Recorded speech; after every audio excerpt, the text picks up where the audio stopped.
Thank you, Mr. Klingler. Go ahead.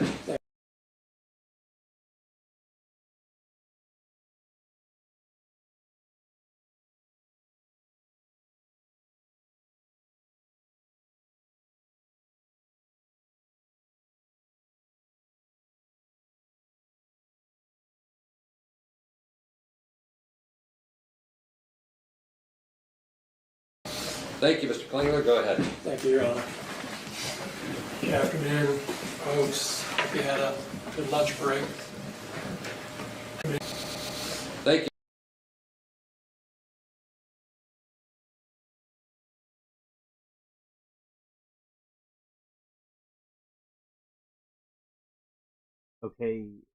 Okay, everyone, there's no connection issues, there is something else. I have to close something down and reopen it for a moment, but we all are still here, I'll be right with you. So, this. That's what defamation is. That's the definition of defamation. Thank you, Mr. Klingler. Go ahead. Thank you, Your Honor. Good afternoon, folks. Hope you had a good lunch break. So, this case is about intentional lies that hurt people. It's not about freedom of speech. Lies that hurt people, as Judge Hines said, that's what defamation is. That's the definition of defamation. And when a person publishes... Oh, Mermaid, I'm glad that you got back from the surgery, from the dental surgery for the baby. Okay. It's 5 a.m. Yeah, that is very early, and glad that you are back here now with us after that, and I pray for her speedy recovery. Thank you for the update. Now we are in AFROMAN Day 1 trial replay. Things that are untrue about somebody on the internet, and it injures those people, and that person who published that is responsible for the damages that resulted. Now let me tell you the story of this case. Mr. Joseph Foreman, stage name AFROMAN, is a rapper, hip-hop artist, songwriter. He's quite famous among some folks. He has a big fan base. He makes money producing music and selling merchandise. He travels around doing live shows. He lives here in Hamilton County. His former wife lives here, and his children live here. But he often travels. He's often gone on his road performances. Now, back in 2022, 2023, Mr. Foreman began posting music videos about several Adams County deputy sheriffs. At first, he called them thieves. He said they stole $400 from him.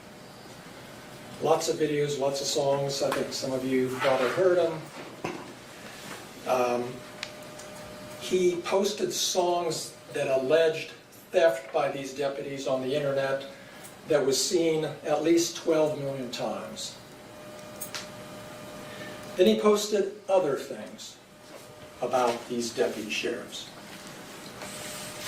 He posted that Detective Brian Newland is a pedophile. He posted that Brian Newland likes to fondle little boys. He took special interest in targeting the one female deputy sheriff in the department, Lieutenant Lisa Phillips. He posted that Lisa Phillips likes to have sex with women. And in fact, Lisa Phillips isn't really a woman at all. She's got a penis instead of a vagina. That's what he posted about her. That's not all. She's had sex with my former wife. And a word I don't like to use, but you're going to have to hear it because it's all over the place. She eats pussy all the time. That's what she likes to do. Videos, posts, all over the place. Her daughter came home from school in tears because of what the kids were saying. All of these posts, Mr. Foreman knew they were untrue. And that's the actual malice that you heard about. He doesn't have to hate people. He doesn't have to anything else. If he knows they weren't true, that's actual malice. For public officials, he can't do that, and he did. Now, these deputies asked the defendant years ago to stop these posts, to take them down. He didn't. He ramped them up. Freedom of speech. I can say what I want. Worse and worse. You'll see what they are before the trial's over. Now, I'm going to ask you to come back with me to the summer of 2022. Adams County, here in West Union, here in this courthouse, the sheriff's office downstairs. There's a group of deputy sheriffs, several of them. A lot of them were raised here in Adams County, lived almost all their lives here. A lot of them have had their whole law enforcement careers here in Adams County. Some of them left Adams County for a while but came back home here to be with the people that they know and know them.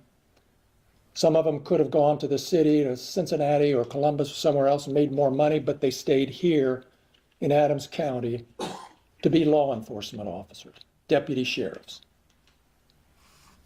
They have wives, spouses, husbands, children, go to Adams County schools. This is where their lives are. 7 of those deputy sheriffs are here today.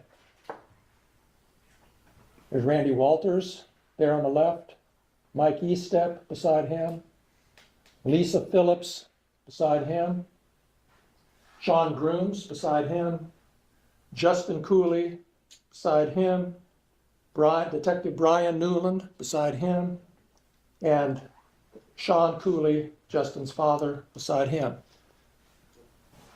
What brought them together was some information that Brian Newland came across in the summer of 2022. Some information that caused him to have to do something. So he typed up a search warrant and he took it to a local judge. The local judge looked at it, approved it, signed the search warrant, and Detective Newland started gathering deputy sheriffs to help execute this search warrant, and it was a search of defendant Foreman's property out on Russellville Road here in Adams County. Detective Newland will tell you that any search like this is potentially dangerous, so you like to have as many people as you can. The deputies had guns, of course. A couple of them had rifles, which is normal protocol in a situation like this. And there were about 10 of them altogether who were gathered to execute this search warrant in August of 2022. And these 7 were some of those deputies. The evidence is going to show that they approached, well, the evidence will show, first of all, none of these deputies had any idea when they woke up that morning that they were going to be executing a search warrant. None of them had any idea that by doing their duties that day, their lives would be turned upside down. That evening, they approached the premises, spread out the way they had it planned. They knocked on the door, no answer. Tried the doors were locked, doors were secured. They ended up gaining entry with a battering ram, had to knock the door down. Again, that's procedure that happens in executing warrants when that's the way you need to get in. Nobody was home. Nobody was home. Mr. Foreman wasn't home. He was away in Chicago doing a show. The deputies searched the house. They found a small amount of marijuana. They found a significant amount of cash. They seized the marijuana. They seized the cash. That's what they do. And that was pretty much it. No evidence of a major crime was found. And so what happened was, after a while, the local sheriff ordered that decided there's not going to be any charges filed here, and so he ordered the cash to be returned. It was over $4,000 total cash found in some of Mr. Foreman's clothing and another place in his house. Shortly after the cash was returned to Mr. Foreman, he began claiming on the internet and every place he could that the sheriff's deputies had stolen $400 from his money, hadn't returned it. You're going to hear the evidence about that, and we're going to demonstrate to you that that's not true and that he knew it wasn't true. There was an independent investigation done by Claremont County, but that didn't keep him from continuing to declare that Brian Newland in particular and the rest of these deputies are thieves. Okay, that's just the beginning of it. Then he went beyond calling these deputies thieves. As I've indicated to you, he called Brian Newland a pedophile. Not called him, he posted it, published it all over the internet in various posts. He found a photo of Detective Newland from a Shop with a Cop event that Mr. Newland attended with little kids, disadvantaged kids, kids in the community, shop with a cop, get them to know law enforcement. Mr. Foreman found a photo of Brian Newland holding one of these children that he worked with. And Mr. Foreman blocked out the face and put a smiley face on it and posted this picture of Brian Newland, and it says, Brian Newland is a pedophile. Watch your kids around this man. He likes to fondle little boys' testicles. Posted it all over the internet, not once, not twice, many, many times, seen thousands of times by people. People in the community started making comments to Detective Newland. His daughter came home from school crying because some kids had called their dad a pedophile. He used to coach cross-country teams. Some of the kids on his cross-country team started calling him a thief and a pedophile. He'll testify, he'll tell you that his daughters used to have kids over all the time. They like to hang out at his house and do things. After all this started, that stopped happening. Like, kids didn't come over. Finally, Detective Newland felt like he couldn't continue to work in Adams County anymore. Adams County was his dream job. He started here as a deputy, worked his way up to detective. This is where he wanted to spend his career, but things soured out. He couldn't stand working here anymore. He resigned his job from the Adams County Sheriff's Department and went to Cincinnati and now works for the Norwood Police Department. Mr.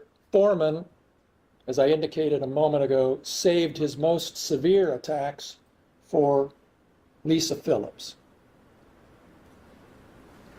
Lisa Phillips worked as a resource officer in the Adams County schools for 18 years. She used to greet the children, including Mr. Foreman's children, when they were dropped off at school in the morning. Said hello to them, made them feel welcome. Mr. Foreman posted that Lisa Phillips likes to have sex with other women. He used other words. She ate my ex-wife just like pizza. Pussy, pussy, pussy, eating, blah, blah, blah, over and over, thousands of times on the internet. People saw it, people laughed, people from out of state, but people here in Adams County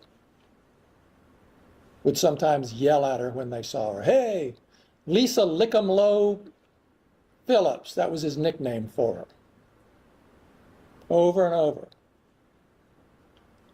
This has been going on for like almost 3 years now, folks. And it's taken a heavy toll on her. Her child came home from school crying, saying, because the kids were saying, did your mom have a sex change? Because of what they saw that he had posted. We asked him to stop. He doubled down. Thank you, Judge. She's out on call doing her duty. Someone yells at her, hey, Lisa Lickumlow, calls her a thief. She's had to miss days of work because of the emotional upset. Her doctor has her on medication. Because of this, because of lies. Just Friday, on the eve of trial, he published the most egregious thing you can imagine. I don't know if any of you have seen it. I think you will in this trial. It's basically pornography about Lisa Phillips. Mr. Foreman also targeted Deputy Randy Walters for special treatment. In several videos seen by thousands of people, Mr. Foreman declares, I used to fuck his wife. I used to fuck his wife doggy style. His daughter came home upset because the kids at school were saying, hey, is AFROMAN your father? We asked him to stop. He didn't. He's still published. There's new videos today coming out. In your face, I'm going to do what I want. Justin Cooley was targeted by Mr. Foreman as a thief. Sean Cooley, Mike Eastep, and Sean Grooms all suffered by being called a thief. They're sheriffs. They go to people's houses to do things. Hey, you're going to steal my money too? Their reputations have been damaged. It's harder for them to do their jobs. You'll hear all the evidence. That's what this case is about in terms of the facts. At the end of the case, you'll have to decide if Mr. Foreman should be held responsible for what he's done. That's what the case is about. Should he be held responsible? I indicated during our jury selection process the kind of damages we're going to be asking for, the non-economic, the value damages. You'll hear all the evidence. You'll have to decide, how bad was this? I think you're going to decide it wasn't just a little minor, said something bad about you. It was about as bad as you can imagine for these deputies.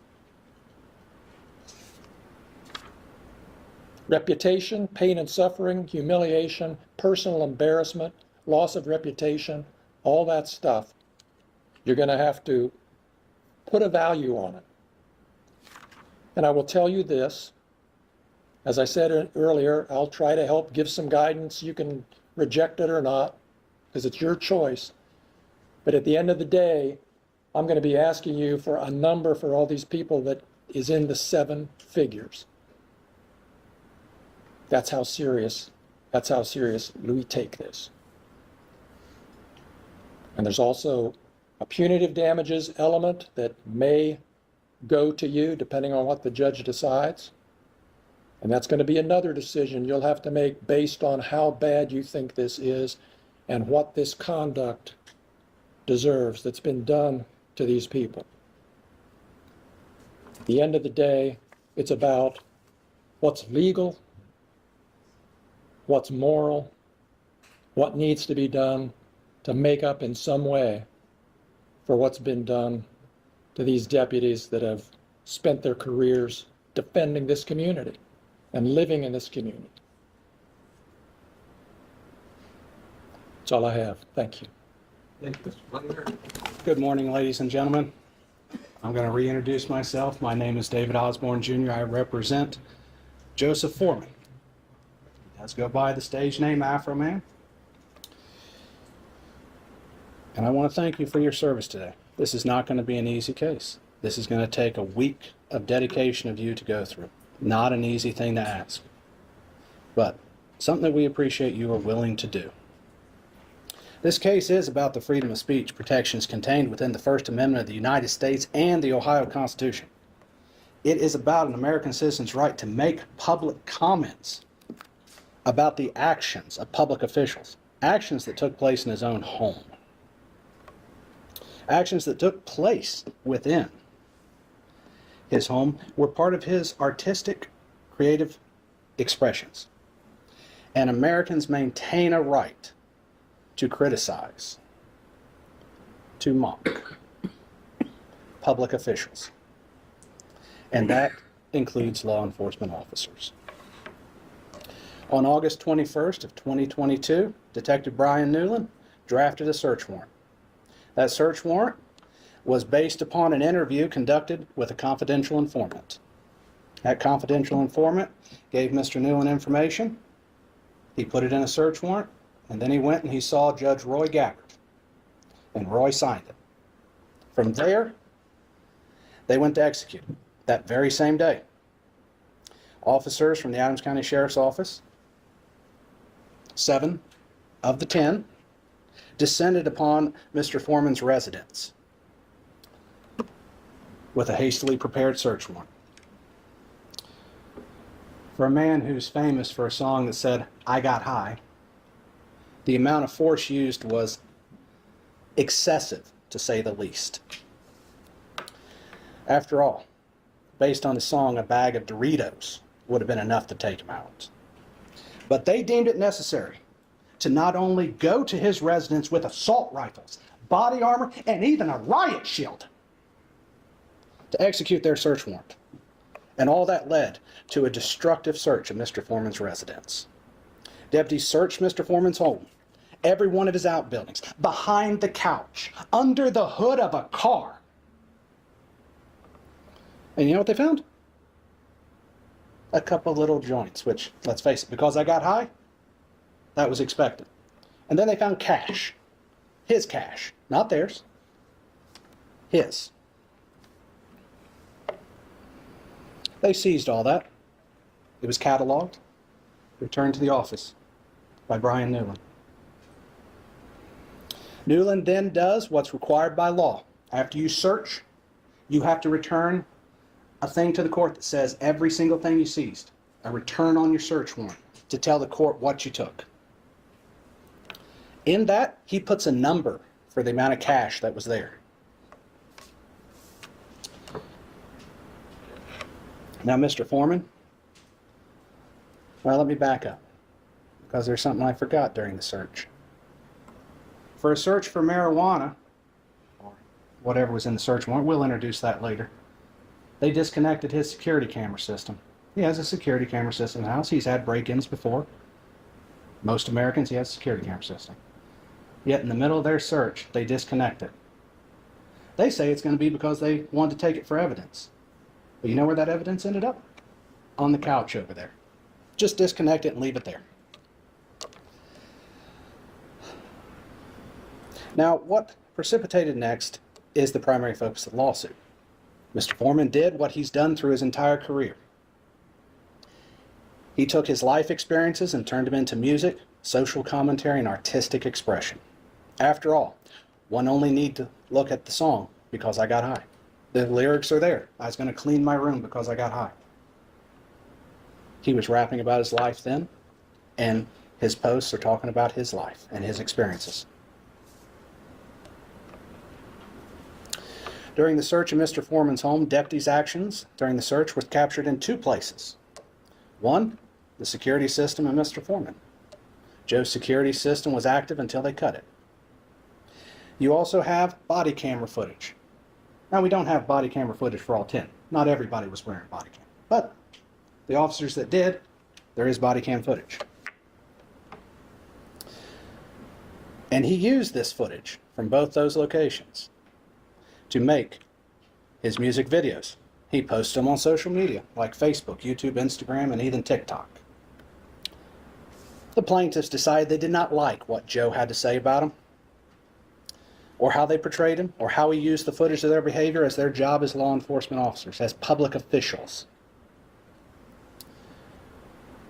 Their response was to sue him in order to silence his freedom of speech, threaten his livelihood.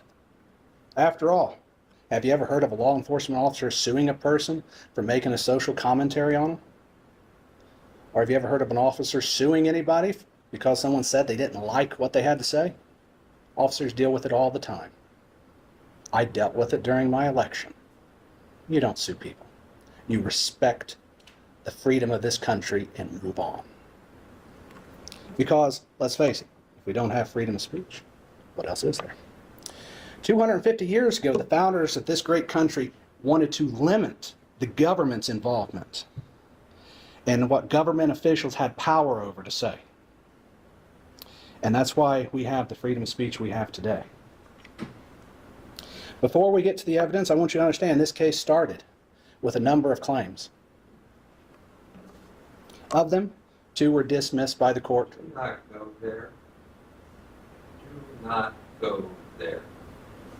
You know and I know the jury doesn't need to know what's not there. I'm not hiding the ball.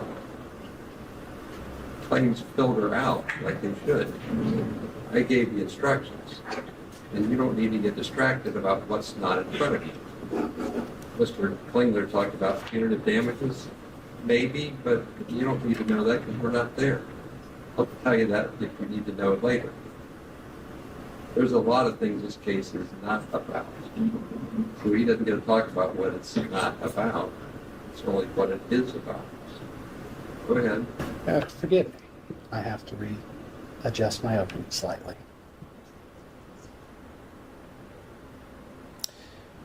It should be noted that public officials, such as these gentlemen and Miss Phillips over here, are held to a higher standard than an ordinary person. They're public officials. They are expected to be criticized and mocked. The evidence will indicate that Mr. Foreman created songs with titles like "Will You Repair My Door?" "Lemon Pound Cake." These songs went viral, yes. People connected with the message and understood what Joe was trying to say. The videos and songs resonated with the public because they addressed something that people care deeply about as Americans, and that is how law enforcement officers conduct themselves. Joe also made statements on social media about the search and the officers involved. Some of these statements were openly critical and expressed Joe's opinions about what happened. Statements about missing money. And he used some strong language. Some exaggerated language. We call it hyperbolic language. To present his message and his opinion. But all these statements were a matter of public concern as well as statements about his personal opinions. The experience of law enforcement officers executing a destructive search warrant is well beyond question, as it is a matter of public concern. The plaintiffs are going to point to specific statements that Joe made. They're going to claim these statements are defamatory. They are going to attempt to remove them from their context. Statements aren't in a vacuum. There's context. If you get called a name, if my wife yells at me, there's probably context to it. That context is what we're going to show you. Because if you look at those statements in isolation and simply ignore the conduct that sparked them, you can't understand really what was going on. You'll be asked to forget much of that context of the statements. At least not the, I should say the least of it is that the plaintiffs are public officials and the public has a right to criticize them. The evidence will show that Mr. Foreman's statements fall into 3 categories. The first, many of these statements are his opinions. Opinions are not assertions of fact. They are Joe's subjective views about his encounter with these public officials and the execution of their duties. The First Amendment protects the right to express those opinions, even if they're harsh, even if they're mean, even if the person who is the subject of them hates them. They are protected. Second, many of the statements are exaggerated, rhetorical exaggeration, as you might expect from a musician. After all, if you didn't have Because You Got High, if I said I just didn't want to clean my room, no one would have bought that song. You have to exaggerate something. You'll see he used colorful language, sarcasm, and satire. No reasonable person would have understood these statements to be literal assertions of fact. For example, Mr. Foreman created nicknames and made comparisons to cartoon characters. No reasonable person would understand those as a literal assertion of fact.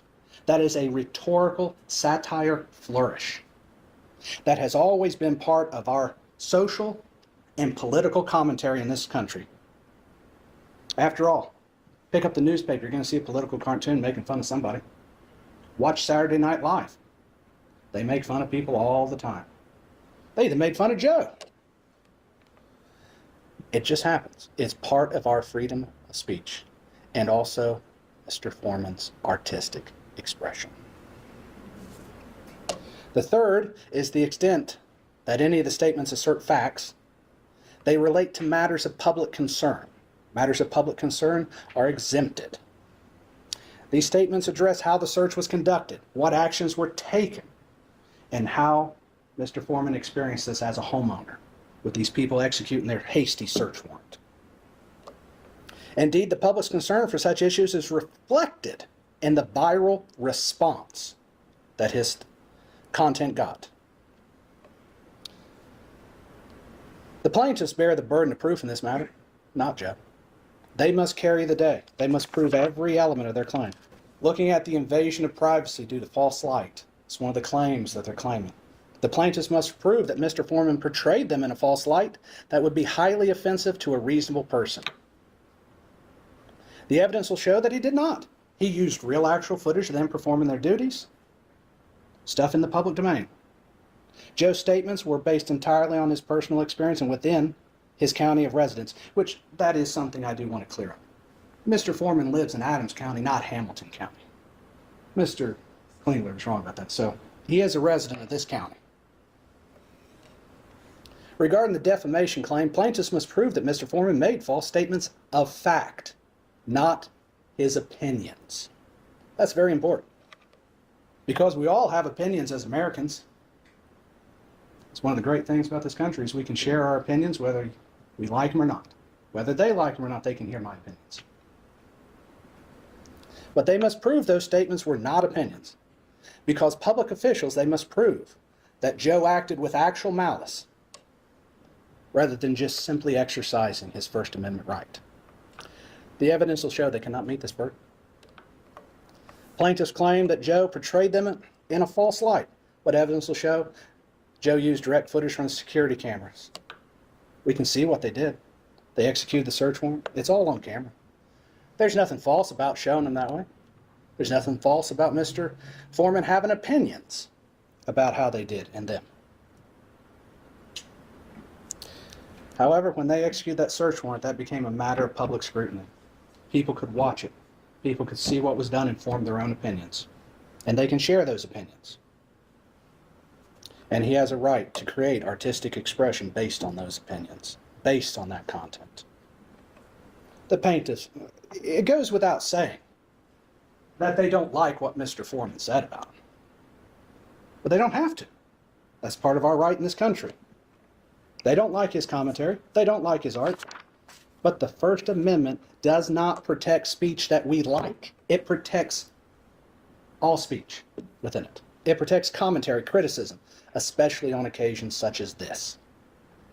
It protects speech that I would not like. Speech I've suffered. It protects it. You may not like the speech you hear, but it's protected. Throughout this trial, you'll hear testimony and see evidence that demonstrates several key points. You will see the actual videos and social media posts Mr. Foreman created. You'll be able to judge for yourselves whether they are false, whether they're his opinions, whether they're artistic expression that is all protected. It's about the right to comment on criticized public officials without fear of retribution, without fear of getting sued. It is about the right to create artistic expressions that are matters of public concern. The plaintiffs are law enforcement officers. They perform a cardinal public function. But with that public role comes public accountability. It also comes a certain standard that you have to understand. And as public officials, they can be criticized. They may not like it, but it's allowed. Plaintiffs have the burden of proving their claims. The evidence will show they cannot meet that burden. The evidence will show that Joe's videos, posts, and commentary were artistic expression for matters of legitimate public concern, his opinions on the law enforcement officers, and how they were performing their duties. If the plaintiffs prevail in this case, what message will that send to this country if they prevail? It sends the message that if you criticize law enforcement, if you comment on how they conduct themselves, if you mock them, if you create art with them in it, they can sue you. That's not the America we live in.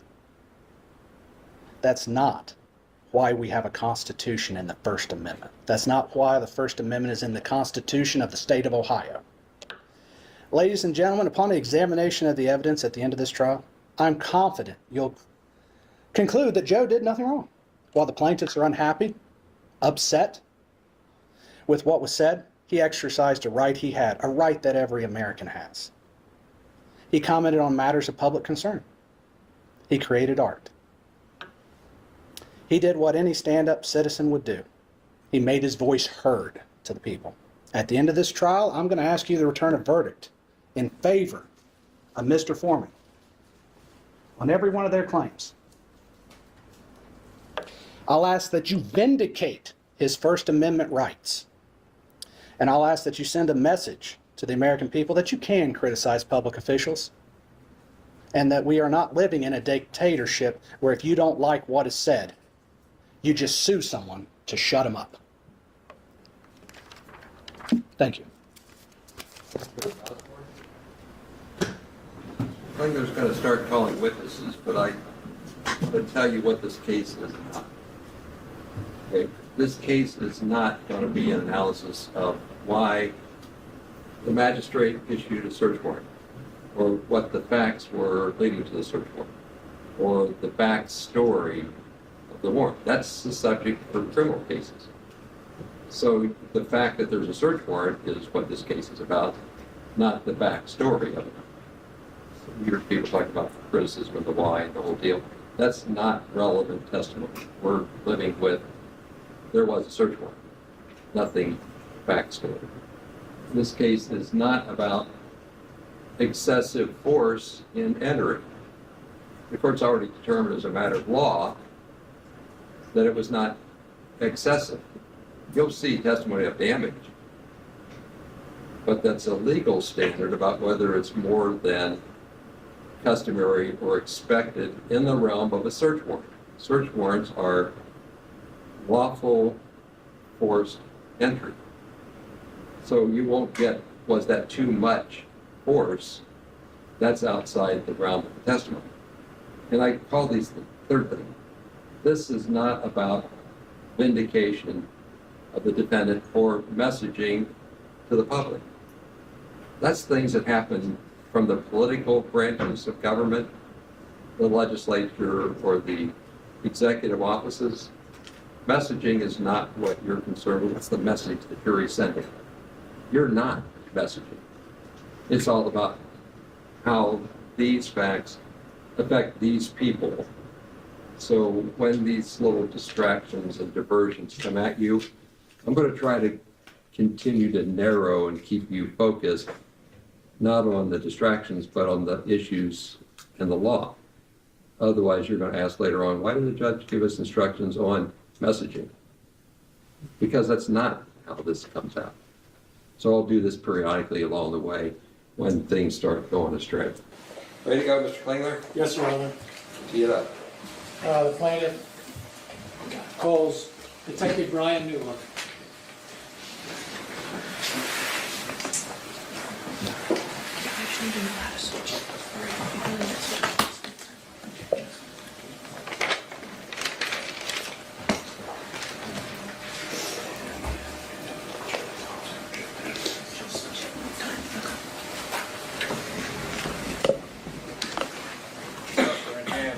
Do you solemnly swear the testimony you're about to give shall be the truth, the whole truth, and nothing but the truth? As this, you shall answer unto God.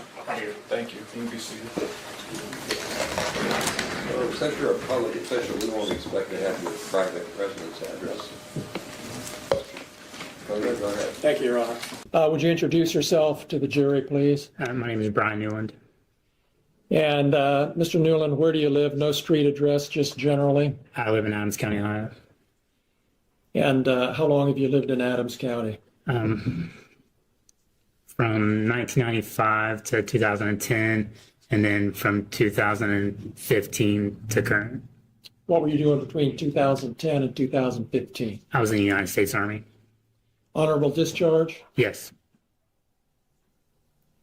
What do you do for a living? I'm a police officer.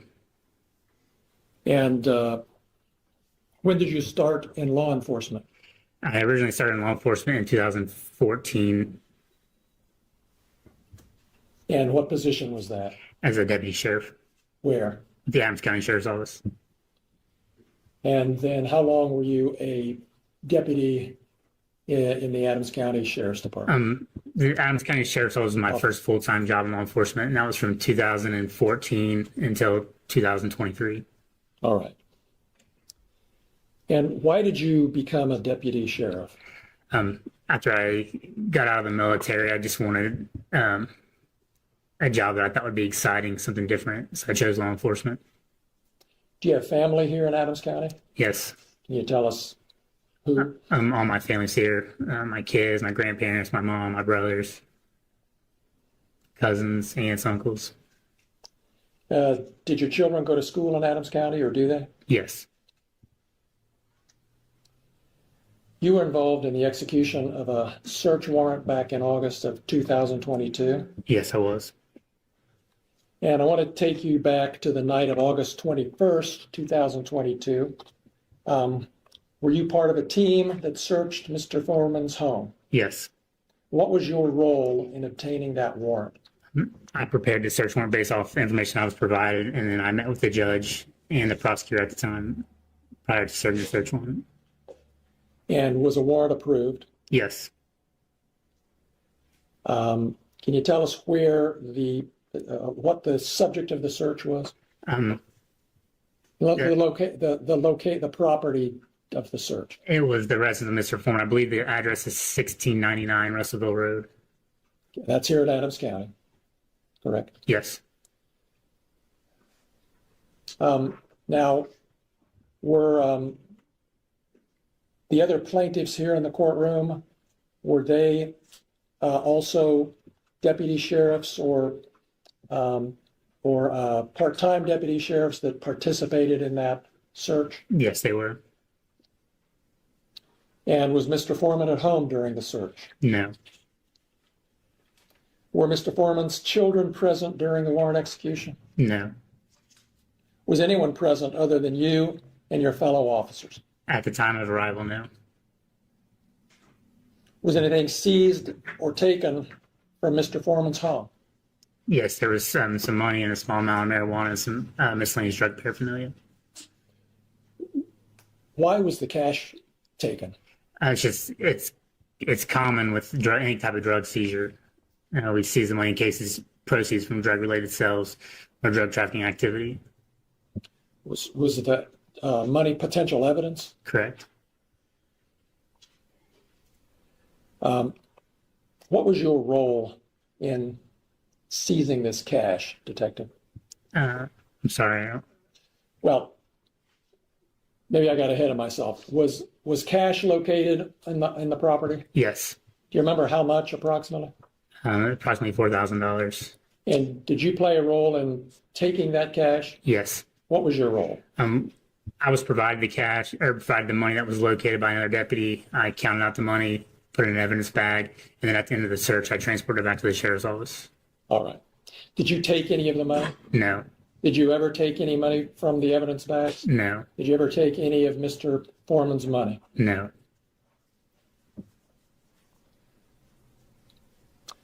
Was your counting of the cash recorded on your body cam? Yes, And have you had a chance to review that? I have. Has Mr. Foreman accused you of taking his money? Yes. Are you aware that the cash was ultimately returned to Mr. Foreman? Yes. And can you tell us why that was? The prosecutor at the time decided we're not going to pursue any current criminal charges, and the property was released back to him. Okay. Were you present when Mr. Foreman picked up the cash that had been seized? No. Do you know whether any press was invited to attend the return of this cash? I learned that there was later. Okay, but you weren't there. Correct. Can you tell us what happened when the money was returned to Mr. Foreman? Your Honor, I would object to that. He's already testified he wasn't there. Okay, let me rephrase it. That's fair. Was an allegation made that there was less cash than there should have been? Yes. And who made that allegation? I believe Mr. Foreman. How did you learn about this discrepancy? The evidence technician that releases property had called me and told me that the count was short. Tell us what you mean by that. The count was short. Just that there was more money listed than what there was inside, and that was less money was returned than what was indicated And where was this amount indicated? on the bag. On evidence bag? Correct. So I'm understanding you correctly. The amount of money that was indicated on the evidence bag was more than what was actually returned to Mr. Foreman. Correct. All right. And were you able to account for that discrepancy? I wasn't. No. What happened? Once the allegation was made, the sheriff contacted the Claremont County Sheriff's Office to conduct an independent investigation. Do you know whether an independent investigation was conducted by the Claremont County Sheriff's Office? Yes. And do you know the results of that investigation? They were to determine that I miscounted the money during my original count. All right. Did they conclude that any money had been taken? They said there was not any money taken. Did that stop Mr. Foreman from continuing to claim you had stolen $400? No. Did he accuse anyone other than you of stealing money? He multiple times he accuses all of being thieves. Do you know where he made these allegations? Instagram, Facebook, YouTube, social media.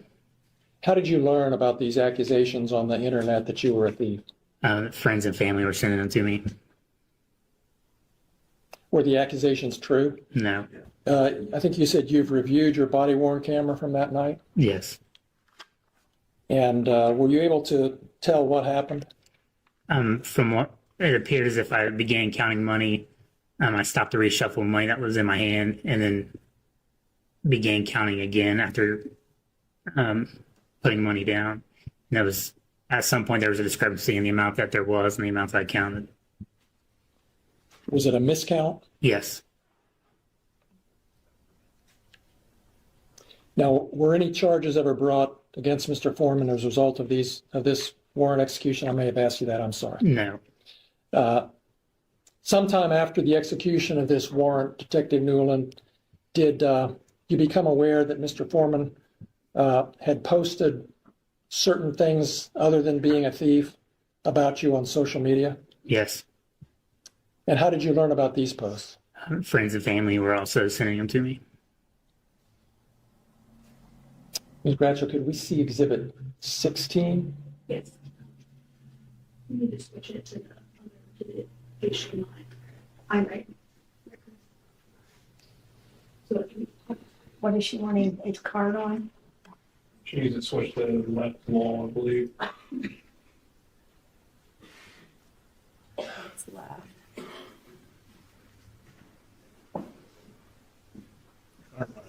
You want to get a card?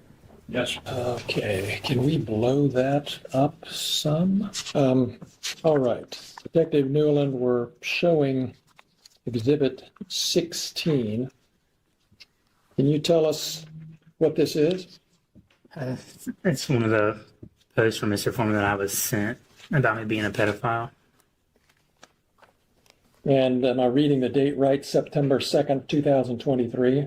Yes. And I'm not going to ask you to read it, but I will read part of it just to make sure it's in the record and that people are clear on what it said. This is the uneducated can't count pedophile police officer that stole my money. His name is baby making Brian, child molesting, newborn baby mama, newborn Newland, Detective Brian Newland. I have a song coming out about him. The chorus goes like this. I pledge allegiance to the flag. Brian Newland is a flag. He used to play with little toys. Now he plays with little boys. Watch your little boys around Brian Newland. He's very bold. He will fondle little boys' testicles and butt cheeks right in front of you in broad daylight. This is a public service announcement. Stay safe. Did I read that correctly? Yes. Can we see exhibit 17, please? Can you just scroll down so we can see the whole thing for a second? All right. So I'm not going to read this whole thing, but it says in part, if you pay me back the money you stole from me, I won't tell the world about your pedophile pilgrim family, you know, like your brother, that's named Will You Stop Sending Dick Pic Williams, aka William Newland. If you get arrested in Abbs County, all you got to do is lie on me and Brian will let you go. And is that a picture of your brother beside your picture? Yes. And was your brother convicted of a misdemeanor? Yes. What was that? I don't recall what the charge was. It was a misdemeanor charge. It was a misdemeanor, correct? Did you have anything to do with that crime? No, I did not. Have you ever been accused or convicted of pedophilia? No. Let's look at, let's see, number 18. Is that a video? Yes, All right. Shall we play the whole thing?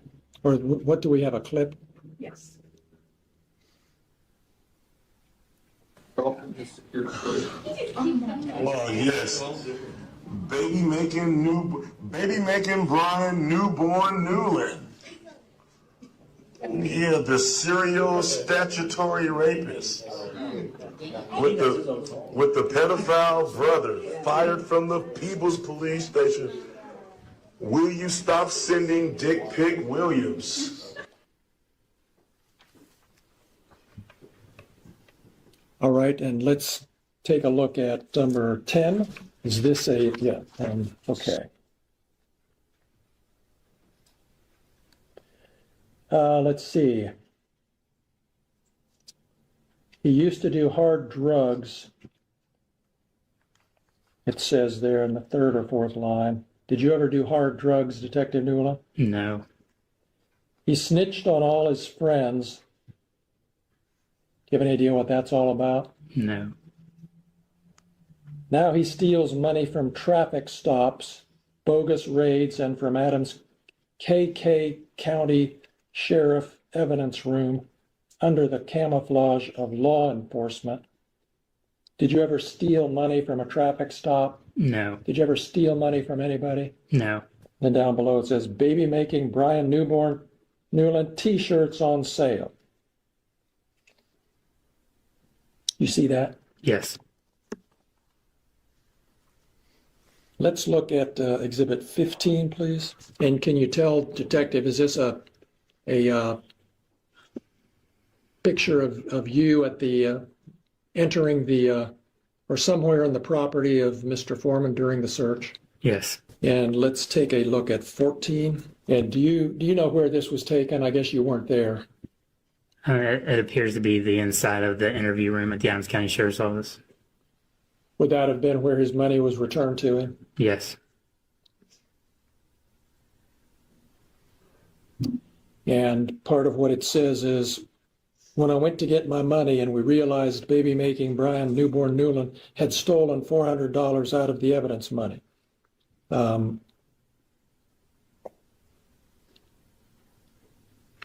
Again, did you ever steal any of his money? No. Let's take a look at Exhibit 15, please. Or did we do 15? Yes. Sorry. I'm getting sued Number 2. for telling the truth, telling the truth. Okay, hold on a second. Objection. Yes, Your Honor, I would have an objection to this video. Tell me what it is. Your Honor, this objection is video because this video, if I'm not mistaken, was published within the last 2 weeks. The law on this has changed. Ohio has actually passed what's called an anti-SLAPP law, which therefore extends immunity to things, actually, in a way, increasing a person's freedom of speech rights in Ohio. Thus, this evidence to be tried here would be tried under a completely different standard than when this case was started. Comments, Mr. Klingler? That law doesn't apply to this case, Judge, or this evidence. Your Honor, it would apply clearly. He has no analysis other than say that I submitted a written brief to the court on this matter. I think that was submitted Sunday. So, like, I'll note the objection, overrule it, and allow it to be played. Got your objection down. Thank you. Thank you, Judge. Can you expand it a little bit or not, I cannot. so we can see the sign? Okay. Detective Newland, can you see what that sign says? Yes, What is it? Would you read it for us? they stole my money. Okay. Go ahead and play. Videos selling my proof. How can you take me to court when you stole my money and it's $400 short? You vandalized my property, and you filed a lawsuit properly. I'm a rapper, so I'm rapping.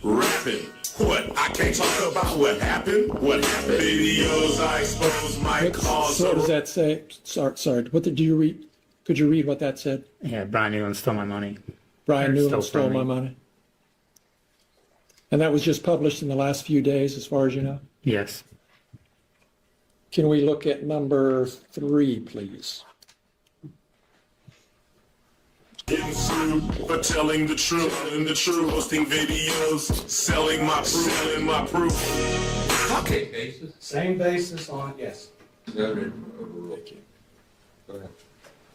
you take me to court when you stole my money and it's $400 short? You vandalized my property, and you filed a lawsuit properly. So that was the same video, obviously. Does it tell where that was posted? It looks like this one is on YouTube. And the other one was Instagram? Yes. So 2 different platforms, same video. Yes. Can we look at Exhibit 9, please? And I'm looking specifically about halfway, a little more than halfway down. Do you see, Detective, where it's posted, not only did he steal my money from my house, he stole money out of the evidence room at the Adams County Sheriff's Department away from my house, making the Adams County Sheriff's Department the new crime scene. I'll just stop there. Again, did you ever steal any money from his house or from the Sheriff's Department evidence room? No. What's the platform? Can you see what that one was, Detective? I can't see on here. Is that Facebook? No. It's Facebook? I'll represent that it's Facebook, Your Honor. Thank you. Go ahead. So, and we can take that down or whatever. We don't need to keep it up. I don't care, but I'm done with the exhibits right now. Detective, I just want to ask you, the first one we saw with you holding, it looks like a child with a smiley face. Yeah. What was that originally a photo of? That was from one of the shop with the cop events at the sheriff's office. Well, what's a shop with a cop event? It's where the community donates money, and then local law enforcement will take lower income children to Walmart and let them shop for Christmas. And did you participate in that event regularly? Yes. And do you know what year that picture was taken from? I don't recall. All right. And the little boy you were holding there, can you tell us anything about who that was? Not his name, of course, but who it was? I was just a cool little boy that got picked with Shop the Cop and chose me to be his officer.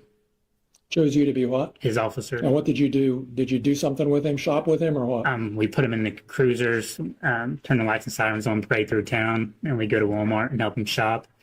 And we come back to the fire department or wherever and help them get their toys ready or play or, and feed them pizza, stuff like that. And you did that more than 1 year? Yes. And that was a photo that Mr. Foreman or somebody on his behalf took and used in that pedophile posting? Yes. So, Detective,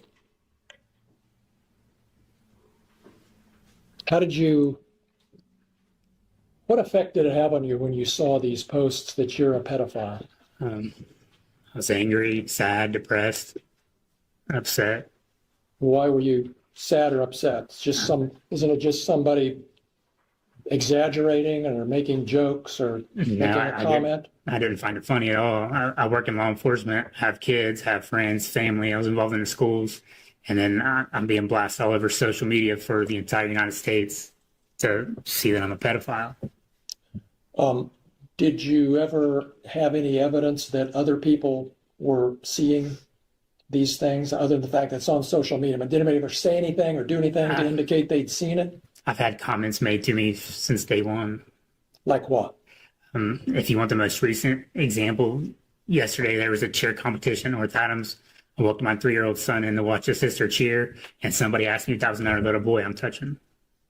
Yesterday? Yesterday. Where? What competition? At the North Adams cheerleading competition. What other examples? Every time you go to an event, another comment's made or somebody says something.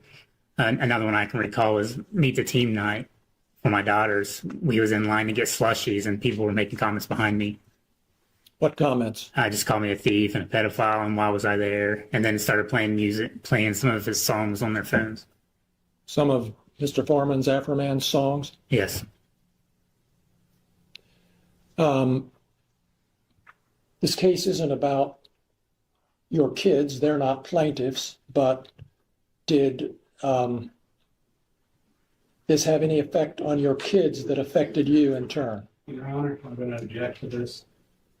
We had a motion, I filed, the court responded. He knows better than to ask a question because I don't care about the kids because he didn't bring the kids in, so staying. What other indications have you had, Detective, that people are seeing and responding to this accusation that you're a pedophile? Just what's been said to me. It's been shared, been sent to me. I've had people make comments at games while in the store. It's just, there's so much stuff's happened. I don't even remember half of it. So you were a Hamilton County deputy sheriff. Sorry, I said that earlier. You were an Adams County deputy sheriff, and you're not anymore? Correct. Why? I ended up leaving the sheriff's office just because of this, because of being called a pedophile and a thief. Explain to us just a little more about why that was so upsetting that you actually left your job. Because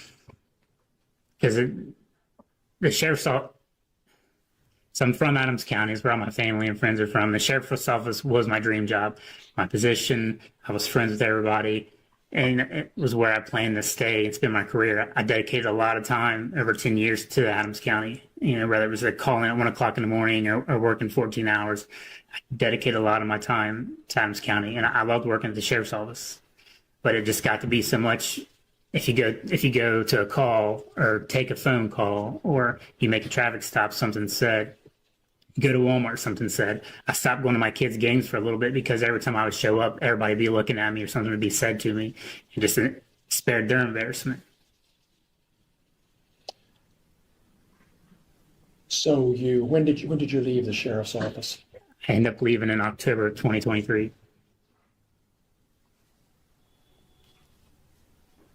You have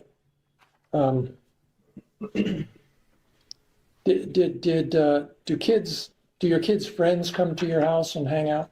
They don't anymore. Did they used to? They used to have huge slumber parties, especially on their birthdays. They'd have 10 or 11 kids over. And essentially once this started, it stopped. I don't recall the last time my daughters have had a friend over, if they've had one ever since then. Detective, did you ask Mr. Foreman to take down these posts? I didn't personally. Did you through your attorney? Yes. And have they been taken down? No. Are they still there? Yes. Those are all of my questions. Thank you. Is this a good time for a 10-minute break? Yes. Then we'll do that. Let's call for the record. 10-minute break. Thanks. So Brian, you're still employed as a police officer, correct? Yes. You're employed in Norwood, correct? Yes. When you went to Norwood, you got a pay raise, correct? Yes. You were asked questions about a search warrant. Is it correct to say you were the chief in charge of executing that search warrant? Correct. And you counted all the money? I did. You had full control of it the whole time? Not the entire time, no. So walk me through the process by which you cataloged the money. So while we were conducting a search of the residence, another deputy located the money, I believe, in a jacket pocket from a suit. He handed me the money, explained to me where he found it. At that point, I start to count it in the same room. Once I count it, I collect it, put it in an evidence bag, and take it downstairs. So let's back up. That was very general. So when you counted it, where did you count it? I counted it in the bedroom where it was located. And you counted it on the floor. Yes. And you made specific piles. Yes. Now, that's not all the money that was recovered is what was coming out of the suit, right? Correct. Where was the other money recovered? There was more money covered from, I believe it was an office downstairs And where did you count that money at? in that room. On the floor? I don't recall if it was on the floor or maybe on a desk that was there. And you were wearing your body cam the whole time? Yes. What was the time difference between the suit jacket money and the money downstairs? I don't recall. You reviewed your body camera. Yeah, it's been year. I reviewed it over a year ago. I don't recall what the time frame was. Well, Mr. Newland, let's ask that question. You were deposed, correct? Yes. You were deposed on August 8th of 2025, correct? Correct. Have you watched the body cam since then? I haven't. Well, I take that back. I've watched pieces of it. Haven't watched the entire thing. What pieces have you watched? Just of me of me counting the money from the bedroom. You watched only the part of your body cam where you recounted the money in the bedroom only. Correct. You never watched the part for downstairs. I did not. You never watched the part where you sealed the evidence bag. No. Did you seal the evidence bag? The evidence bag was not initially sealed, no. What do you mean by initially sealed? So it's not a self-sealing bag. It has to be taped. So it was placed in an evidence bag and then brought downstairs to a central location until it was transported to the sheriff's office. In the central location, where was that? In the kitchen? And you left it there alone? No. Who did you leave it with? When I first brought it downstairs, Officer Kouri was sitting at a counter and I asked him to keep an eye on it while I continued the search. Okay, and did he keep an eye on it? As far as I know, yes. What do you mean as far as you know? I mean, I wasn't there the entire time. I went on to continue searching the residence and come back down. But wouldn't he be in the chain of custody? Yeah. So did he sign the evidence bag? No, I didn't. He wasn't in charge of the custody in that sense of signing or sealing the evidence bag. I just brought the cash down while we was still conducting the search and asked for him to keep an eye on it. So the cash was never left alone? That's my knowledge, no. Were you interviewed by a Mr. Robinson in relation to this matter? No.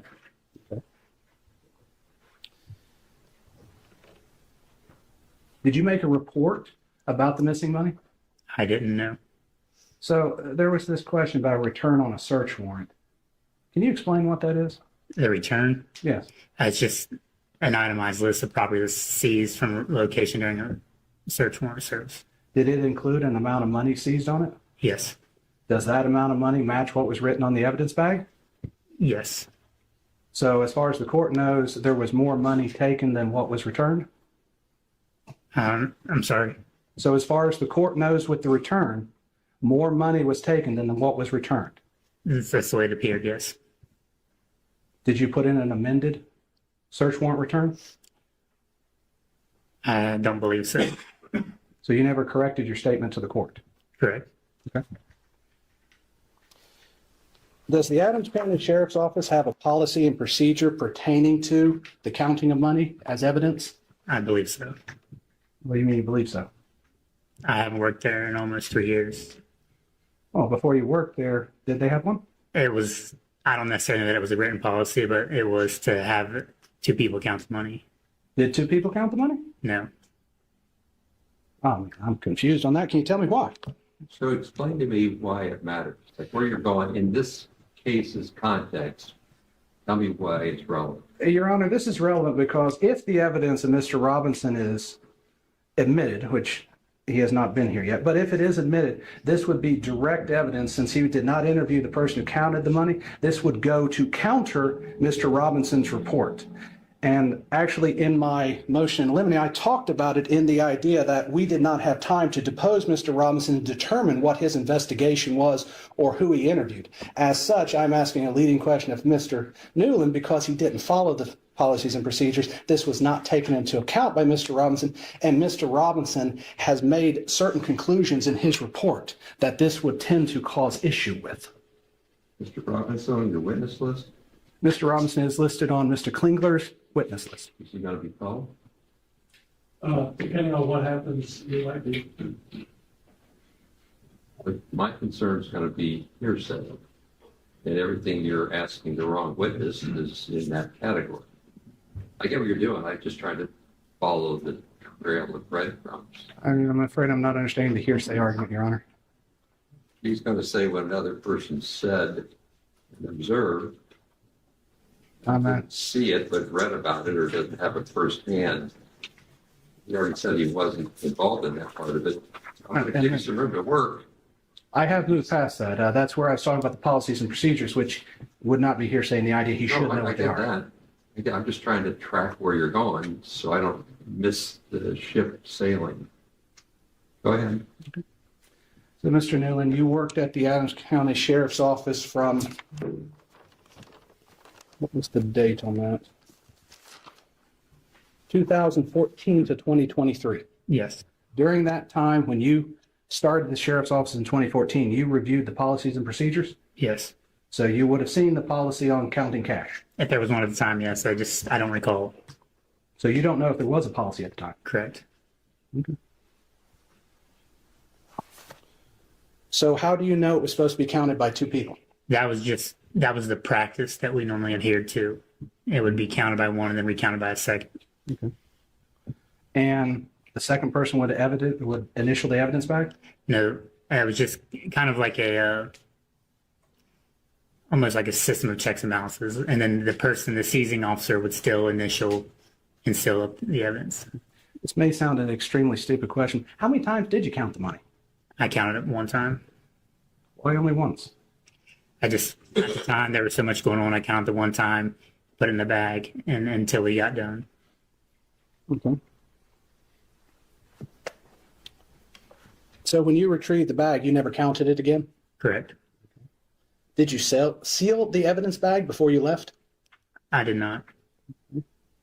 Did you seal the evidence bag at the Adams County Sheriff's Department?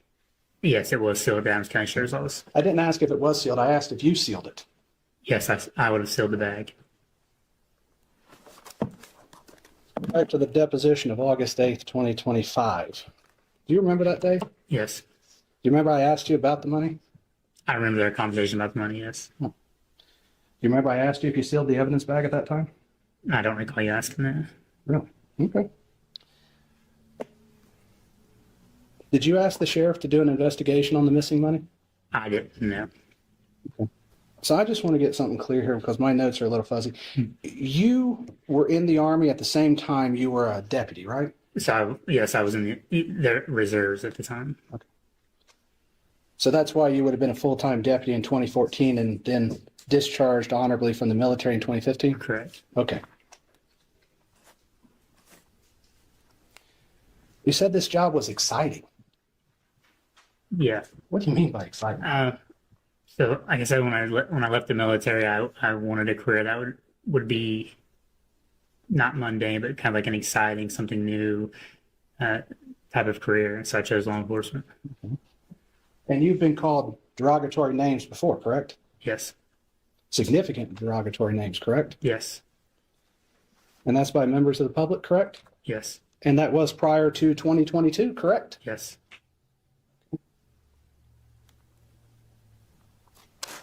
And you mentioned you have some brothers. Do you have a brother that worked in law enforcement? Yes. Was he the chief of People's He was. Police? Why did he leave? Why does it matter? Your Honor, it has been brought up because one of the images has William Newland, and as you read through the post actually talks about Mr. Newland leaving the police department, so therefore I am building a foundation to show the truth of what statements are in there. Is that the reference to the plaintiff's picture that you're talking about? It's a reference to one of his exhibits, yes. Give me a second, I'll tell you which exhibit. I'll re-ask the question. Why did your brother leave the People's Police Department? He was charged with some kind of crime through the Adams County Prosecutor's Office.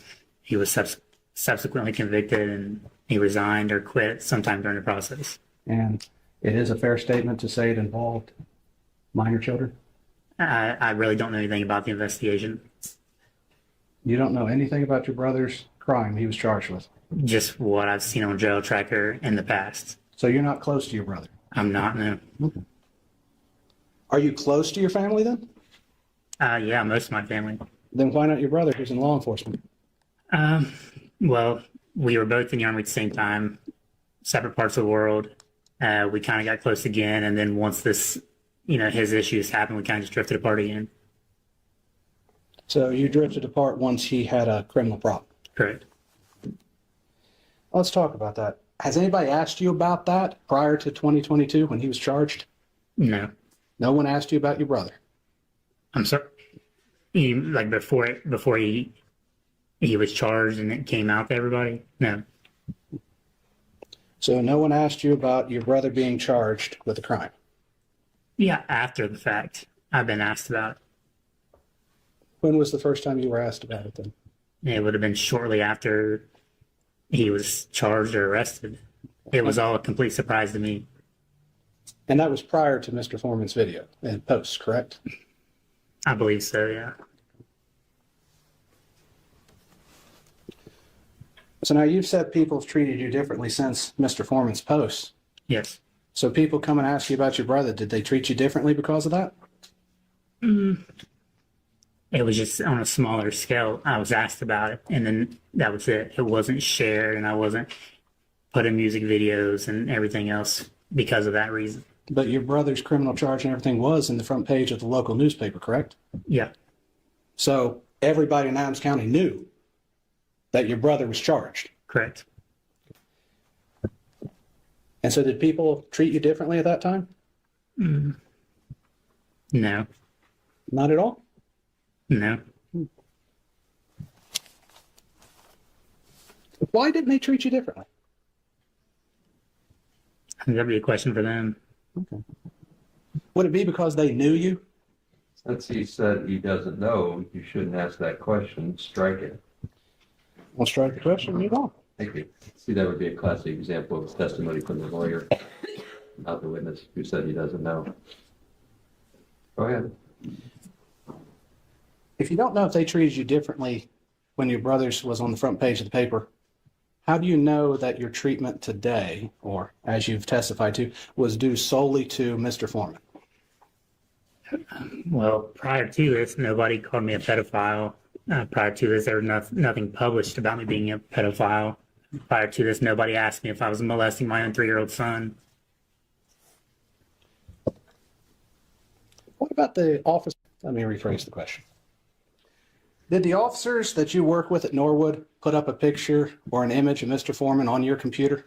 Yes. Did you ask them to take it down? No. Did they think it was funny? Yes. And they're in law enforcement? Yes. Do they think any different of you because of this? I don't know. They don't treat you differently? I work with them, but I don't really associate with them. I go there and I do my job and I come home. When you interviewed for the Norwood Police Department, they never held anything Mr. Foreman said against you? I don't believe so, no. Would it be fair to say it did not affect your professional career then? Oh, it absolutely did. How so? Even if I move locations from Adams County to Cincinnati or to Los Angeles, people still ask if I'm a pedophile. People still ask me what it's about. People still ask me if I'm a thief. But the people you work with do not ask that, correct? They don't ask me that, no. When you were interviewed, Your future employer never asked you that question. No. So then when you say it damaged your reputation, you're only referring to people in the public, correct? No. That's just what people in the public is what I know. Maybe people do have bias against me, in law enforcement. I don't know. Were you ever passed up for promotion because of this? Not that I'm aware of. Were you ever disciplined because of this? No. And you agree while you're out in the public, people are seeing you perform your law enforcement duties? Yes. And based upon what they see, they will make comments about you, correct? Yes. So how you perform your duties reflects on your reputation? Yes. And you've testified in the courtroom before, correct? Yes. Have you ever testified in a civil case before? No. Have you ever testified in a civil case that involved the duties of a police officer before? No. You've had citizens comment on your execution of your duties before, correct? Yes.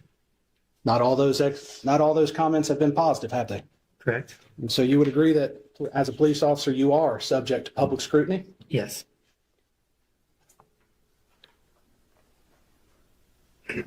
And you've never sought to keep your status as a law enforcement officer secret? No. Have you ever been in a local newspaper? Yes. Was it positive or negative? Positive. But not everything they write is positive, is it? Correct. As you've said that people can comment on your execution of your duties as a police officer, did you follow the procedure correctly in execution of the search warrant? In the execution of the search warrant itself, yes. Okay. So you knocked on the door as required by law? Correct. Okay. And then you decided to kick it in? Correct. And then when you couldn't kick it in, you went to the side door with a battering ram? Correct. Why did you try to kick the door in with your foot? Is this what we're not trying? Your Honor, he has opened the door and saying that his... No, I closed the door. So I don't think we're trying the search warrant case. Your Honor, he is claiming that his reputation is linked to how he performs his official duties. I am merely introducing that he has not followed procedures, and therefore a person can criticize him on that, and therefore he would have that as part of his reputation that everybody would have to consider. We don't have any standard against which to measure that, which is the whole point. Mm-hmm. So how are we going to get a standard against which to measure that? Otherwise, you get a dance in the pea patch. I said we're not dancing it. If we can't present that he hasn't done his job correctly and that would reflect negative on his reputation, then I don't understand what we would be presenting that, because his reputation is exactly what he is claiming is damaged. It is the very issue that they're going to ask for money damages about. Do you have an expert that's going to say there's a violation of a search warrant process? No, we're just going to introduce the policies and procedures in place at that time. There are some? There are, yes. Well, then put the foundation out there first. Like my prior decision, made that clear. I'm trying to work with you, don't get me wrong, but I'm pretty good about staying laser focused. I'm trying to ask the questions now so I don't have to recall Mr. Newland after the Sheriff Kenny Dick is called, so he can tell us what the policies were at that time. But I can save this line of questioning and recall him later for it if that would be more amenable to the court. I don't see policies and procedures on your witness list. The witness list or exhibit list, Your Honor? Oh, yeah, so exhibit list. I might have an old one. There is an amended one, if I may, Your Honor. You have one, Mr. Clinton? Yes. Amended when?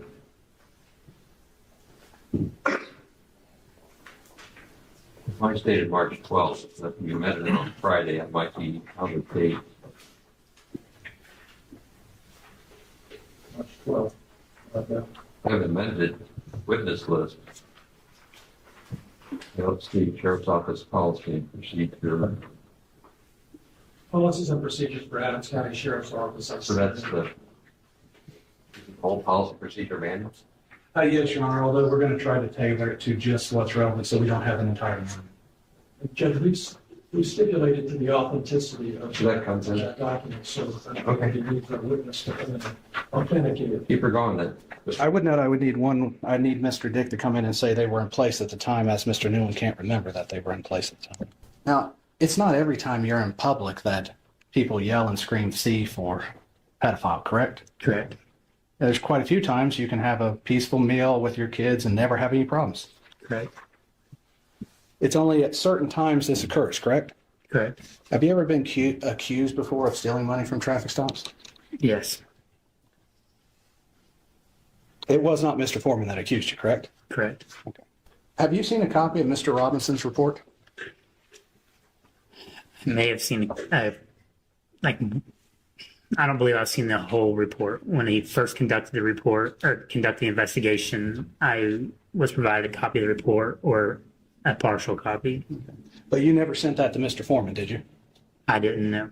You would agree if someone called someone a baby killer, that would be an exaggeration? I'm sorry.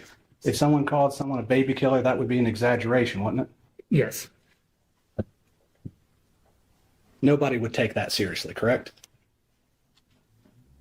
I'm sure somebody would. So when you talk about your reputation, are you talking about your reputation only in Adams County, or are you talking about it in the whole world? My reputation in general. Adams And what- County, Hamilton County, the entire world. The entire world. Hmm. So you care what people think about you in Australia? When it affects me and my job, yes. How does Australia affect your job? I'm not saying that it does. I'm just using it as a generalization. If it affects me and my personal life and my job, yes, it matters to me. Now you're claiming that by being called a thief, you were painted in a false light. Yes, And what exactly does that mean? that I was being painted in a false light. You've been accused of stealing from traffic stops before. So being accused of stealing on traffic stops before was when money was seized and forfeited by the courts and no longer returned. And I was, unquote, quote unquote, called a thief. Never to this extent. Okay. Never to this broad, But you would agree there is some similarity here.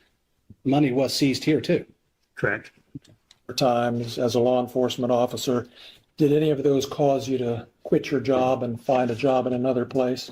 No, You said, I think, that some officers in Norwood posted, was it a picture of AFROMAN, of Mr. Foreman on your computer? yes, Did they post a picture of the accusation that you're a pedophile? no, As a public official, you're subject to scrutiny, I believe was Mr. Osborne's question, and you agree with that, correct? You're subject to scrutiny. yes, And when you became a police officer, did you think you were signing up for being called a pedophile and having to lose your job? no, Do you think do you think being called a pedophile is just an exaggeration?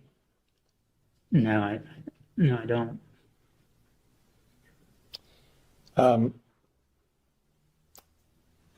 You got asked a question about your emotions and whether or not you've seen a doctor, and I believe you said you haven't. No, Can you tell us anything about the atmosphere in law enforcement circles that, as you've experienced it, and the attitude toward therapy and emotions and that sort of thing?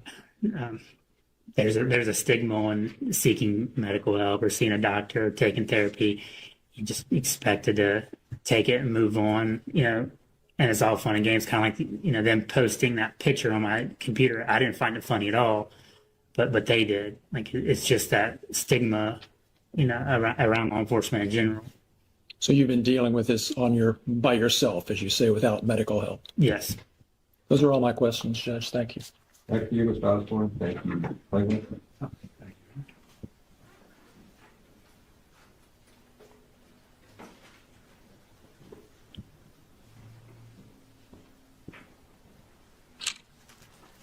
Just a few more questions, Brian. You would agree that there was mistakes made during the search and counting the money and everything, correct? Yes. So it was not done perfectly, correct? Correct. You mentioned that as an officer, you're supposed to take it and move on. Is that part of having a thick skin as a police officer? I guess you could word it that way, yeah.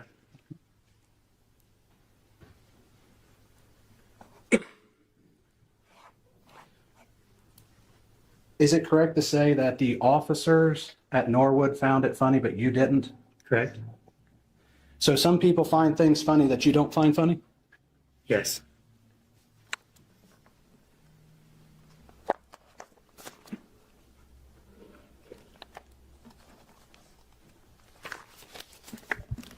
Your Honor, I have no further questions for this witness at this time. Going to step down. I think that's going to get me 30 or 40 minutes. Our next witness, Judge, is Lieutenant Lisa Phillips. Can you get through your direct by 4:15 to 4:30? That may be difficult. Then give me somebody you can get through.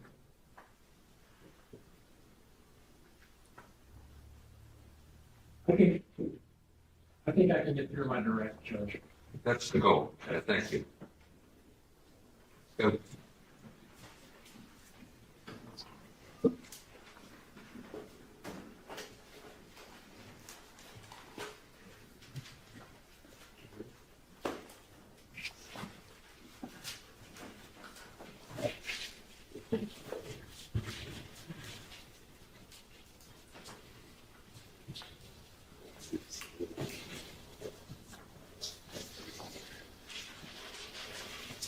Do you solemnly swear the testimony you're about to give shall be the truth, the whole truth, and nothing but the truth? As this, you shall answer unto God.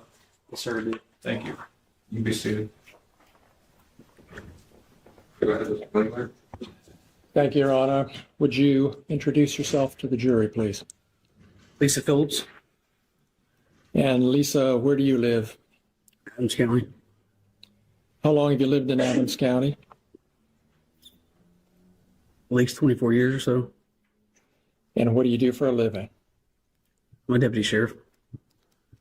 When did you start your career in law enforcement? 2001. And what were you doing at that time? I graduated high school in 2000 and went to the police academy, Well, what academy did you go to? Greenfield Police Academy in Hillsborough. And how long have you known you wanted to be a police officer? Since I was a kid. What was your first position then out of the academy? Part-time at West Union Police Department. And then when did you was your next job a deputy sheriff? Yes, sir. When did you start as a deputy sheriff? September of 2002. And do you have family here in Adams County? Yeah. Yes. You have a husband? Yes, sir. You have a child? Yes, sir. How old is your child? She's 21. And did she go to school here in Adams County? Yes, sir. Do you have other family in the area? I got grandma and cousins and family like that. And did you ever serve as a school resource officer? Yes, sir, I did. Tell us about that. I took the job full-time at the sheriff's office as a school resource officer. Is what I started off as, deputy sheriff, school resource officer.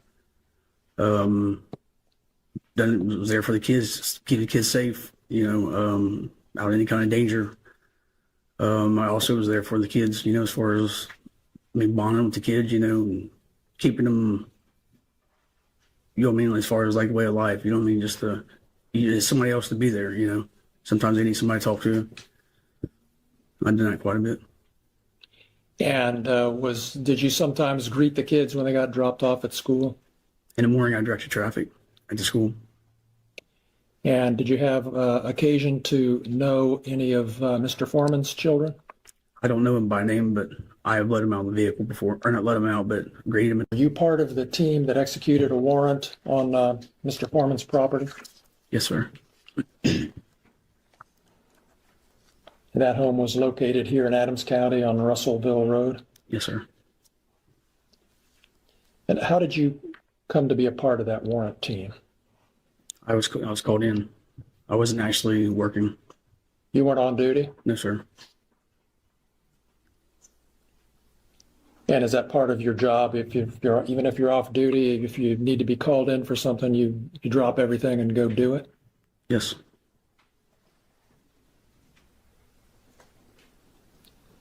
Was Mr. Foreman home during the warrant execution?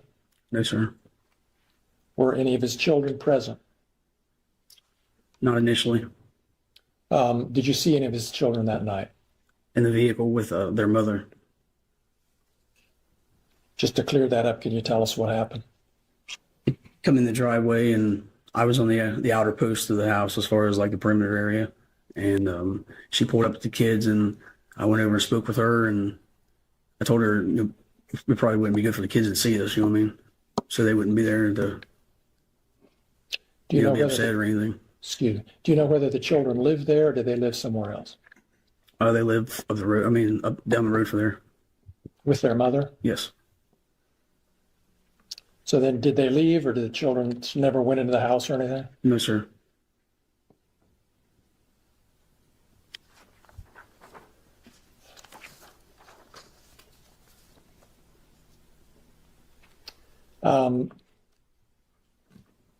Did you take any money that night?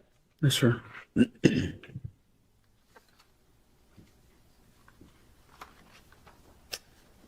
Sometime after this warrant was executed, did you start becoming aware of things Mr. Foreman was posting about you on the internet? Yes, sir, I did.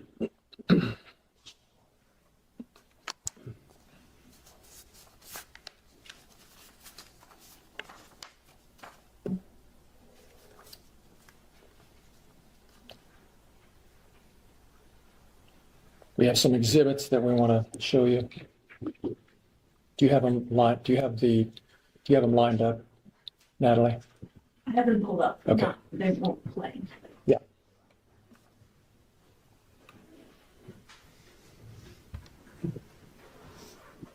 Let's go to the first one. Is that the order that we put them in? I have the order.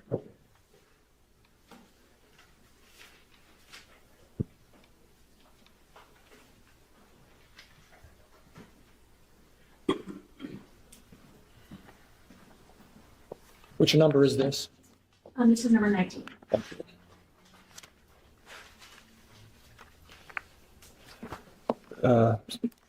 So Lisa, we're showing you what we've marked as Exhibit 19. This looks like a post from September 17th, 2022. Was that shortly after the execution of the warrant? Yes, sir.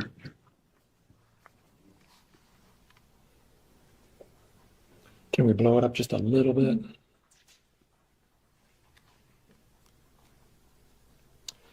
Okay, down.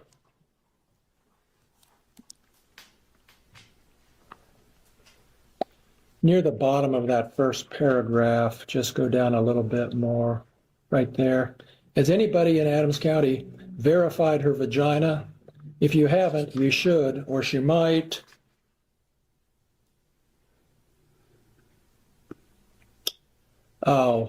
Whop out something bigger than yours.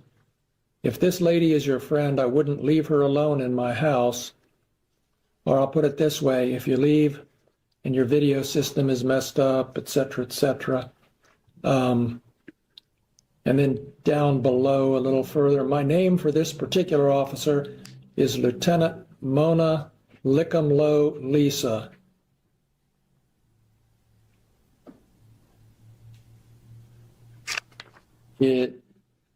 When did you first see this posting, if you recall? Shortly after the warrant. That was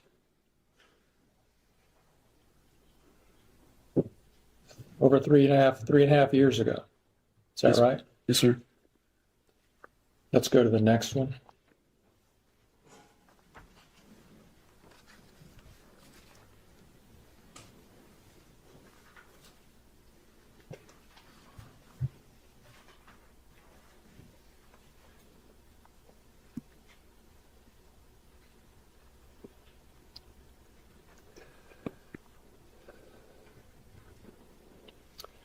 And you see here, it says disconnect after stealing my money. What's the number? Sorry, 20. exhibit plain is 20, Your Honor, thank you. Is suing me for humiliating her, giving her mental stress, ridicule, and the loss of her reputation.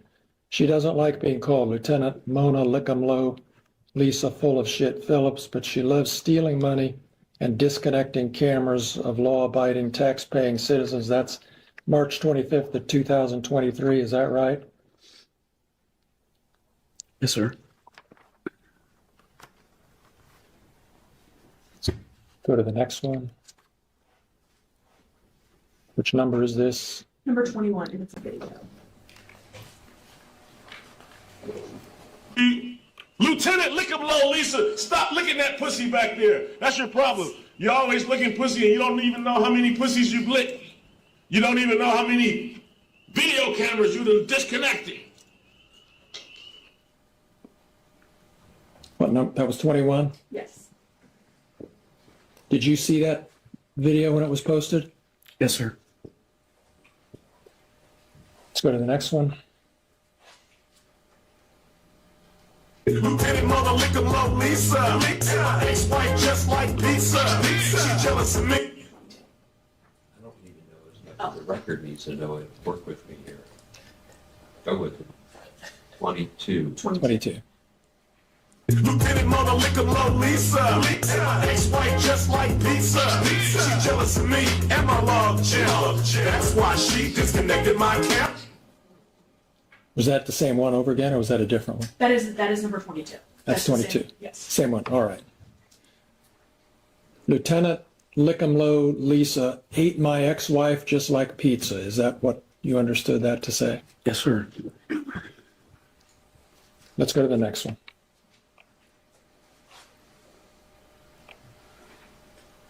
This is 23. Mother Lickumlow, Lisa. My ex-wife just like pizza. She jealous of me and my love gel. That's why she disconnected my camera. That's the same thing on a different platform. Do you know what, can you tell what platform that is? Search YouTube. And the other one was Instagram? But let's, don't play it, just pull it up, see if we can, Number 22. It's number YouTube. 22, yeah. Lieutenant Mother Lickumlow, Lisa. Is that, 22 again. that's YouTube? Yes.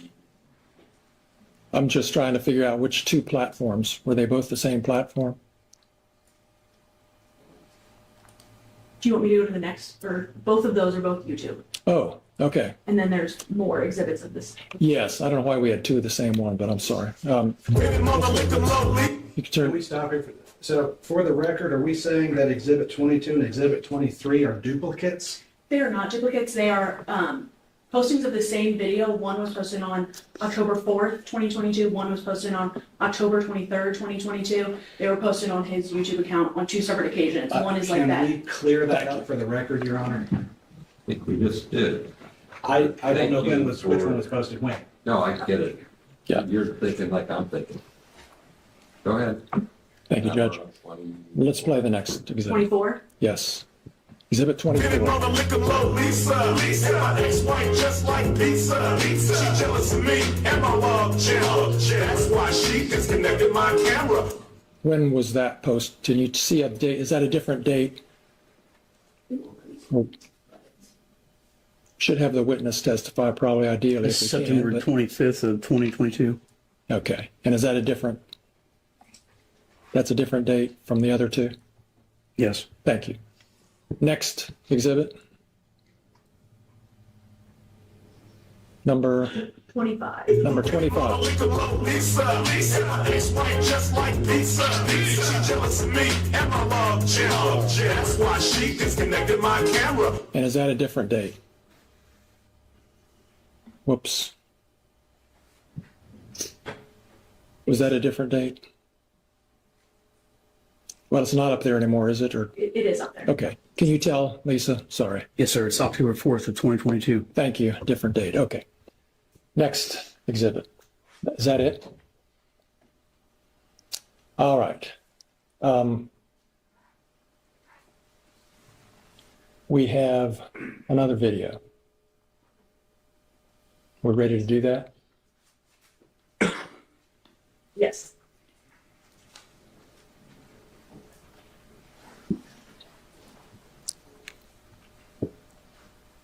I'm just assuming I'm going to object. Yes, you're going to object to This this. is the one I'm going to renew my objection on. So don't play it, just tell me what it is first. What is this? This is a video that was posted, I believe, last Friday. Yes. Your Honor, I will enter an objection on this. The law has changed. As I said, in April of 2025, a new law was passed, an anti-SLAPP law, which would apply to this and therefore would have a completely different standard of evidence, and we would renew our objection to it being admitted or even posted at this point. Klingler? That law does not apply to this video or to this case, Judge. Your Honor, that pertains to matters of public, for the press. It also covers artistic expression and stuff. Just to have no analysis is not an answer to the question. But I will renew it. So a really good objection, and I'll be consistent and overrule it. We'll play it, and you might be right, but we'll overrule it. I think I'm right. So, Go ahead. Number 26. And this is not 26. I apologize, Your Honor. It's 34. Sorry, we're out of order because of the way that they. Right, okay. 34. then for the record, Your Honor, my objection would pertain to Exhibit 34, just for the record. Did you see this already, Mr. Osborne? Your Honor, when they listed it, I did find it, take a look at it. I was never supplied a copy, but I did find a copy on YouTube. Thank you. Go ahead. Thank you.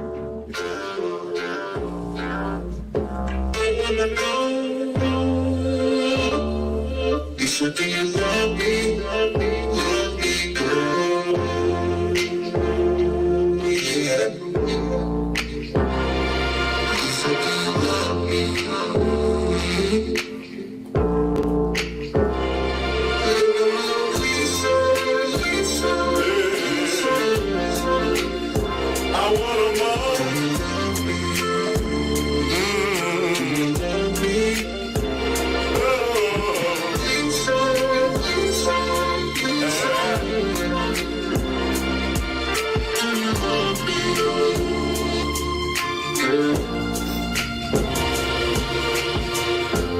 Liquor Lisa came to town. She had all the pussy all around. From Adams County to the 275. Liquor Lisa, licking every pussy alive. Liquor Lisa, liquor Lisa, pussy like pizza. Sometimes she won't lick 'em up. Lisa, lick 'em up, Lisa, pussy like pizza. Man or a woman, you really don't know her. I notice her voice is a few octaves lower. She's not too ugly. She's not too fine, but she's not too fine. Might whip out something that's bigger than mine.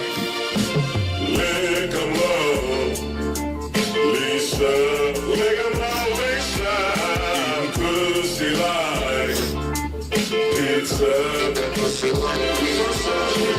Lick 'em up, Lisa. Lick 'em up, Lisa. Pussy like pizza. Lick 'em up, Lisa. She raided my house. She disconnected my cameras. Then she went down on my spouse. I just don't know what I'm gonna do. Y'all keep on laughing. She gonna eat your wife's pussy. Lick 'em up, Lisa. Lick 'em up, Lisa. Pussy like pizza. Lick 'em up, Lisa. Lick 'em up, Lisa. Pussy like pizza. When Lick 'em up, Lisa join the Adams County Sheriff. Lisa lick that pussy. Lisa lick that. Lick 'em up, Lisa. Lick 'em up, Lisa. Pussy like pizza. Sometimes she won't lick 'em up, Lisa. Lick 'em up, Lisa. Pussy like pizza. Sometimes she won't lick 'em up, Lisa. Lick 'em up, Lisa. Pussy like pizza. Sometimes she won't lick 'em up, Lisa. Lick 'em up, Lisa. Pussy like pizza. Sometimes she won't lick 'em up, Lisa. Full of shit Phillips. She'll pull your woman over, spread her legs and feel them lips.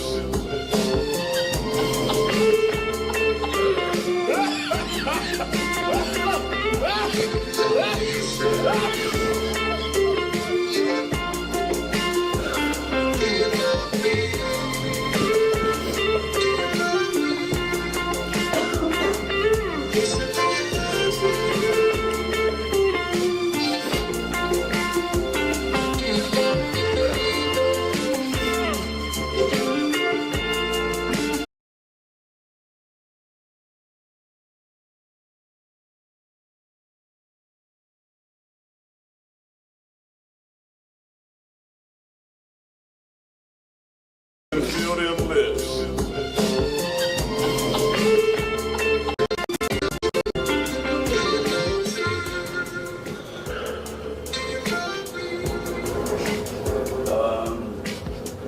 Reclining, dancing in the driveway, singing how I lick pussy. And I need to learn how to count how many pussies I've licked. You know, and this is a made it over.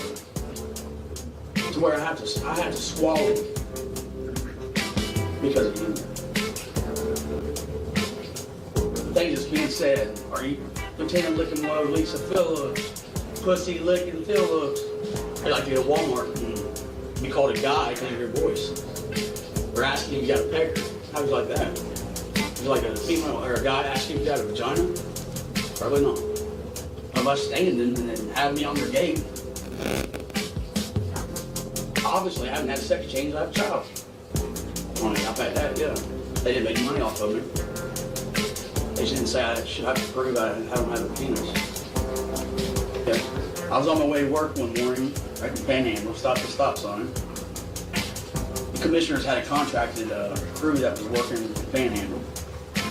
I get hollered, Lieutenant Luke Low, Lisa Phillips. You want calls or you don't even have to be working. You get a holler from Lieutenant Licking Low, Lisa Phillips, Pussy Licking. I'm not a crooked cop, I'm not a thief, and I sure don't have a penis. Like, there's been times that videos have been sent to me that I've had to go home because I can't handle it. You know?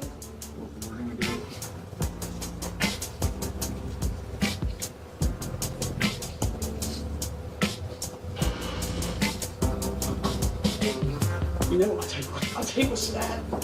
It's the fact that, number one, that I have to be emotional because your client lies. I've had a deep voice in my entire life. I did not wake up one morning and beg God to have a deep voice, all right? I have not had a sex change. I do not have a penis. I shouldn't have to prove I don't have a penis. Or about having a penis bigger than the rest of the guys that I've worked with. And pulling people over and licking pussy. I mean, come on.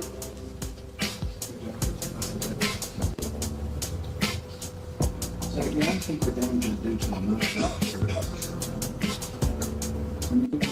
Say emotional stress. Can you tell me exactly what that means? Look at me in the face and tell me what it means. What does emotional stress mean to you? Obviously, it's right here. Are you saying there's no one else to call, or there is other people and you don't want to call? I'm not going to put anybody else in the middle of it, so. Lisa, I'm sorry. I didn't know that hurt you like that. You kind of intimidated me. I mean, you're a cop. I know you're. I'm sorry. I mean, you guys raided my house. You knocked down my door. I was upset. I would never shoot you, or I would never try to punch you. I thought I'd crack some musical jokes, and I didn't know they hurt you that bad. I'm sorry. I think you're a nice-looking lady. I didn't know you was a biological lady. I'm sorry. I was just having fun with the bad situation. I'm sorry, baby. I'm sorry. Oh man, Jesus. Hang on. Let's take a little break, everybody. Hey, thank God.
I did a show one night, and this girl said, "Hey, AFROMAN, I want to give you some pussy."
That it?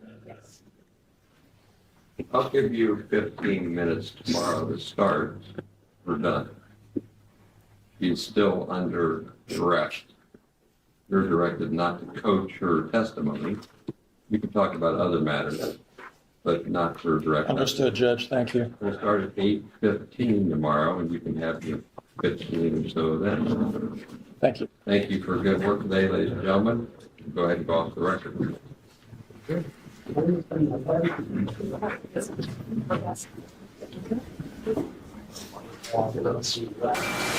Okay, so is there anything you want on the record at this point in time, Mr. Clayton?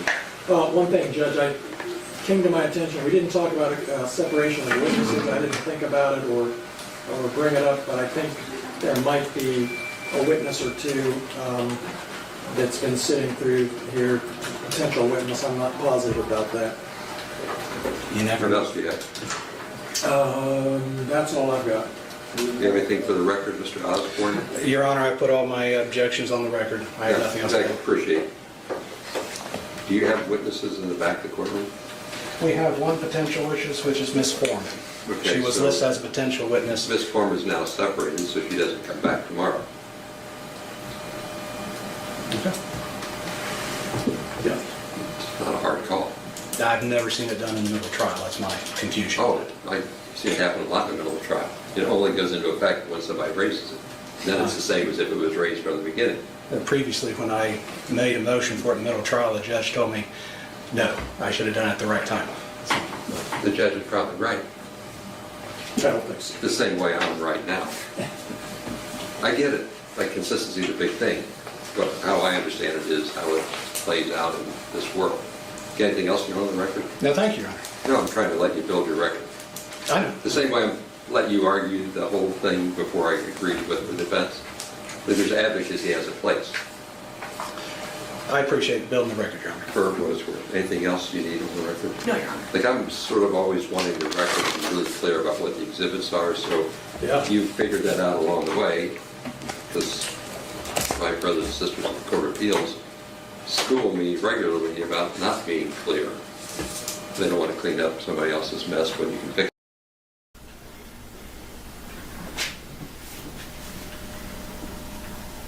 See, I wouldn't trust him with methamphetamine crack ass alone in my house. So, I find that pretty insulting. that statement is what That's- you're suing on. Well, no.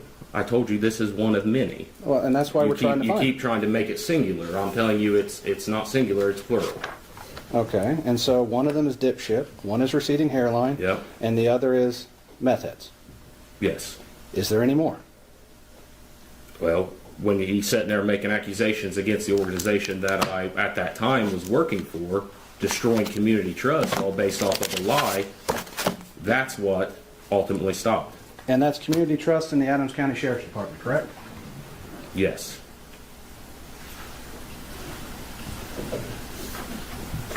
Let's go back to what was Plaintiff's Exhibit 5. Okay.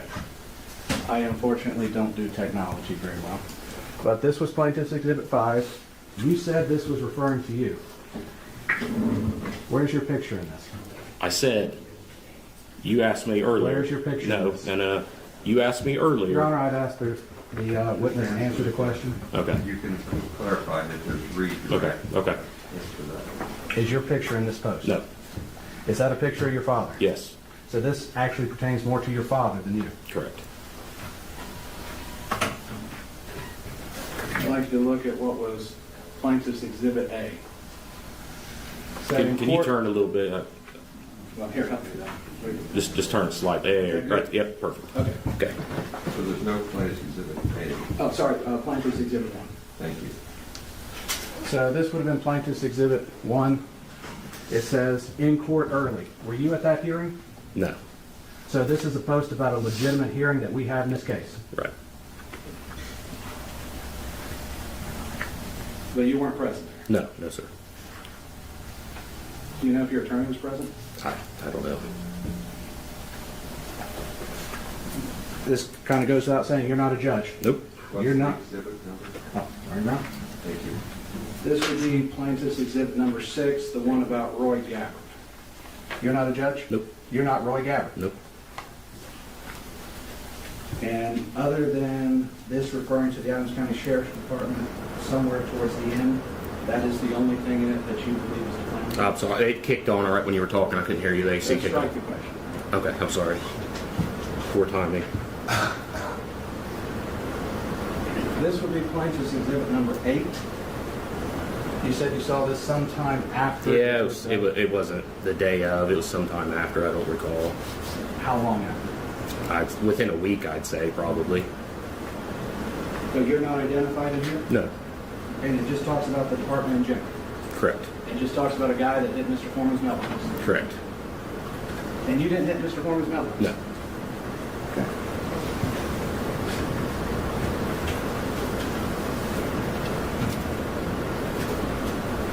Were you ever disciplined because of what happened in the raid? no, Were you ever disciplined for anything Mr. Foreman said? no.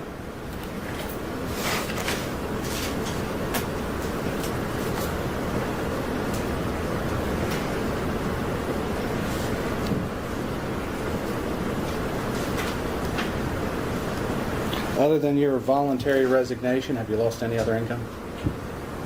I've been employed in a year. I've been living off savings.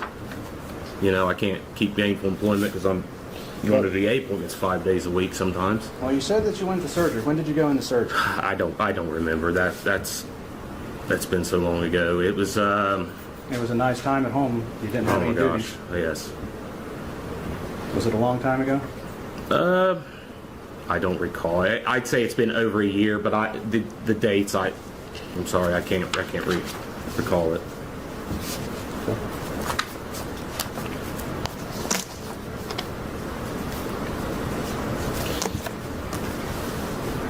So, is the allegations of you being a thief come out of the handling of the money during the search of Mr. Foreman's residence?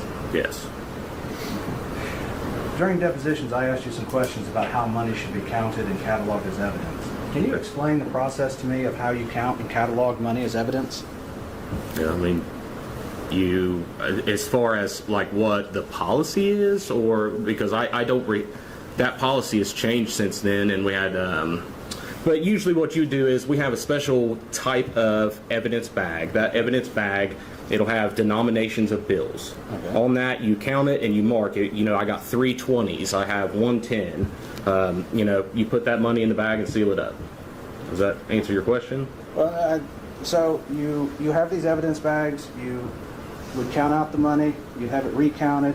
You would then like put a stack of 20s, 10s, 5s, and then down the denomination. Yeah, it's not counted by the total on the bag. It's counted by each individual bill and the amount of each bill. So you have 3 20s. You don't put the total amount of currency. You put the number of bills. So you could tell on if the that bills type of evidence bag, yes, sir. Okay. So let me rephrase my question as we were Okay. talking at the same time. So if I look at the evidence bag, I can know exactly how many 5s are in it, 10s, 20s, 100s? Correct. And the evidence is sealed when it leaves the scene? Most of the time, yes, but as long as it stays in your care and custody, as long as it's not something, if this was something that had a fingerprint, of course you have to protect that fingerprint until you can get it to a lab. I'm not going to say that every time you leave somewhere something is sealed, because sometimes, I mean, that's an unrealistic expectation. You know, if I got a gun, but I don't have a gun box to put it in, well, that's going in the trunk of my car until I get a gun box to put it in. I mean, that's just that's the reality of law enforcement. But if that gun changed hands by 3 or 4 people, they would all sign the box when they got it to show the chain of Correct. evidence? Yes, sir. Yes, sir. So anybody in possession, that must be in the chain of evidence? Correct. And that's put on the bag? Or the box in that case? Well, there's a little thing right on the front. It'll have an evidence chain right below the denominations. It has an evidence chain. So if you collect a gun, you would sign first. If I hold it, I'd sign second, and so forth and so forth? Correct. Now, what happens if you don't have these special evidence bags and you just have a clear bag? Can you tell me where you're going with this and why it matters? This matters, Your Honor, because there is a question about the policies and procedures, and as I said, Mr. Robinson is going to testify, if he's admitted to testify, about an investigation he did. His investigation is very limited, at least from his report, would indicate he only watched video footage, never interviewed anybody. So, one of the things I have to counteract that is the fact that the evidence was not handled correctly. And that is what I'm building here. Mr. Kouri is testifying about the exact way in which you would put that in. What does that have to do with any issue in this case? Your Honor, the issue of money is, and missing money is at the very issue of, they say they're being called thieves. They're trying to prove it's not a fact. I'm trying to prove that from the evidence and how things were done, you cannot even make that conclusion. You said to call Roberts? Yes, we do, Judge. He's asked him to be here a long time.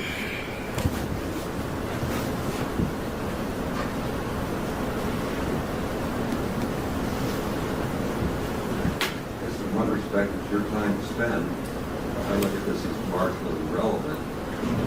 But you can spend the time. Thank you. Have at it. So if you had a plain evidence bag that did not have the place for 5s and 10s, would you handwrite in that information with a permanent marker? Yes. So even if the bag was plain, you could write 10 5s, 2 20s, and such? You can. But that's the way it should be done, though, correct? Well, I'm not going to say that's the way that happens every time.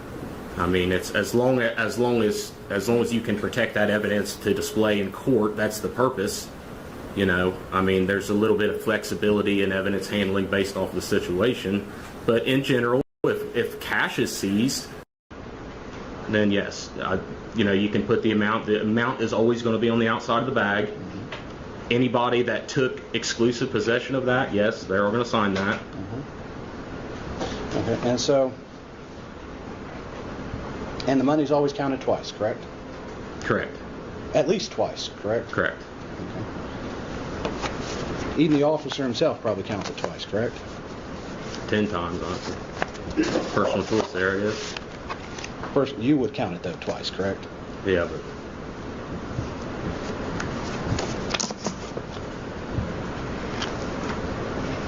Did you ever have possession of the money during the search of Mr. Foreman's home? to be honest with you, I don't recall. I don't believe so, but I don't recall.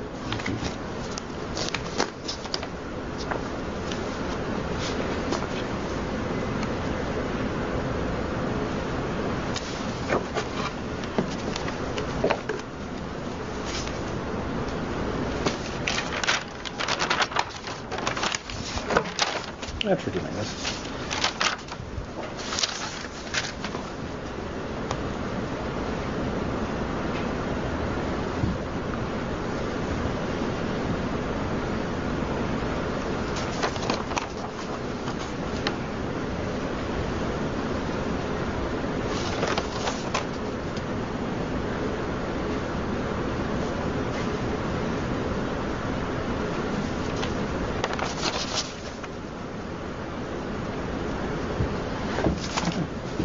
Come out, sir.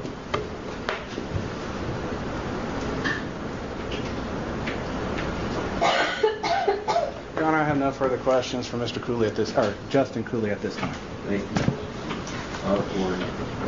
No redirect, Judge. Step down.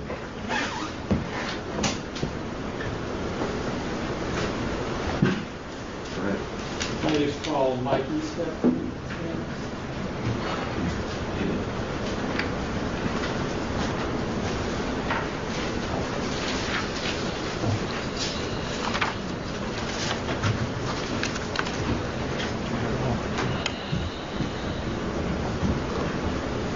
Do you solemnly swear the testimony you're about to give shall be the truth, the whole truth, and nothing but the truth? As this, you shall answer unto God.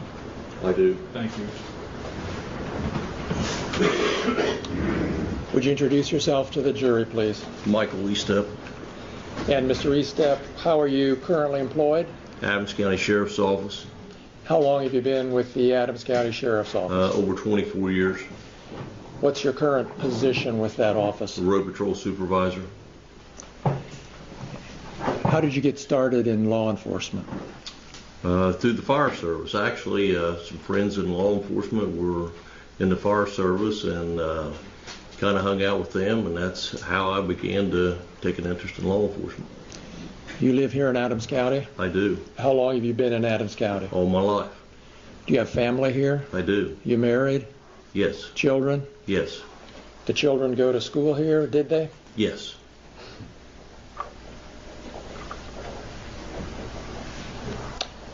You were part of the team that executed the search warrant on Mr. Foreman's home, is that right? Yes.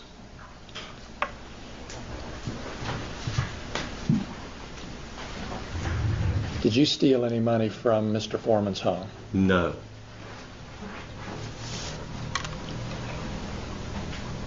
We've seen, you've been here the whole trial so far, the last day and a half, right?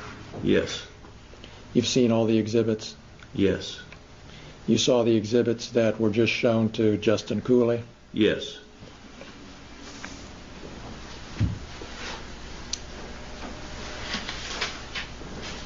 Did the posts that we've been talking about here in this trial have any effect on you? Yes. Explain what you mean, please. People that we deal with in providing services into the community has called us out, called me a thief. We assisted with a search warrant service here with another agency, and the people that was inside the residence looked at us and says, why are they allowed to do what they're doing? And then they look at us and say, well, you done it to AFROMAN, they can get by with it, they can do it to us. Did you ever receive any calls having to do with this case? Not directly. Are you aware of calls that were received by dispatch? Lots of them. Tell us about that. My daughter actually works in the dispatch center, along with all the dispatchers that I'm very familiar with, that I work with as co-workers on a day-to-day basis, called, and anything from why did you do this to why did you tear down the door, why don't you pay the guy back, you guys are thieves, and on and on and on. Your Honor, I'm going to object. It's hearsay. He was not there. He did not have the phone calls. He's hearing them actually third hand the way he's describing it. He's hearing them from the idea of, from the dispatchers telling him what another person said, so hearsay upon hearsay upon hearsay. What's the purpose? The purpose, Judge, is to, my next question was going to be, what effect hearing about these calls to dispatch had on Mr. Estep? Wait. Just for the jury's benefit, if the content of the calls was an important issue, then we wouldn't let it come in. The speaker here would have to testify. But the nature of the call, how it affected him, is probative, relevant in this case. So the general description of the calls in the context of how it affected him is the reason you're allowed to hear it. Not the accuracy of the call, but the effect on the person. Something else, Mr. Osborne? No, thank you, Your Honor. Just for the record. No, your objection. Thank you. Thank you. So Mr. Estep, tell us what effect it had on you hearing about these calls that dispatch was receiving about this warrant execution. And it developed a serious concern of safety to not only to me, but the people working with me on those shifts of the days that I was working. Basically, overwhelming of calls that came through, and they were hardly able to keep up with what we have going on in the services that we're providing with nonsense phone calls. Are you aware of any effect that these these posts had on the sheriff's website? Your Honor, I'm going to object. That is beyond the scope and not even relevant to this. The Sheriff's Department is a government agency. You cannot defame a government agency. Okay. For the record.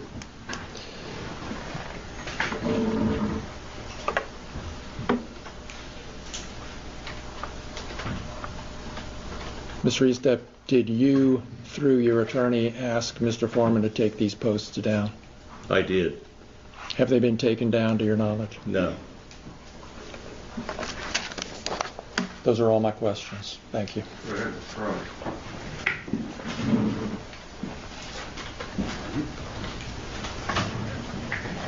Mr. Estep, do you mind if I call you Mike? That's fine.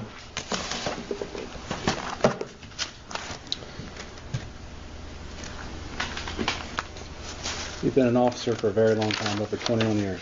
Actually, over 24 full-time years and over 38 and a half as a certified peace officer, state of Ohio.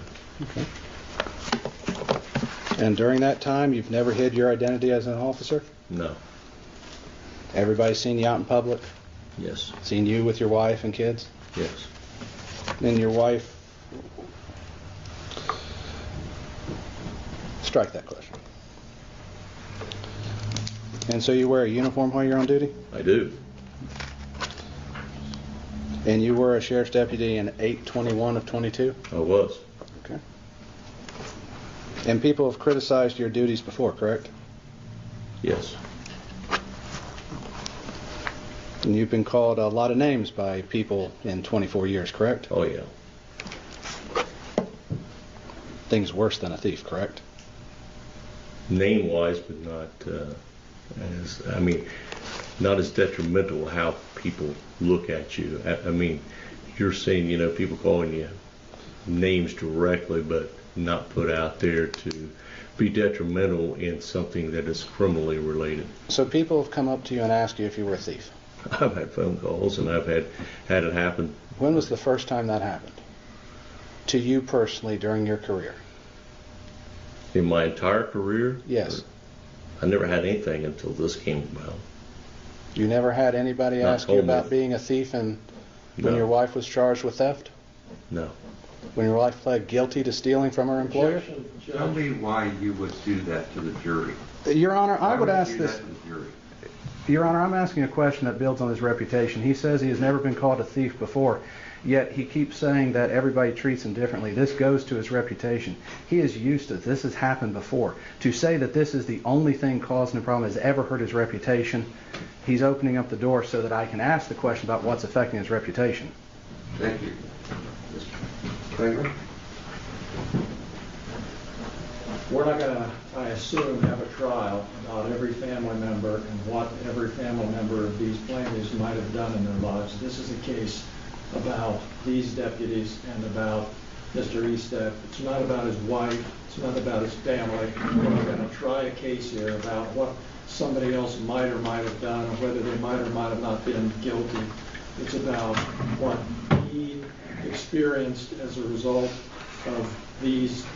And how it affected his reputation, which is exactly at issue. He is talking about his reputation and how it's been affected. He's opened it up. Your reputation is your entire life, everything you do in the community. Your family affects your reputation. You can't say that you have... If my brother gets in trouble and people ask me about that... This case is about what he did to his reputation, not about what... What was his reputation like before this started then? So I let you play this out in front of the jury so they can understand how to separate the evidence. There's no claims here for your benefit, ladies and gentlemen, for family member injuries. Right? But how family members' reactions to claims affect a person's relevant. So you get to hear that my daughter was upset when I was called a derogative term for the benefit, for the relevance of how it hits me. Right? Now, take that to this step. If we allow, and we will, testimony about the wife's prior experience, it only goes not to the character of that person, but how it affects the witness. So, like, we're not here to try to decide whether or not the spouse has a character flaw or not, but how the whole thief reference should play into his claim for damages, right? Their law school example and arguing with each other is what lawyers do, but you need to understand how to see it.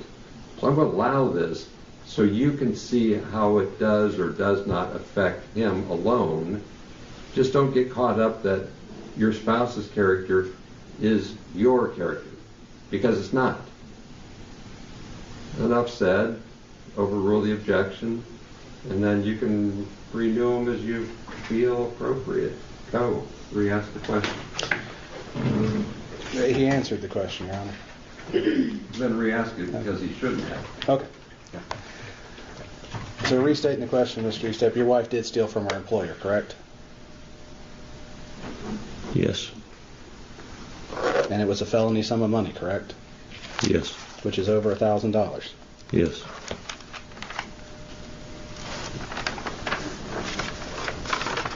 And you were part of the search of Mr. Foreman's residence, correct? Yes. Did you ever have any contact with the money? I noticed money in a coat pocket, and I pointed it out to Detective Newland. And is that the money that Mr. Newland testified earlier that was upstairs? That should have been some of it, yes. I didn't do the collection of it. You just pointed it out in the pocket? Yes. Another officer took it out of the pocket? I assume. Okay. Do you remember which officer you pointed out to? I told Detective Noodlin. Hello, everybody. Here I am. So we're still watching this, but I'm going to also say that, yeah, I think people who are exposing these things, and a lot of people look on YouTube and alternate media sites, and people that are dedicated to the Epstein files and various topics. And Loki says aliens will give us free energy, which threatens the power of global elites. Gosh, my tinfoil hat is on tonight. Yes, yes. So there are ways to link both these things together, and I believe it's part of a larger government disclosure about various different topics. Yeah, and I agree that nothing should be used as a distraction, but I just think that people have been talking about aliens for a long time, and they're releasing Epstein, the aliens. Maybe next they'll do an MK Ultra release. I just think it's a variety of different things, and it's important for people to not be distracted. But I don't think this alien disclosure will cause a distraction. If anything, it'll cause people to be more focused on whatever thing that they're already looking at. So with aliens, there's theories that they are demons, they're fallen angels, or something like that that's working with the forces of darkness. And a lot of these people with Epstein's Island and Epstein, they are Satanists that were hurting children, and there's theories about them wanting to, which I believe is true, harvesting adrenochrome. That is both linked to that, because with these people that believe in these different occultic practices, they follow these certain entities that we know as the aliens. And you've heard the expression that Epstein was a lizard person, the lizard aliens, things like that, and whoever else was involved, and the lizard aliens, has to do with the aliens too, obviously. And through religious narratives and mythological narratives, there are these reptilian type beings that were worshipped as gods, and they governed over humanity and mixed with humans in various different cultures, including the Abrahamic religions. So there's a way to tie both in together, that they're part of a yin-yang exposure. But yes, nothing should be distracted from the other, but I do think both are very important for the public to know about. And by them being certain entities that were demonic, or even if they're from another planet or time travelers, there seems to be these extraterrestrials that are linked to these deities, the occults that Epstein were part of, worshipped. They have different occultic symbolism. In Epstein's Island, there's like a temple thing there with different Greek mythology gods in there, which are linked to the extraterrestrials. So I do think both are linked to each other, and I think that they both need to be exposed, because the Epstein coming out, maybe there'll be MK Ultra, and MK Ultra has to do with a brainwashing program that the U.S. government was trying to use to get people to think, a certain way. Which Caraville, I'm glad you're concerned about people being distracted by the media, because that is part of what MK Ultra was used for, and to this day, with Disney, with these different, media companies that are using their influence to sway people in a certain direction, in a lot of ways, not in a good direction. And a lot of people in the CIA and upper government entities, not entities, but government officials, are satanic. Literally, there's Satanists that literally are in there. So that's where we go, where there's elites that worship these entities that have to do with these aliens. But yes, that's a way to link the aliens to the Epstein stuff, by the way. And without that, besides that, I just think that there's government secrets that were never exposed before, and now they're being exposed, like a domino effect happening. And yes, no one should be distracted. We all should take everything into consideration. The wars, Epstein, aliens, I think everything should be covered, just as we do on the channel. And we just have many different topics to talk about on the show. So thank you, Caraville, for your thoughts on that. That's my opinion. And also thank you, Moki, too, for links and your commentary about it as well. All right, and let's see this. About. Yeah, there's so many different alien encounters that people have had, especially people in the government, too. Sometimes I feel it sounds like I'm about to do a movie, about to do a movie. the way we talk. Okay, let's see. Videos of brave Epstein survivor has finally stepped out shadows with expensive. Okay. This is an Epstein link that Moki has sent, and let's look into this. All this is from another source. And Moki says it's hard to wade through all of it because there's so much disinformation. Oh, absolutely. And even with UFO sightings themselves, some of them are not real and some of them are real. And there's conspiracy theories that are not completely accurate as well. So with disinformation, it is difficult to always see what is and what isn't, but many of them are true as time goes on. It's hard to wade through all of it because, okay.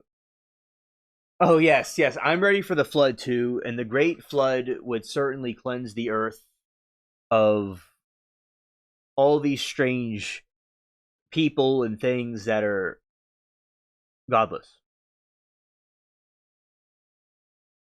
And some of them are ours. Right, okay, yes. Exactly. And when the Great Flood happens, when it happened, it wiped out the Nephilims and the other creatures that were made that weren't supposed to be there. And according to the Abrahamic religions, and even in other cultures, there's a Great Flood too. And we need that again as another cleansing of the earth after what we've definitely encountered. And let's see. Yeah, we are scaring careful. Scared. Plus, a lot of UFO experts are probably deep state plants.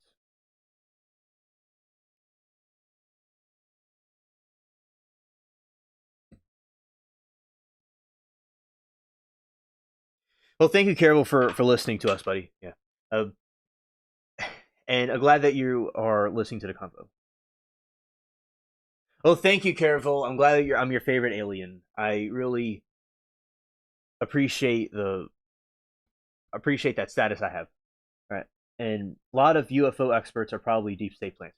Yeah, and there is truth about the UFO experts that are in the deep state who are in there that are really part of controlled opposition, that are giving information like breadcrumbs, but really they're part of the agenda in some way. Oh, Moki, excellent. Glad that you got that quest done.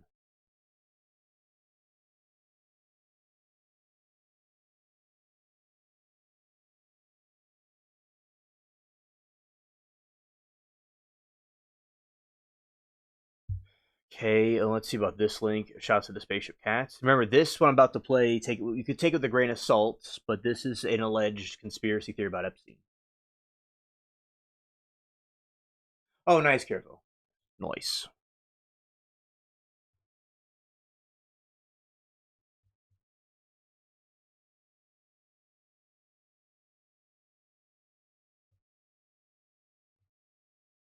That nails Leonardo DiCaprio to Jeffrey Epstein's most depraved inner circle. This damning video shows the star not just lounging on Little St. James sharing Joker with Epstein, but actively participating in blood-drinking ceremonies during full-on pagan occult rituals. The year, 2012. Right, and in this allegation, you see, and I do believe if whoever did or didn't do these activities, these rituals that these occults do is linked to the fallen entities, the fallen watchers that are the aliens.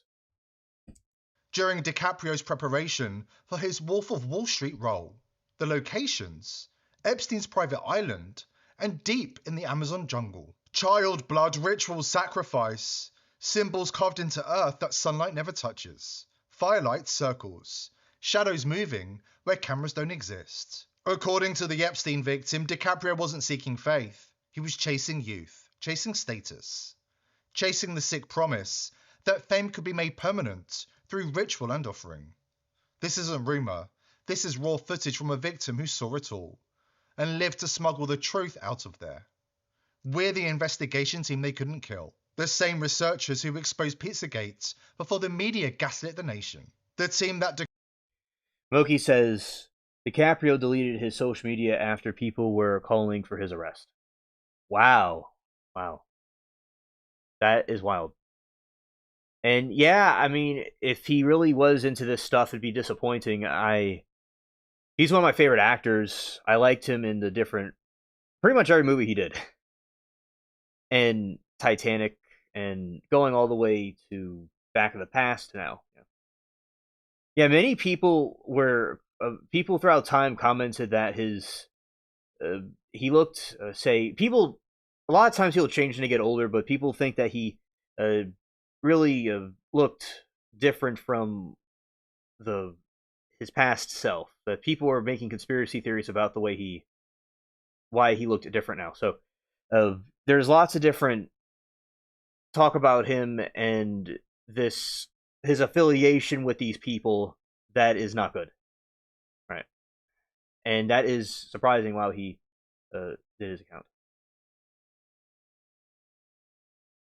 Okay, Lou Elzando has long been considered a Gov operative in the UFO community. Oh, okay. He's one of the Crumb Trail operatives within. Okay, thank you for the heads up. decoded the Podesta emails while the elites locked down the internet. The ones who sat across from Justin Bieber in 2016 when he was shaking, trying to warn anybody who would listen. They banned us from every platform. They raided our business. They tried to ruin us. Now we're back with our most dangerous investigation yet. Because this isn't a job, this is a calling. We have 4K footage showing DiCaprio and other celebrities engaged in pagan occult rituals. And not just worshipping, engaging in vile acts that will bring the entertainment industry to its knees. This is not a true crime podcast. Oh, Greer. Yeah. I'm not surprised about Greer.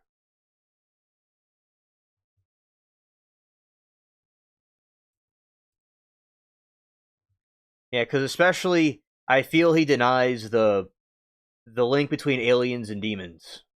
I'm not saying all aliens are demons, but definitely I think there's a link to some of them with them. Yeah. So, not surprised about that one. This is the evidence drop the Hollywood elites have nightmares about. Subscribe right now. Today, you'll see the evidence with your own eyes. All right, and that is what is this? Oh, I'm gonna get his name. You'll hear from Hollywood insiders, Epstein victims, and learn what happened. Yeah, so TPV Sean, probably it's over on Rumble, I suppose. And he's also has social media on Twitter. Really, it's called X now. Yeah, so that is a conspiracy about him, Leonardo DiCaprio, being allegedly involved with the Satanic Hollywood Party. And I do believe there are many that do that, all right? And I would like them all that were involved in this evil activity to be prosecuted, but we're not really too certain if that ever will happen. Yeah. A show that I liked growing up about aliens was called The Ancient Aliens.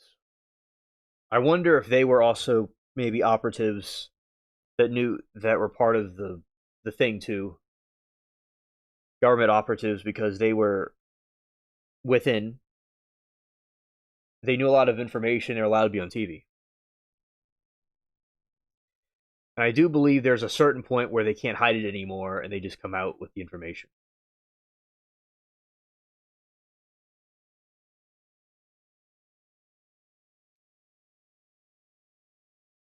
Okay. I'll do that.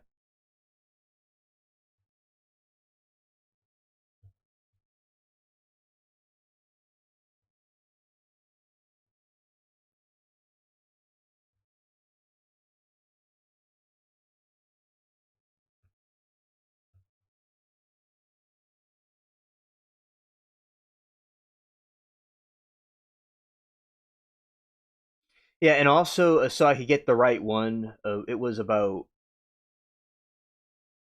space, about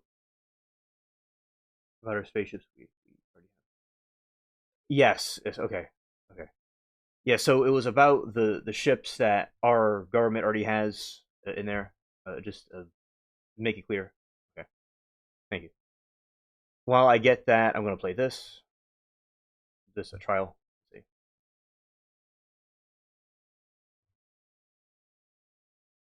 see.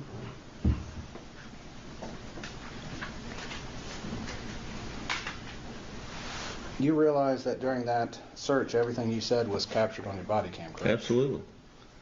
Did you ever make derogatory remarks during the search warrant about Mr. Foreman? Not that I can recall.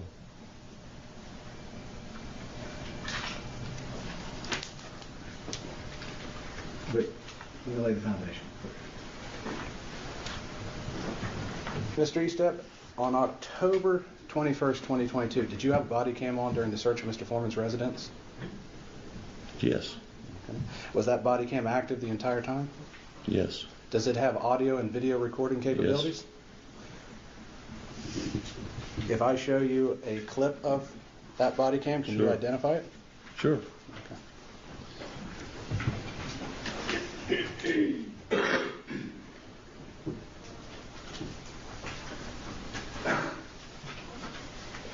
For the benefit of the record, this would be marked Defense Exhibit B. And for the sake of the record, the file would be ACSO3_OK0019_21252.mp4. This is a clip of that file. Is there a way to note what portion is there time, a clock? Or when you plug it in, if there's a clock time? It should have the date, time, and the timestamp it goes through on it. So the Court of Appeals should know that you didn't play the whole thing, you just played X amount of time. Yes, Your Honor. That's what I'm looking for. As there's over 8 hours of body cam footage, we have to. We just have to make a note. Tell me where you're starting it when you're starting the time clock.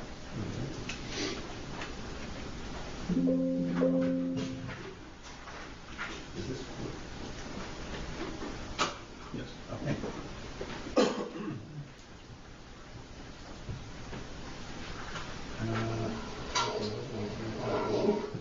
All right. Okay. Your Honor, this would be marked body cam and the up. All right. Let's go here.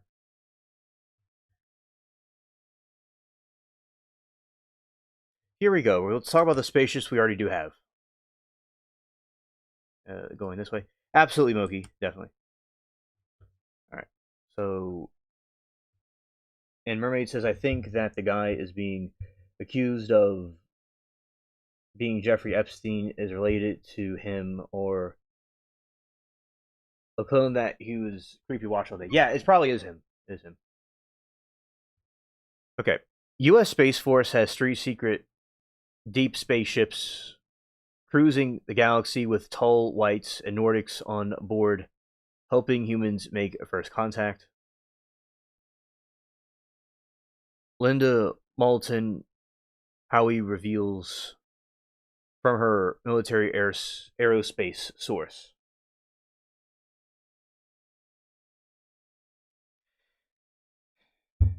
The United States now has secret deep space vehicles for long distance space travel to other stars. Yes. Under the new U.S. Space Force, there are at least 3 long distance space vehicles. Yes. Under the new U.S. Space Force, there are at least 3 long distance space vehicles. Mermaid says. Mermaid says to Moki, I do think truly they were just doing their job, taking orders. People in charge should be investigated and sued like their chief, not them. Okay, Mermaid, thank you for your take. And continuing about the U.S. Space Force stuff. Under the new U.S. Space Force, there are at least 3 long-distance space vehicles. Okay. The USS Curtis LeMay has been cruised in our space since 2003 and has been the 22 different catalog solar systems. The USS Hoyt Vandenberg has the largest crew of tall whites and Nordics from Sirius B on board to help facilitate the first contact interaction, and uses deep quantum tunneling to slash 50 light years down just 5 Earth years. Are already exploring the stars with ET aliens to guide us. And now I'll show you all this clip about it. I have been able to Right here.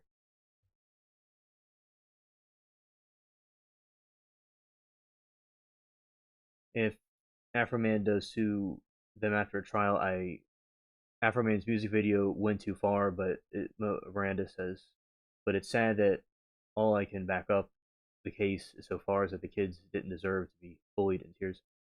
Miranda, thank you for your take. Yep, absolutely. Okay, so here we go, Caraville. We're going to show you something here. ask a military aerospace source if the United States now has secret deep space vehicles for long distance space travel to other stars. And the answer that I received is yes. My source told me that under the new U.S. Space Force, the sixth and newest branch of American military, there are at least 3 long-distance space vehicles, each named after historic military leaders.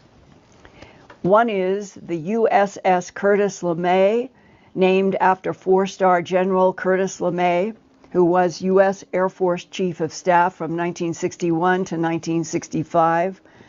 I have been told that the USS LeMay has been, quote, crewed in outer space since 2003 and has been to 22 different catalog solar systems in our small arm of the Milky Way galaxy. Along with the USS Curtis LeMay is the USS Hoyt Vandenberg, a second long-distance space vehicle named after Major General Hoyt Vandenberg. He was U.S. Air Force Chief of Staff and President Truman appointed member of MJ-12 that secretly studied UFOs and ETs beginning in 1947. And the third U.S. long-distance space vehicle is named the USS Roscoe Hillenkoetter.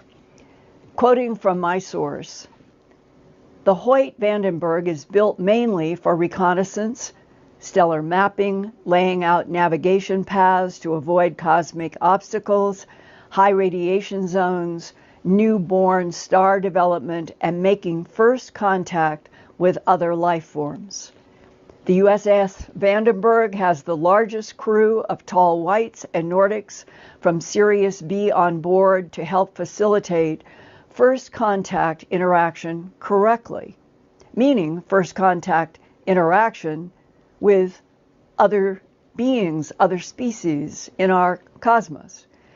You could say that the USS Vandenberg is really the tip of the spear as we venture out. Just know that this is done under supervision from the 2 very old and responsible and respected off-world groups, the Tall Whites and the Nordics. Most of the contacts we made in cataloging different star systems have intelligences that are aware that the Tall Whites and Nordics are supervising us, meaning us humans. The Tall Whites and Nordics do not tell us where to go or where to look for other civilizations.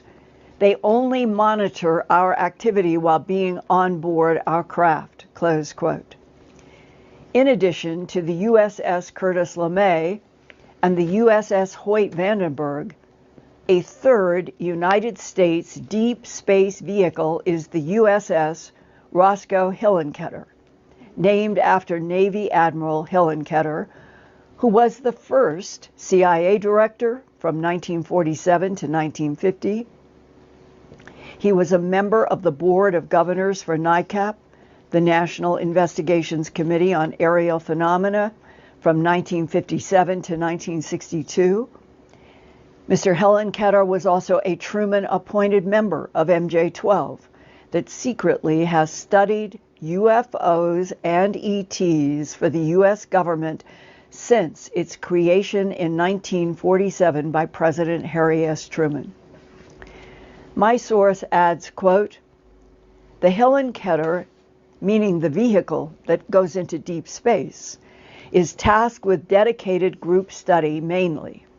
It is built differently than the USS Hoyt Vandenberg in the areas of carrying large payloads to the surface of planets and keeping downward stations supplied for long duration of planetary surface studies. Both the USS Hellenketter and the USS Vandenberg have crew from the United States, the UK, Russia, and Germany. The Tall Whites work in conjunction with these other multi-country crews. The Nordic group is the oldest we have cataloged and have a standing respect of sorts from other groups of extraterrestrial civilizations, mainly due to the Nordics' longevity and keeping peace and any outside non-friendly groups at bay. The Nordics have very advanced technology that they don't share, except to say some of their technology is incorporated into both the USS Hellenketter and the USS Hoyt Vandenberg under their, the Tall Whites, supervision. The USS Curtis LeMay has been able to crew in outer space since 2003 because it is a U.S. deep space vehicle capable of Deep Quantum Tunneling Protocol, or DQTP. That's the physics of tunneling through space-time with Alcubierre warp drive to explore in other solar systems. Deep quantum tunneling might reduce travel time of, say, 50 light years down to only 5 Earth days of travel. Wikipedia defines deep quantum tunneling. Yeah, this is exactly, Mookie. This is groundbreaking, and I've talked to Passion on the show about this with the traveling through space and how it would be done, but it looks like they already have this type of technology already. So these aliens with our group, just like the planet Serpo we talked about, and it is groundbreaking, how these, aliens were giving us technology back and forth to an exchange program to go into deep space. So the concept of this is extremely incredible. Absolutely,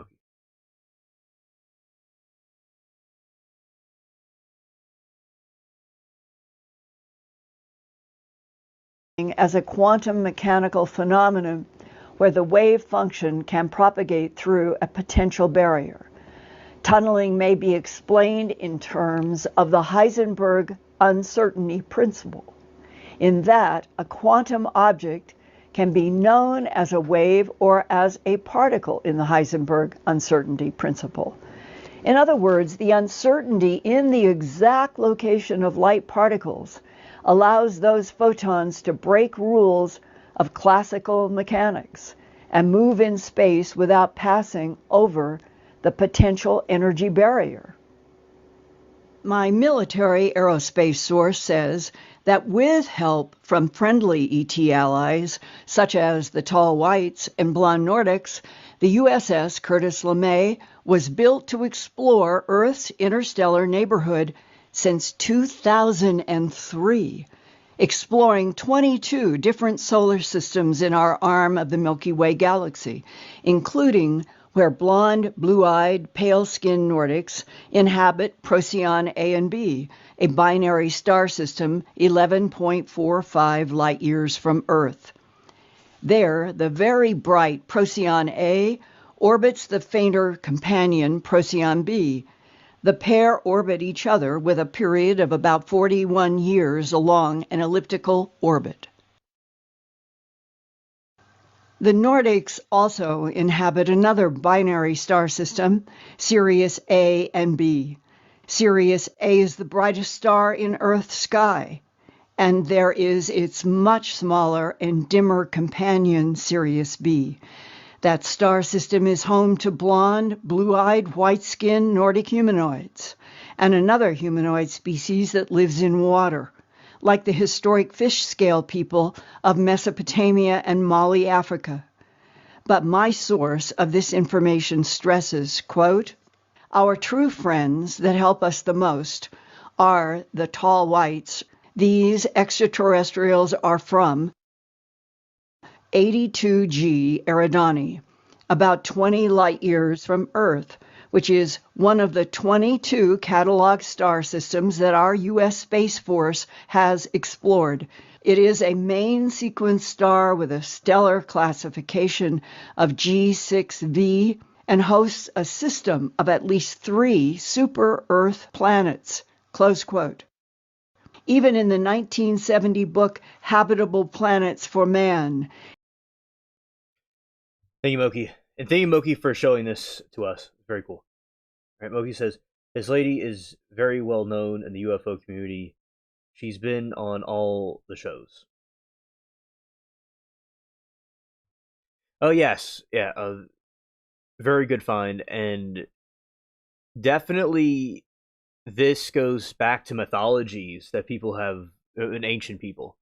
They had these mythologies where these beings from these different constellations came and visited us. And this, to me, I'm glad that someone from the community that is well known is talking about this breakthrough.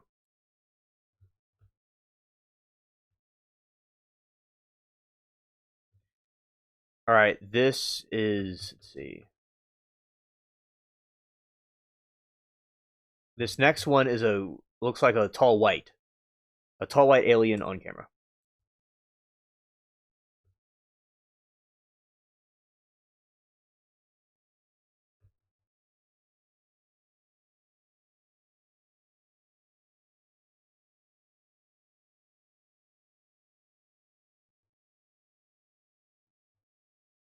Yeah, that's it right there. It's tall, white, and looks like a gray alien.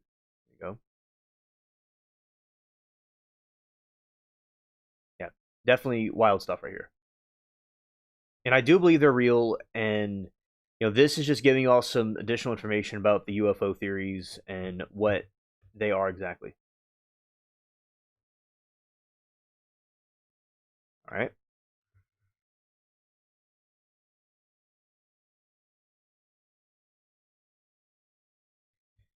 You think it's AI? I could see it being AI. And if it is AI, it's giving a real depiction of what they look like. And sometimes it could be real. You never know. But it is just a disclaimer, that one was likely AI.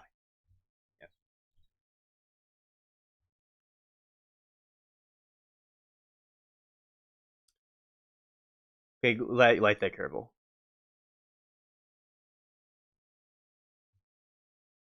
Upper left-hand corner and the bottom left-hand corner, it has 8/21/2022.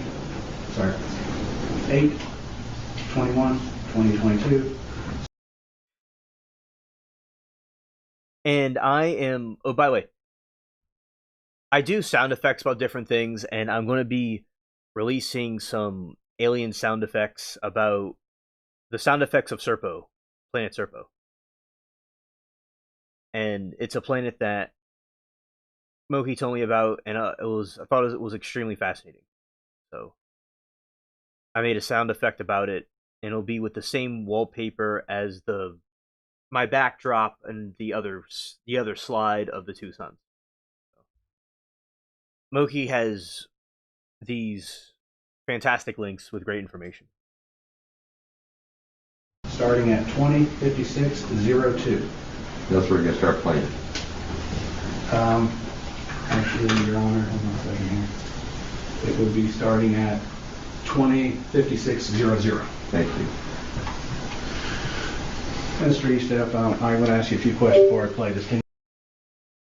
Moki said, "It's still funny to think about, even if it's AI, there has long been talk of tall, short grays, and there's more than one kind." Yeah, because people who have had these different experiences with the UFOs, they will see the whites, they'll see the grays and these different variations of them.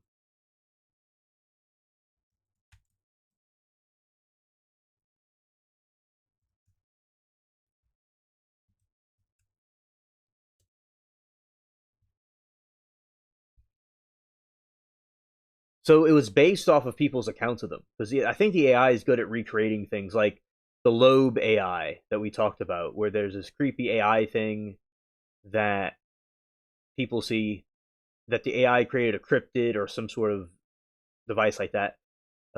That was, because AI, I think, knows things and is able to access certain realms of, in certain situations. I'll explain to you, careful, what the tall whites are. The tall whites are purported extraterrestrial species popularized by the accounts of former Air Force weather observer Charles Hall, who claims to have interacted with them in the 1960s, often described as having chalk white skin, large blue eyes, and thin builds. They allegedly stand around 6 feet tall in early life, but can grow up to 9 feet as they age. According to lore, they have lived up to 800 years and exhibit a deep emotional, cautious nature.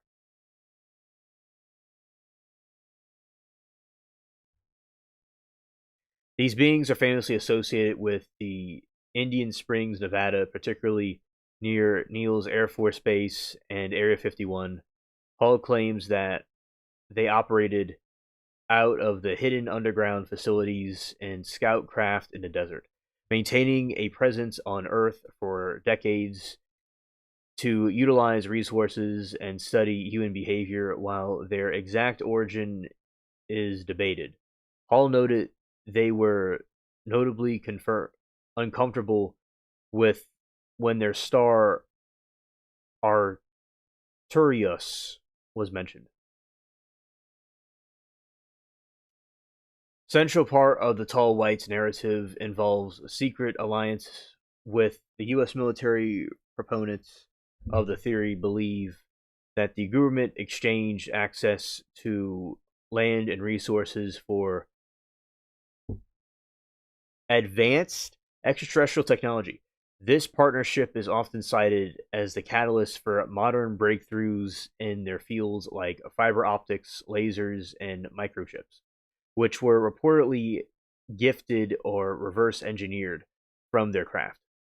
While sometimes grouped with Nordic aliens, some researchers distinguish tall whites as a separate, more clinical or cautious species. They are said to communicate telepathically and can project emotional states to influence or calm humans during encounters. Their physical appearance often include white hair, gaunt, somewhat snake-like face, sets them apart from the stereotypical gray aliens.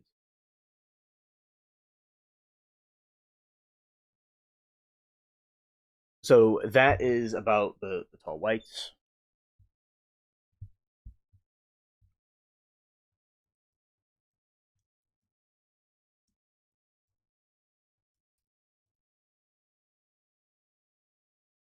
And see this other one.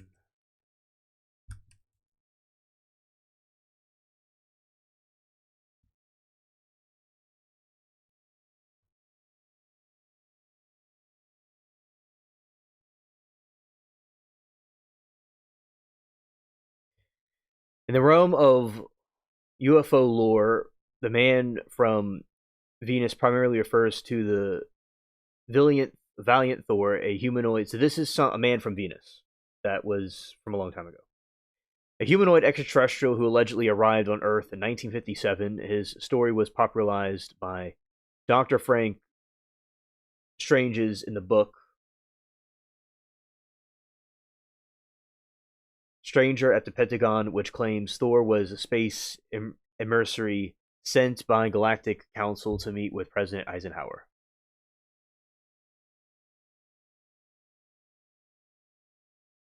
Yeah, and supposedly the treaty that Eisenhower was made with the Tall Whites.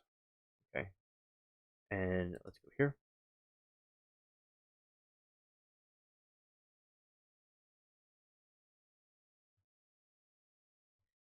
Yeah, and touching more on that is treaty often involves two distinct extraterrestrial groups, the Nordics sometimes equated with the Tall Whites and the Greys, while the Tall Whites are more famously linked to Charles Hall later accounts as Neal Air Force Base. They are central to the 1954 Eisenhower narrative following the Ways.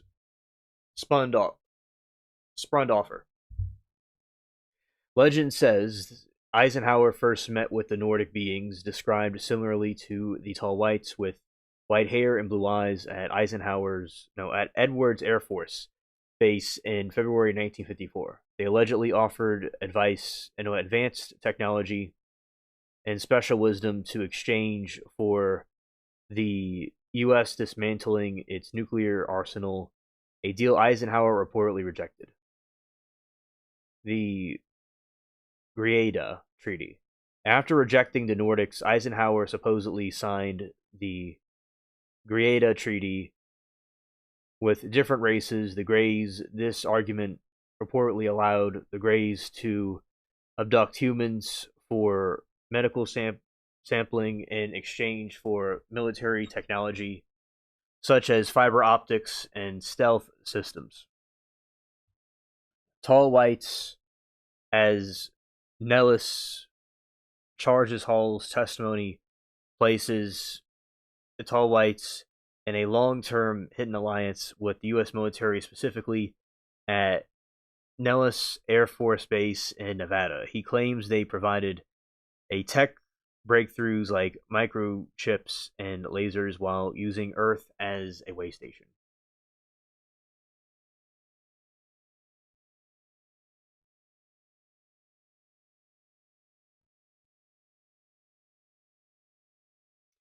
Majestic 12 oversight. Proponents believe a secret group called Majestic 12 was formed, managing treaties and resulting technology transfers.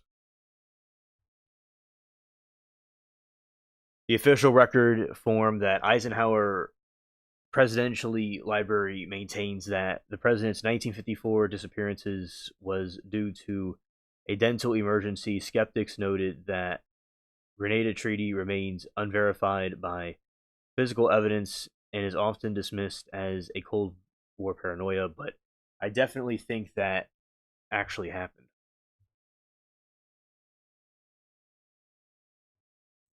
All right. Let's see what Majestic 12 was. And going this way.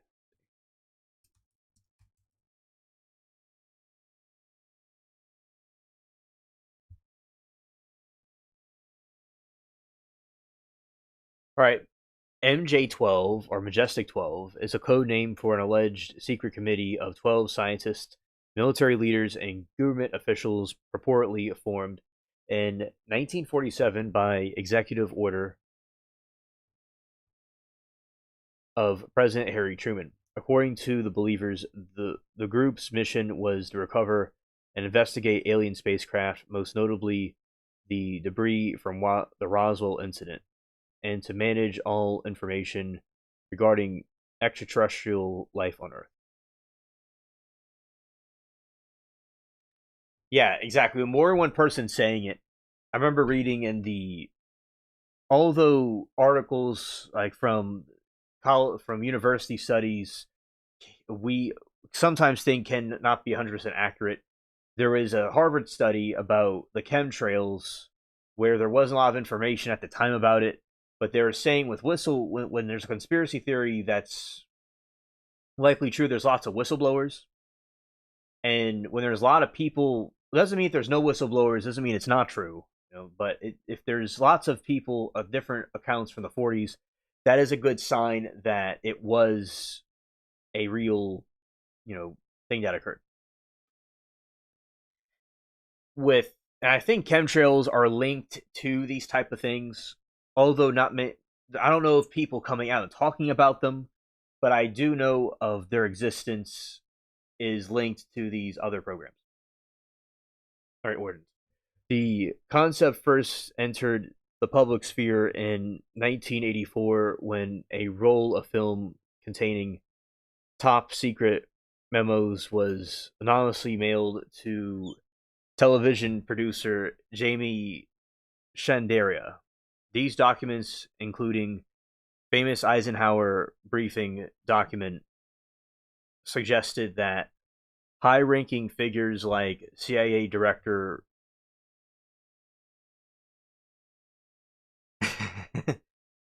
yeah, the bed he has is.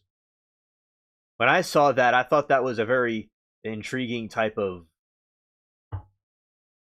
bed covering. Yeah.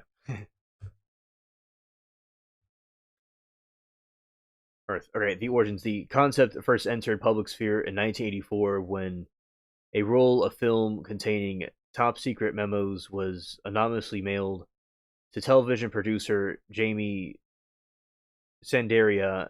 These documents include the famous Eisenhower briefing documents suggested that high-ranking figures like CIA director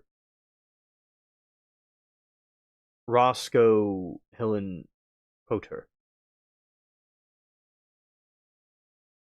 Yeah, exactly, Mermaid. Yeah, with the buds.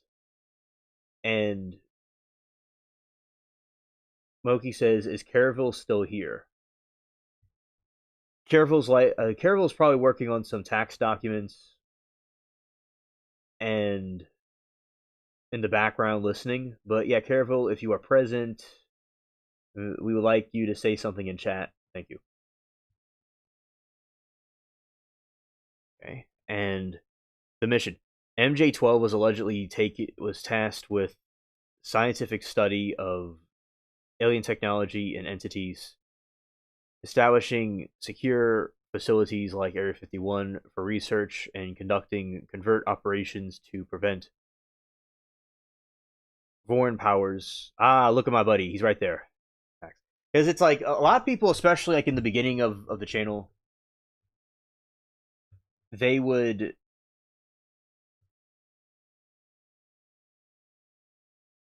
tell me how, they like to, my channel is like sometimes people like to do something in the background and they'll listen to it like a radio. Alex Jones link. Scared. All right, and let's see this. I'm going to put this over this way. I'm going to put this. Yeah, put that there.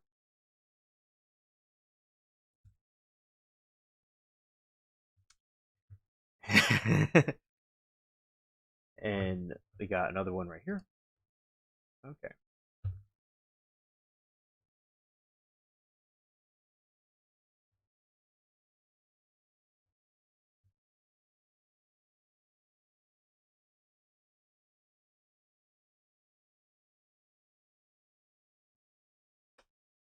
Oh Lord.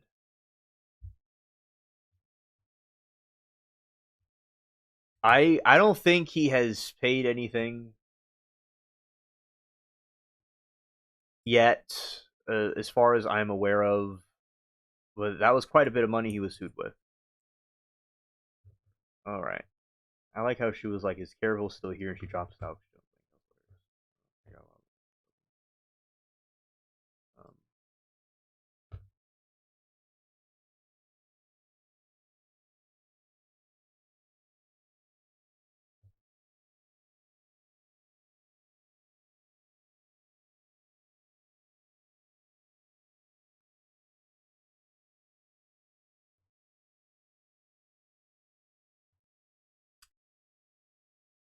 Thank you, Moki, for the links.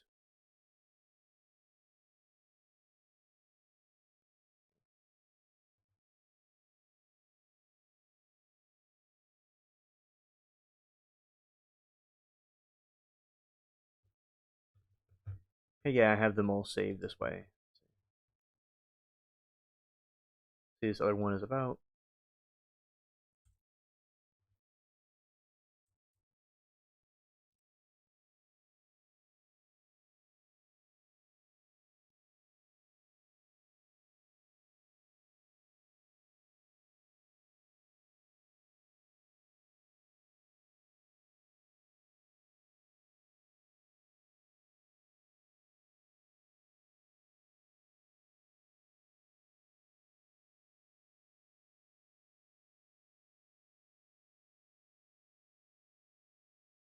Oh, okay, Moki. Thank you for the info. Moki says he hasn't. He filed for bankruptcy. It's working its way through the courts. Okay. Okay, and let's see, 6 people conducted to the same U.S. Defense Research Network are dead or missing under a year. There's Monica Giacchino, aerospace engineer, co-investor of Mundole, the alloy behind America's replacement for Russian rocket engineer, funding through AFRL programs, working with NASA JPL. June 22, 2025, goes hiking in Angeles National Forest, waves at her companion, disappears, no body ever found.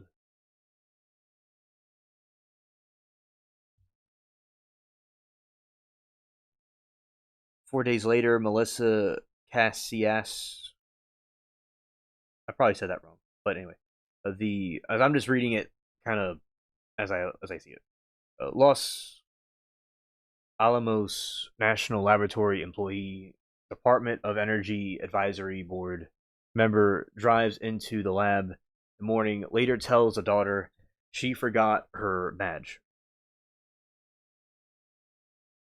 Family says that makes no sense, returns home, both phones, factory reset, leaves everything behind, and walks toward the forest, never to be seen again.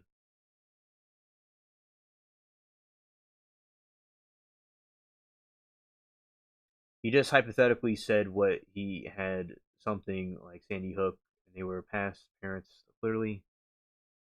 Yeah, there is the freedom of speech argument around there, but there's also ways you could word something where you don't get into either too much trouble or no trouble for it. It depends how something can be worded also. But I know from, like, if I say my opinion, you can't really be sued for an opinion, allegedly, okay? I don't want to jinx myself on that, but you can't be sued for an opinion, or there's certain ways of talking, but I don't know how he said this or that, but I'm sure whatever happened, they would have went after him anyway. And because people do believe he was able to expose lots of information, besides the Sandy Hook thing. People, may have different opinions about that, but he has exposed different government operations and things that have come out to be true, in my opinion. He went into a whole paid actors stage to families, and Myers started linking to people that looked similar. Once it comes down to emotional harm, etc., he crossed that severely. And okay, Careful, thank you for your take on that. And Miranda said, "Trust me, I don't think anyone's perfect. Everyone overdoes it sometime, but I think some people things really dramatic, like did all need to go that way." Yeah. Still up Trump's butt. Now, I do think that people have a free speech to say what they, want to say, but of course there are, like with AFROMAN, there could be a right way and a wrong way to do something. Yeah, and everybody can make a mistake and people can learn. But considering there's other things he's talked about that he was right about. Many things that he was right about, and other people think that he was right about everything. But when these lawsuits come up, it brings a question that, are they trying to censor him for other things that he's saying? Like, say there's certain government secrets that they don't want to expose, like the Bohemian Grove, right? And he investigated the Bohemian Grove incident, and which has to do with this Epstein type stuff. And he was right about the occult stuff.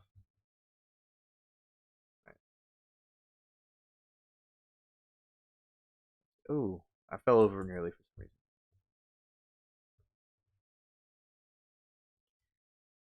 All right, and what about Charlie Kirk?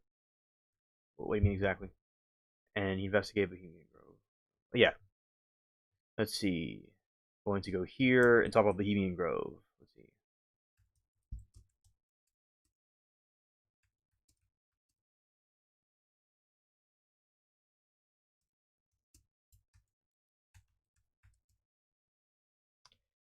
All right, and hey Vash, good to see you, buddy. Welcome to the stream. Vash is somebody I know for a long time. Well, no, I've known forever, but he came to the channel like a year or two ago, and absolutely do agree. Yeah, the families sued him, not the government. Yeah, he should stick to the stuff, not school. To that stuff, not school shootings. Okay. Thank you for your take on this. And yeah, I do. As I said, there's a right way to do something and a wrong way to do something. I do think of freedom of speech, but I think that mistakes can be made, and at the same time, people can say things different ways where it may not get them in too much trouble. But there's also conspiracy theories that they're trying to censor him some kind of a way. And people could take that with a grain of salt, or they like it or not. And there we go. And no, he said, I agree with you here. I'll have to check out Bohemian Grove if I've not been ringing a bell. Yeah, but I do think that he should continue to talk about Bohemian Grove and these type of government secret society operations. And a very good point, Caraville, about that. And I do think, it should be, staying on that type of stuff, and it does need to be exposed. And with the families, let's see, with the family, rest in peace to the Sandy Hook victims, and I know, the families were upset about what happened, and I think that hopefully we would have less school shootings. And I understand what you're saying, that the family sued him and not the government.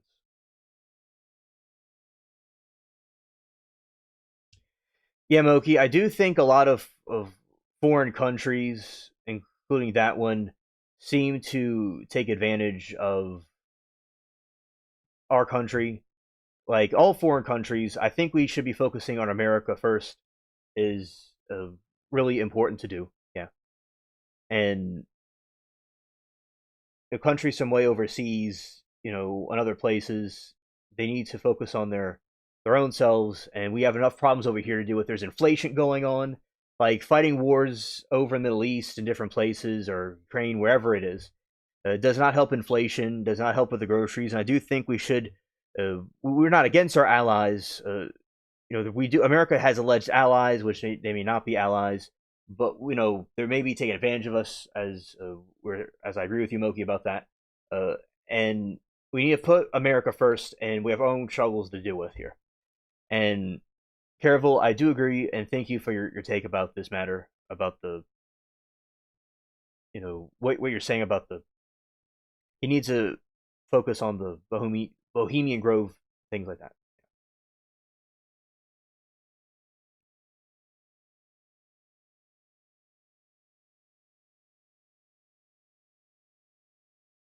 And Carol it's creepy footage of call plays, pretty much the same thing. Yeah.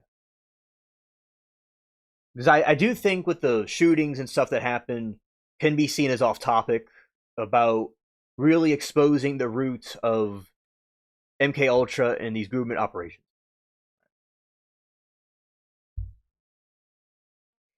And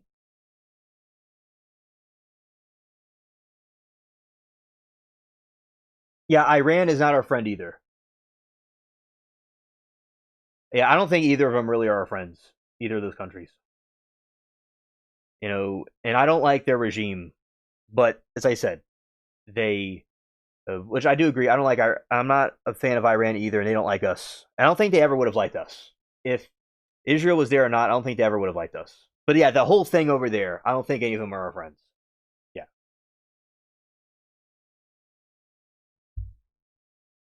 My aunt thinks Tucker is going to be arrested for treason for working with Iran. Ah. Yeah, we'll see what happens with that, and that could be very a sketchy situation indeed. All right, and Carol said 220 million for 60-second commercial of Noam riding horses at Mount Rushmore, but can't fund food stamps, medical insurance, etc. And okay, I didn't know about that, and thank you for telling us. And I do think the American people should definitely be compensated and put first, and not anything else. And well, I would like to see prices go down and people being cared for, and say people's insurances and what have you. It should be, all consideration should go for the American people. I remember Miranda and I have talked about for a year now about inflation, and I don't think it's gotten any better. And but it needs to be improved. Yeah, we kicked a hornet's nest. Ah.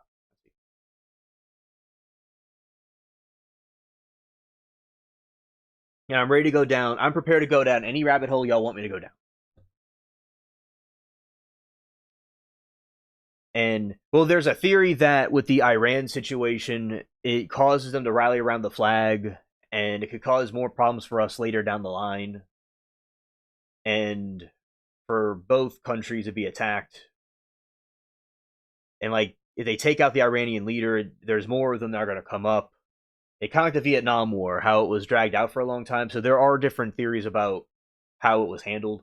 But definitely Iran is not an ally of ours, and I don't think they ever would have been. Either regime. Okay, it looks like both regimes are bad. Very different from our country. Right. And I'm about to go down the Bohemian Grove rabbit hole, by the way. And for just to start out with. And yeah, and 170 million jets is why she finally got fired. Oh, okay.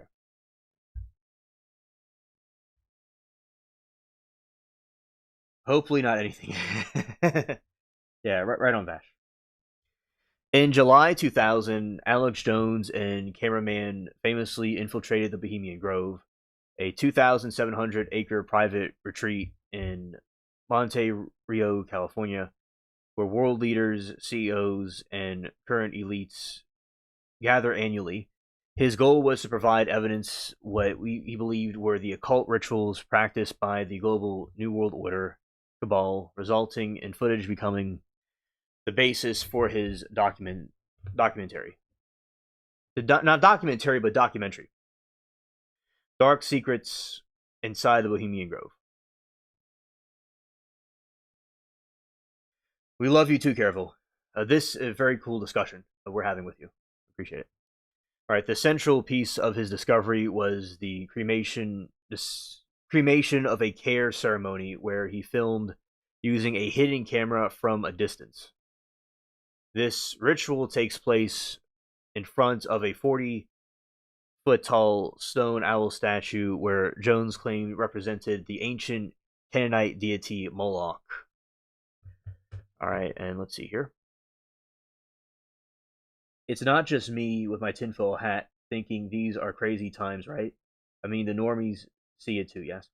And I have my tinfoil hat on, always. And I do think that we are in crazy times.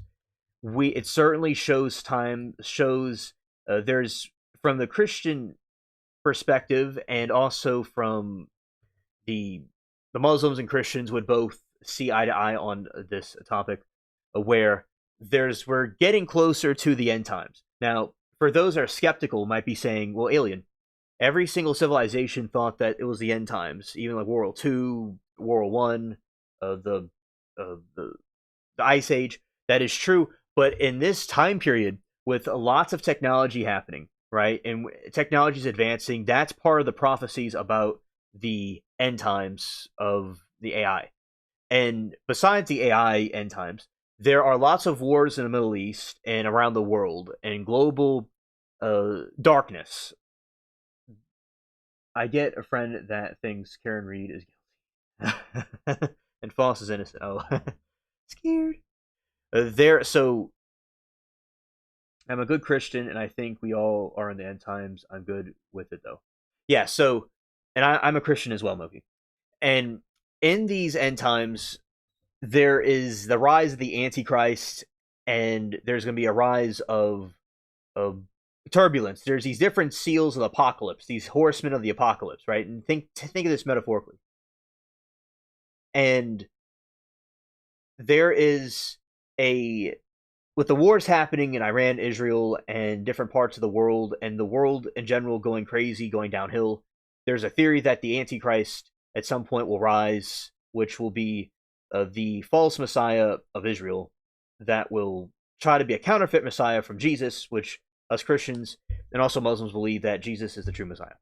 And so, yeah, with all the stuff going on in the Middle East and the wars, and with Iran, with the economic crises and the global darkness that's happening in various different ways, with Epstein, the occults that are out there, etc., that we don't know when the time or date will happen, only God knows, but this certainly is a precursor for the apocalypse to be laid out. So that is the theory, that these wars happening and other things happening in the world, we're getting closer to the Armageddon, or the times where Jesus will eventually return, and there will be a peaceful world that will be making Earth great again. I'm ready for that to happen, because we certainly live in a messed up place. There will be no more trials, but there will be no more death. There will be life, and it'll be a completely different thing. So that is the rabbit hole of what these signaling from a end times perspective. Right. I'm looking forward for the end times so we could have like a reset, like a factory reset on Earth. Right. So which Jones claimed represented an ancient Canaanite deity Moloch.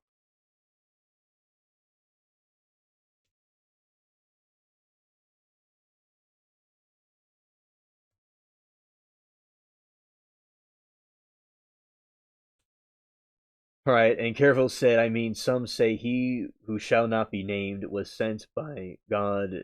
They are right. I could be swayed. He is the Antichrist.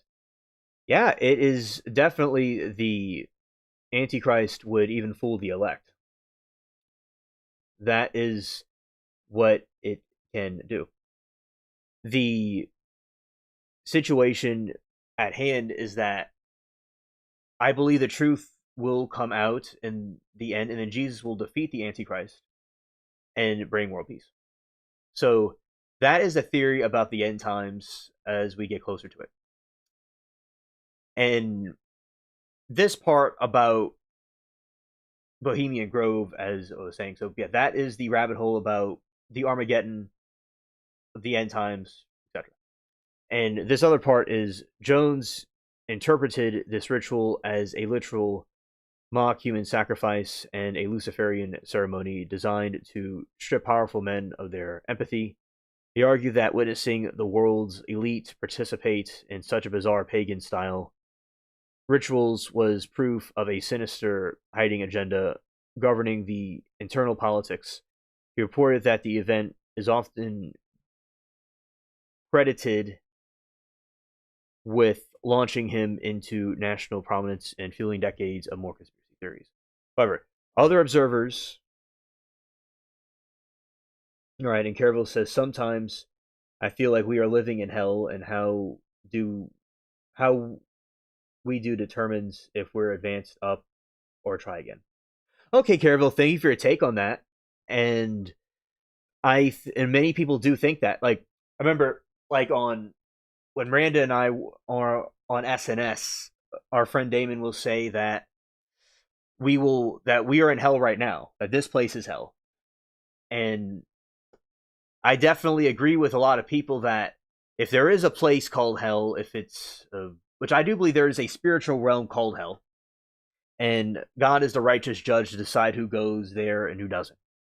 And people might believe in karma or the universe or reincarnation or whatever people believe in.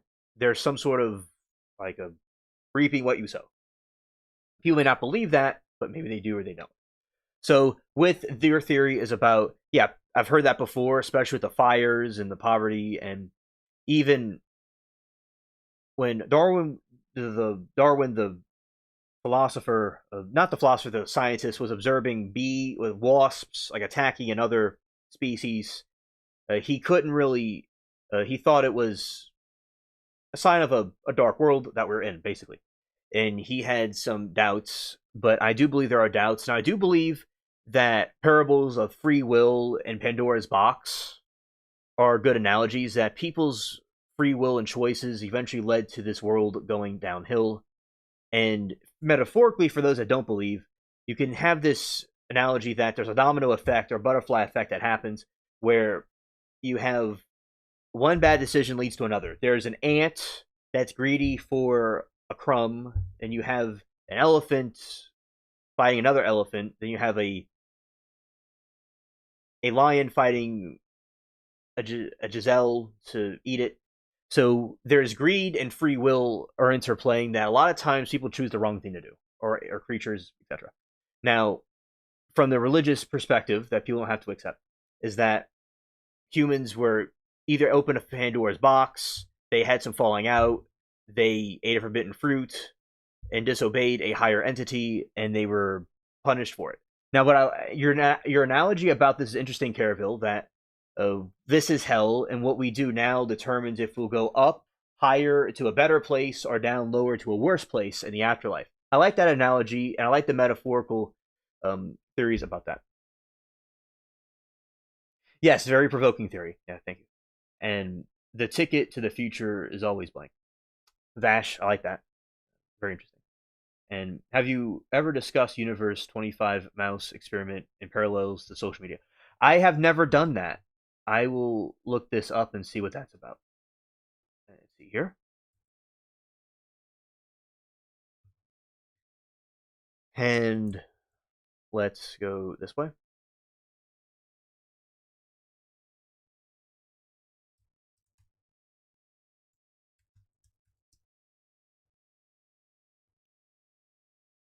All right, the Universe 25 experiment conducted by John Calhoun in the 1960s created a mouse utopia with unlimited food, water, but strictly limited space.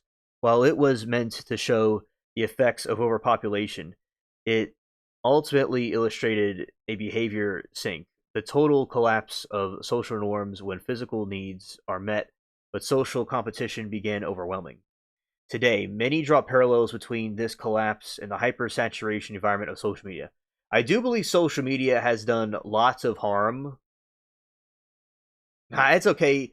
This is like an eclectic stream where we just go all over the place, and derailing is fine. So, and I explained about the end of the world, the end times theory, and a pretty good analysis about what the Bohemian Grove is. And this part of it says the first parallel lies in overstimulation and social crowding. In Universe 25, mice became overwhelmed. Scared. Mice became overwhelmed by the sheer number of daily interactions, leading them to withdraw. Shout to Mary Toodles. Leading to the withdrawal into isolation or act out with random aggression. Social media mimics this by forcing us into a digital room with billions of people. This constant flood of information and social pressure can lead to digital fatigue, where users retreat from genuine connection into safety of passive scrolling or performative outrage. Another striking comparison is the emergence of the beautiful ones. These were mice that withdrew entirely from society, spending their time only eating, sleeping, and grooming. They lost the ability to bond and reproduce. This mirrors the rise of curated aesthetic focus and digital lives where users prioritize image over substance. In this digital grooming, the focus shifted from real-world community building to maintaining a perfect isolated profile that exists in a vacuum of self-interest.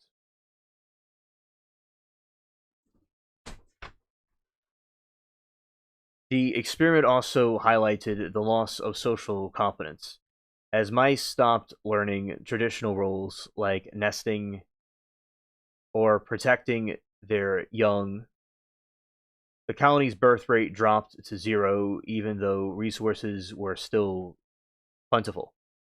Critics of social media argue we are seeing a similar decline in analog social skills when algorithms mediate every interaction. The messy but necessary skills of conflict resolution, empathy, and deep listening can atrophy, replaced by polarized echo chambers and surface level engagement.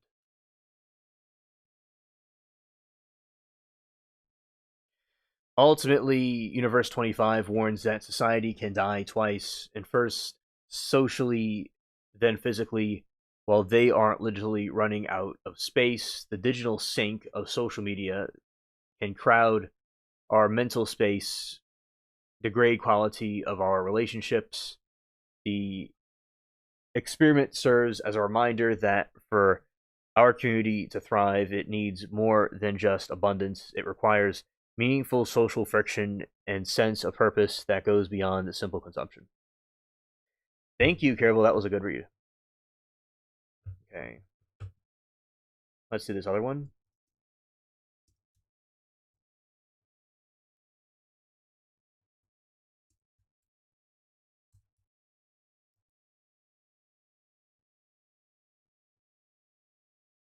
And the conspiracy. Go. Bohemian Grove is a 2,700-acre campground in Monterey, California, owned by the private San Francisco-based and the Bohemian Club. Yeah, pretty fascinating how like our younger generation is less inclined to get married, have kids, etc. Yeah, there's lots of people my age and younger that are not into that. I guess older, a little older than me too. Like within my age, within my generation, older and younger. Now, people argue about, I one day want to be married. Of course, that's what, I'd like to do. But there are people, now times are different than they used to be back in 30 years ago. Things are different. I do acknowledge that. And there are very high divorce rates, and there are people that can get financially ruined over divorces, and if they get married, they could get married through like a church or religious way, without the state involved, because there's issues if things get broken up. So those are the concerns people have about being married, that there's conflict in what would happen if divorces occurred, and usually people say the woman's more favored in a divorce. These are just things that I've seen online. So yeah, I just think that without jinxing myself, knocking on wood, theoretically, I would think the best thing to do is find the opposite partner that is compatible, that is nice, that is not a good person, a kind person, that is not likely going to do something like that. It would depend. And Kerville said, I used to think, I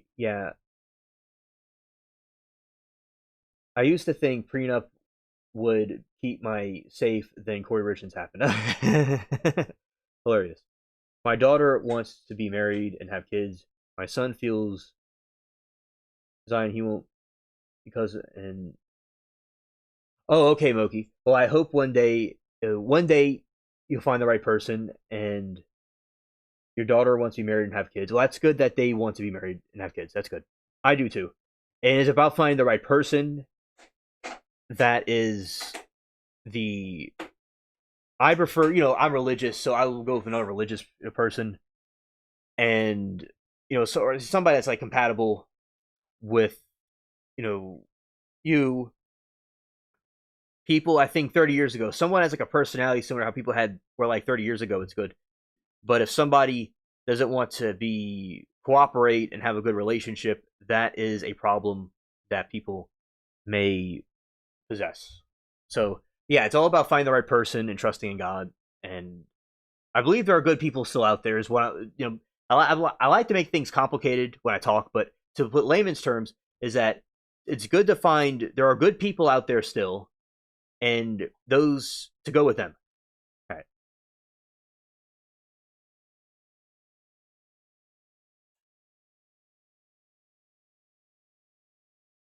Oh, okay, understood. Careful. That is true, Moki. Absolutely correct. He is with you, and you certainly seem to have had a wonderful marriage, and you still do, and so yeah, there are people that have good stories with it. There's people that I met online in different places that had not good marriages, and there's people that have good ones and people that have bad ones. So yeah, it depends on me being with the right person. And thank you, Moki, for your feedback about that. Yeah, it definitely depends on the relationship. Yes, Moki, I'm glad that you still do that. And you're taking the oath, that the rest of your life you're going to be dedicated.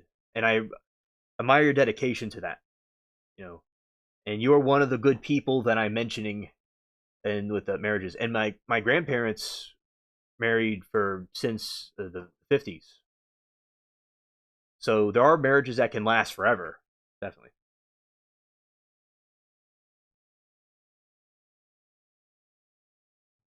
It may not have been the 50s, maybe in the 60s. Mary Toodles.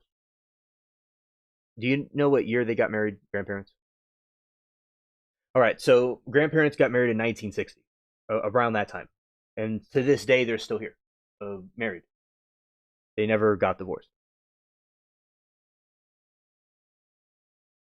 Vash says there's a famous song about the decline of mankind called "The Year 2525" by Ziegler Evans. Well, thank you, buddy. That is one I gotta check out. And yeah, absolutely.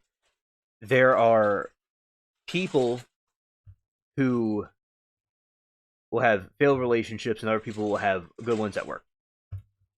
And there's recommendations from people that want to be married is to do it through a religion, through a church, or whatever religion people believe in, over getting it done through the state. That's what some people say, but I'm not an expert about that, so I don't know. But yeah, seeing both sets of grandparents are married, for their whole lives. So yeah, I've seen examples of relationships that last forever. But other people had broken homes and divorces and stuff that they didn't have a bad experience with it, or then themselves had bad experience. So I know that there are good people out there. And knock on wood, though, I know there are very bad people too. Okay, just as we're talking about in the end times, there's lots of people that will return. Basically, the Bible says that it will return to the time of Noah, and we're basically in the times of Noah, the way the world is now. So that's just how it is. But yeah, anyway, to give you, Caraville, a summary about Bohemian Grove is the Bohemian Grove is the 2,700 acre campground in Monterey, California, owned by private San Francisco-based Bohemian Club since 1878. It has hosted and that's very nice, Carol. Shout out to Mogi. In Bohemian Grove since 1878, so it's been there since 1878. It has hosted a 2-week midsummer retreat for some of the world's most powerful men, including Republican U.S. president since Herbert Hoover, top military officials and CEOs of major corporations. The club's motto, "Weaving spiders come not here," suggests that business deals and political lobbying are forbidden, yet sheer concentration of global elite in one forest has fueled speculation for over a century. The most persistent conspiracy theory centers on the cremation of care ceremony performed in front of a massive 40-foot stone owl participants wear hooded robes and set fire to an effigy representing care to symbolize shedding the burdens of their daily lives. While the club describes this as harmless theoretical play, the conspiracy theorists, most notably Alex Jones, have claimed that the ritual is a thinly veiled occult sacrifice to the deity of Moloch. This imagery, powerful men in robes performing rituals in the redwoods, has become a cornerstone of New World folklore. Beyond the occult, many researchers focus on the grove as a site of shadow governance, because the retreat is strictly off the record, and heavily guarded critics argue provides a lawless space of the elite to bypass democratic processes.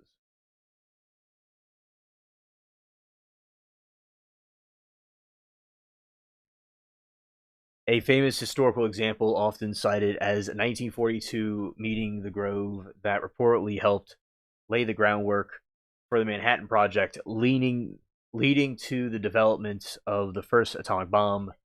To theorists, this proves that the camp is less about relaxation and more about steering in the course of human history secrets. Oh, there is Aaron. Just saying hi quick. We all know past. Yeah, it's past your bedtime, Aaron. It is. And yeah, hopefully we see you tomorrow. Thank you for dropping in. And yeah, Moki, that is very true what you told to Caraville. The moments of distraction are very essential and important. And yes, indeed. And we are glad and honored to have you with us. Okay. And shout out to all of you in the chat, and listening and lurking. I appreciate everybody very much. This is really cool discussion.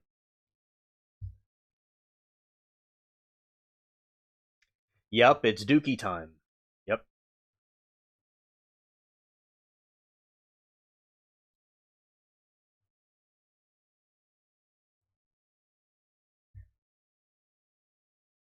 Okay, and the club's membership is notoriously exclusive and all male, which has led to accusations of enriched patriarchy and good old boy network that keeps accusations to all male, which has led to accusations of entrenched patriarchy and good old boys network that keeps power within specific social caste. Over the years, various journalists and Yes, facts. Yes, in honor of Abs, definitely. Yeah, Aaron's getting a surprise there. Yep, and shout out to Abs. The club's member is notoriously exclusive and all male. Okay, I read that. So theoretical productions and high-level lakeside talks. Others claim to have witnessed public urination, heavy drinking, and bizarre behavior that contrast sharply with public personas and attendees.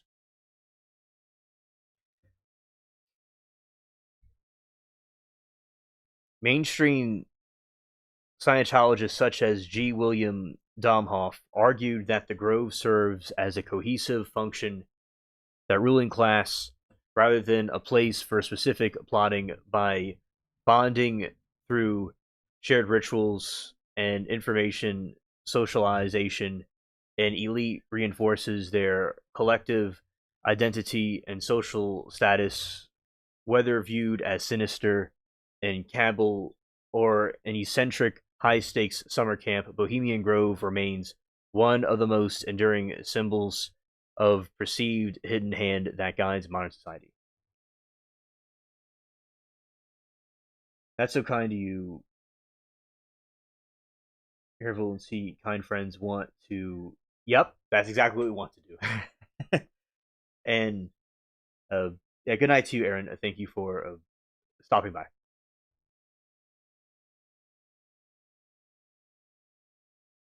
And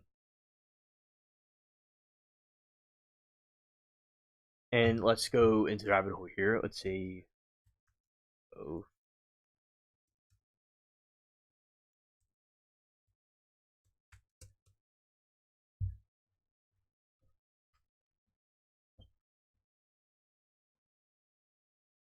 the power players in the Bohemian Grove. The Bohemian Grove, no, the Bohemian Club's members have evolved from its 1872 roots as a sanctuary for St. Francisco artists and journalists into one of the world's most elite all-male social clubs. Since the early 20th century, it has famously counted every Republican president, including Herbert Hoover, Dwight Eisenhower, Richard Nixon, and Ronald Reagan. Among its ranks, these political giants often utilized and scheduled 2,700-acre redwood forest for informational networking and to launch major projectile movers, no, political movers, away from public scrutiny. Beyond the political sphere, the Grove serves as a nexus for global industrial financial leaders. A lead 2023 membership roster revealed that modern masters of the universe like billionaire Michael Bloomberg, Charles Cook, no, yeah, I said it right, and former Google CEO Eric Schmidt are active participants. Other high-profile members identified in recent leaks included venture capitalist Paul Pelosi, Supreme Court Justice Clarence Thomas, and prominent figures from banking and defense sectors, like former NSA Director Bobby Inman.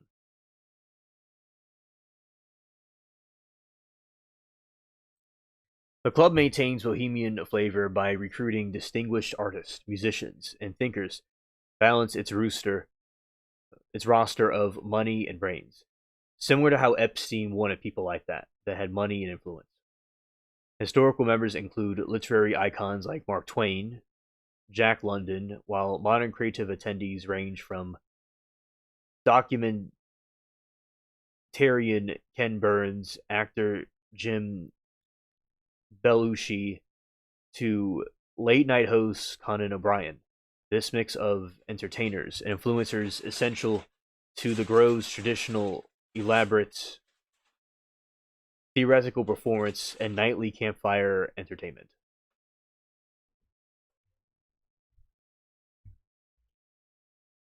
Despite its motto weaving "Spiders come not here," intended to ban business talk, the Grove, it's notorious for hosting lakeside talks where significant policy and corporate interests and discussed. Richard Nixon reportedly used 1967 encampment to secure support necessary for his successful 1968 presidential bid. Critics such as those in Bohemian Grove Action Network argue that these information gatherings allow cohesive ruling class to bypass democratic transparency and make the backdoor deals that affect global affairs.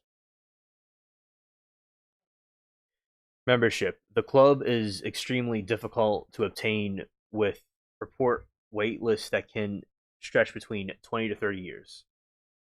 Prospective members must recommend by several current ones and are often assigned to specific camps where the Grove, which functions like a lifelong fraternity. The secrecy of this roster is guarded by major media outlets that have reportedly spiked investigation stories about the club project and privacy.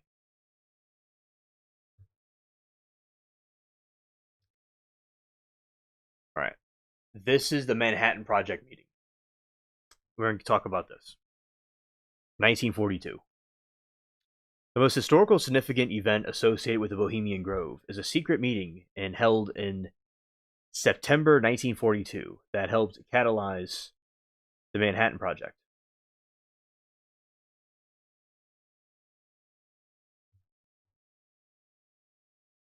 Okay. Let's see about this juror.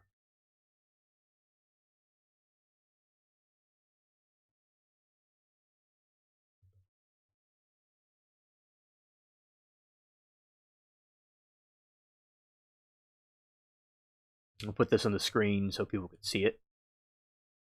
Okay. Let's go this way. Oh, those spraying gnats. They shot to the spaceship cats, by the way. And going here. All right. Oh, yeah, I think there is... Oh, it's from Nate. Okay, I remember him. And by the way, Moki, that is very annoying about the spring gnats. And I don't know why that... I didn't know that was a thing over there, but that's messed up that they cause problems to y'all in your region. Yeah, those gnats are completely cringe. All right, so here we go is a update right here about Kouri Richardson. Okay, this is what Nate Eaton said. I just wrapped up an interview with Juror 3 from Kouri Richardson's trial. Christine knew nothing about the case and had never heard of Kouri before, being asked to serve on the jury. Christy was very candid during our conversation. She shared with me the one piece of evidence that really stuck out to her.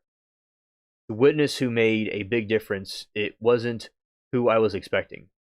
Her thoughts on the defense, the prosecution, the judge, the moment that shocked her the most, behind the scenes detail about the verdict deliberations.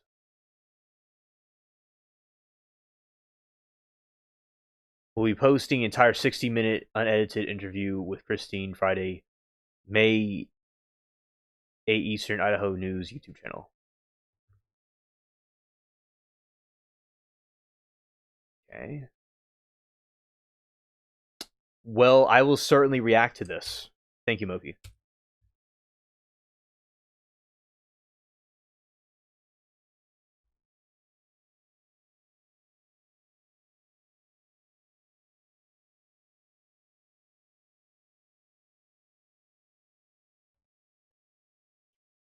Carol said, yeah, I was shocked at the witness that had the most impactful testimony. Right, right. That was a very good case. And a good witness.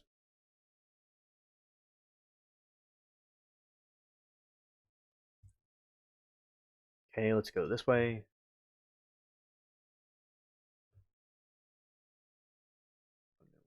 Okay.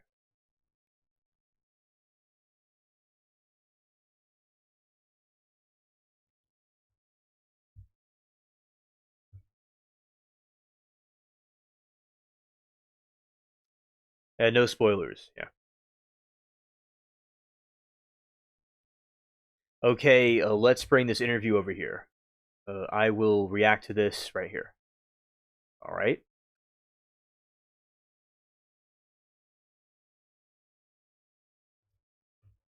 Yeah, good point. Good point. Okay, let's go to this interview and react to it.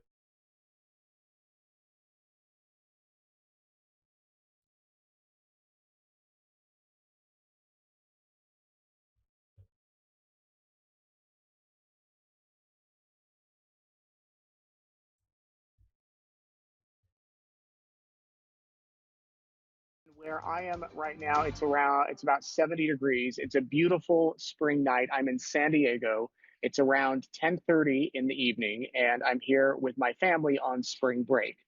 And the reason I am coming to you today is because you are about to see an interview with one of the jurors in Kouri Richardson's case, the Kouri Richardson's trial, who is breaking her silence and sharing her story for the first time.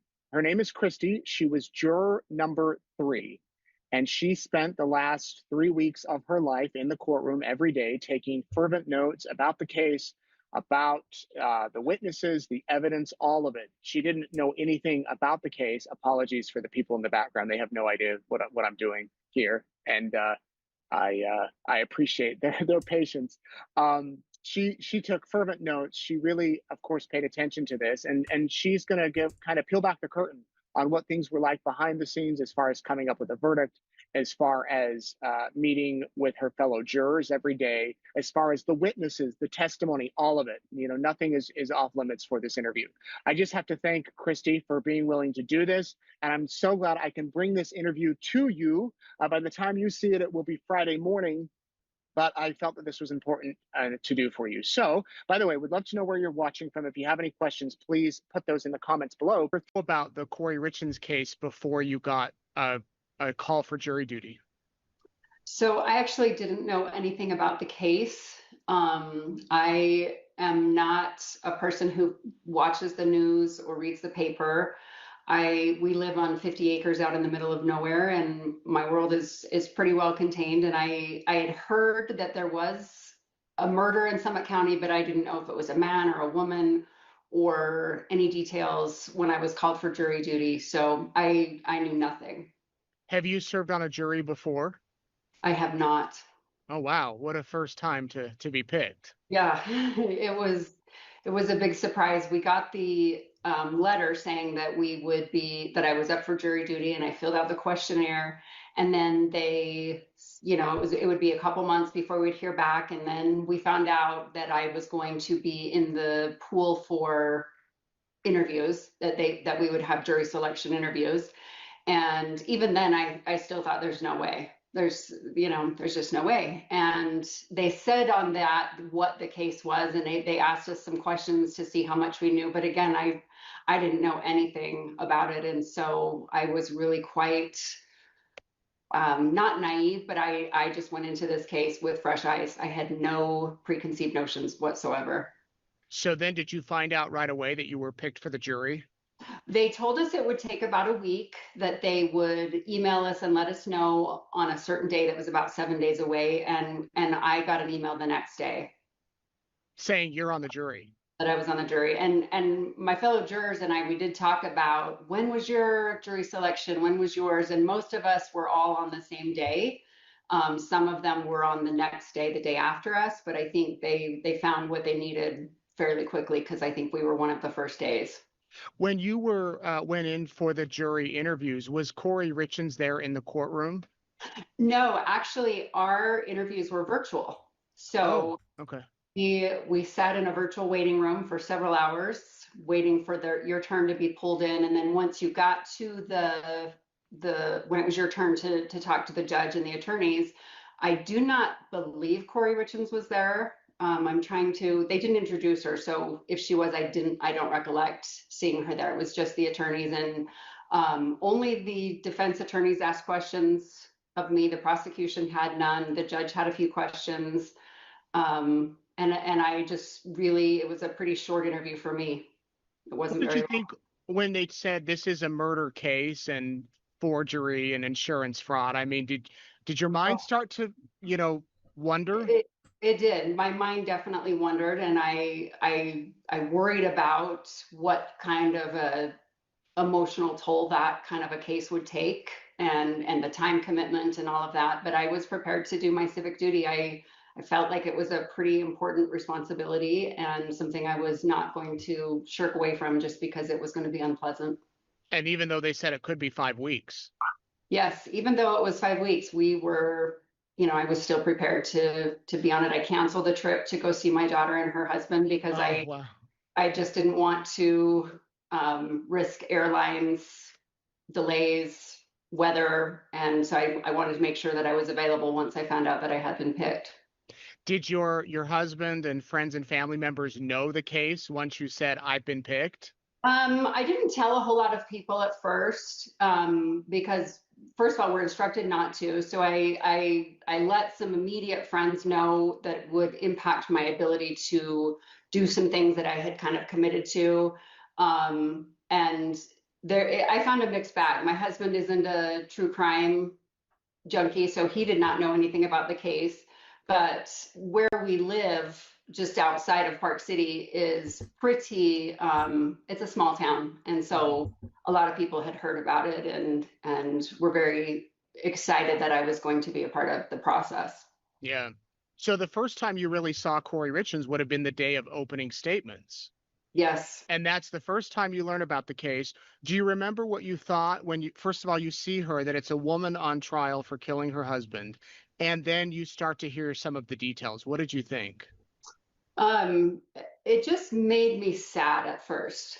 I mean, really, it was quite sad throughout the whole process. But to see her sitting there, I couldn't get a read on her. I had no idea what the whole scope of the case was, and I remember feeling really sad when I saw her, and she just seemed like a small, frail woman. And they told us pretty early on in the case that they had children together, that her and Eric had a family. And so it just really broke my heart as the case began to unfold. But I was absolutely just determined to do my best to be open to all of the truth. I just really wanted to make sure that I didn't come in with any biases. They talked to us prior to court starting about unconscious bias, and really stress that is something you're going to have to fight. When you see somebody, you make you automatically make judgments, and you cast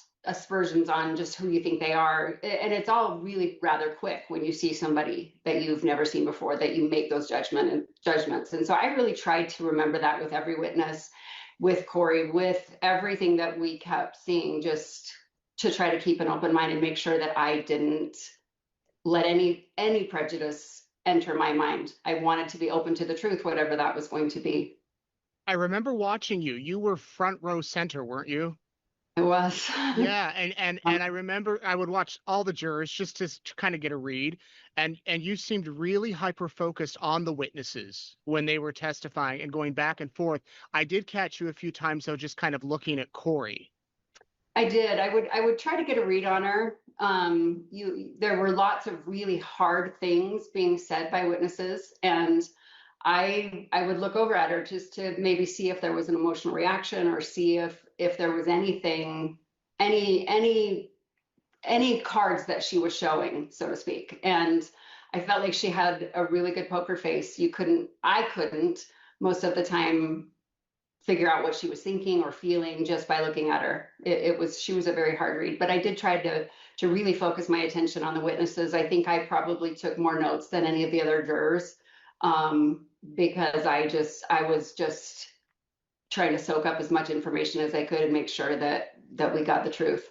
Was there one witness that you remember that really struck you personally? There really was, and unfortunately, unless you were in the courtroom, you didn't get to hear his testimony. Oh, was it the undercover cop? Yes. Really? Yes. His was a really powerful testimony for me, and I felt like he was a really credible witness with really important information about what the drug trade looks like and looked like at that time, and what pills were being sold on the street, what ones were not. And I think they realized really rather quickly that because he's undercover, and they cut the feed to the media, so unless you were in the courtroom, you did not get to hear what he said. And his was really quite powerful for me. Oh, wow. Okay. Yeah, I wasn't in the courtroom that day, and now I regret it. Everyone missed it. What did you think when Grossman took the stand, her boyfriend? Grossman was a hard one. I just was not prepared for how emotional he was going to be. You're curious because they had talked about and alluded to in other witnesses and other testimony that she did have a boyfriend at the time. But seeing how emotional he was on the stand made me really sad. I really felt quite sorry for him. You could tell he really had loved her, and I got the impression that he was maybe thinking there was a future there, and I don't know how much of a future she thought they were going to have. What did you think about Carmen Lauber? Carmen was an interesting witness because I feel like it was so hard to watch her when she was cross-examined by the defense. I felt really quite sad as the defense is trying to get her to recollect things that she had said in interviews multiple years ago. And she's just got this hard background of being on drugs for so many years that I just don't know, how well your brain would recall details from that long ago. And I felt like she struggled to read the transcripts that they gave her. And so she was a tougher witness. I think when the prosecution questioned her, it was very straightforward and very clear, and it seemed like she was going to be a pretty important witness until the defense took a couple hacks at her, and it was rough to watch. It was hard. Did you believe her? I did believe her. Actually, this is what I'll say about that. I think that the bigger testimony to me was the cell phone data and the cell towers that proved what she had been saying was truth. I think it was hard to know how much of the detail was true. I believe that the gist she was trying to say was truth, but I think she just had a struggle to recall the exact precise details, but they were able to recreate that with cell tower data. And that actually became a pretty powerful piece of information for me. So because they were able to show you the times and the dates and all that, you were able to then say, okay, I believe her testimony. Exactly. Yeah. Would that be the same with the gentleman who provided her the drugs, who testified? Same thing. I think his was a little less painful to sit through. I felt like his mind seemed a little clearer, and maybe kind of some of the details that he provided were probably as a result of a drug-addled brain. But again, the cell tower data is irrefutable, and they obviously met multiple times at that Maverick and Draper, and there was just no way to refute that. That was evidence that was a critical piece for me. What did you think when they showed the body camera footage the night that Eric died? That's a great question. The first time I saw it was early on in the case, and I just felt sad. It broke my heart to watch in real time what was happening in this family. I think it really became a lot more powerful in closing arguments when the prosecution attached the timer to the body cam footage and the 911 call, and showed really just how long it took Kouri to actually start CPR on her husband. One piece that I had a really hard time being critical of was how she reacted. I don't know what I would look like if I was in the middle of a crisis, and I certainly didn't use that as evidence to convict somebody of a crime. For me, it became more about the bigger pieces that we found out later. But it was hard to watch. It was really, really sad. You seem very open-minded, which is what you would want on a jury. I really tried to be. After every witness and every piece of testimony that came, I took notes and I filed it away in my mind, and I really tried to process it, but I kept just sitting there with an open mind of, okay, what's next? Show me what else you've got. Let me see. But I didn't want to come to a conclusion too quickly, because I felt like I didn't want to close myself off to receiving a critical piece of information or evidence that would, go either way. Yeah. I asked you about the body camera footage. What about the text messages between Kouri and her boyfriend and even Eric? Those were so sad to read as well. I think that the ones between Kouri and Josh Grossman were really kind of telling in the sense of where her mind was at with her marriage and with her relationship. Obviously, she was kind of juggling multiple relationships between her husband and her boyfriend, and I feel like her business was a big mess at the time. And just reading the texts from Eric after he's passed away, it just made me sad. It just really broke my heart. And it was hard. A lot of times it was just hard to be a fly on the wall in the middle of those relationships at times. Were you aware of the Midway Mansion? Honestly, I have seen it. I have been through Midway, but I've never known what happened or why it was sitting there unsold. It wasn't until the first picture that they showed on opening statements that I even made the connection that she was somebody who had been involved with that home. I had no idea. How impactful was the testimony about her finances? Oh, that was a really, really impactful piece of evidence for me. The forensic accountant did a phenomenal job on the stand, and I felt like she held up really well under cross-examination. And again, what I liked about her testimony is that it was data, it was facts, it was reality of where Kouri's finances were, and there wasn't.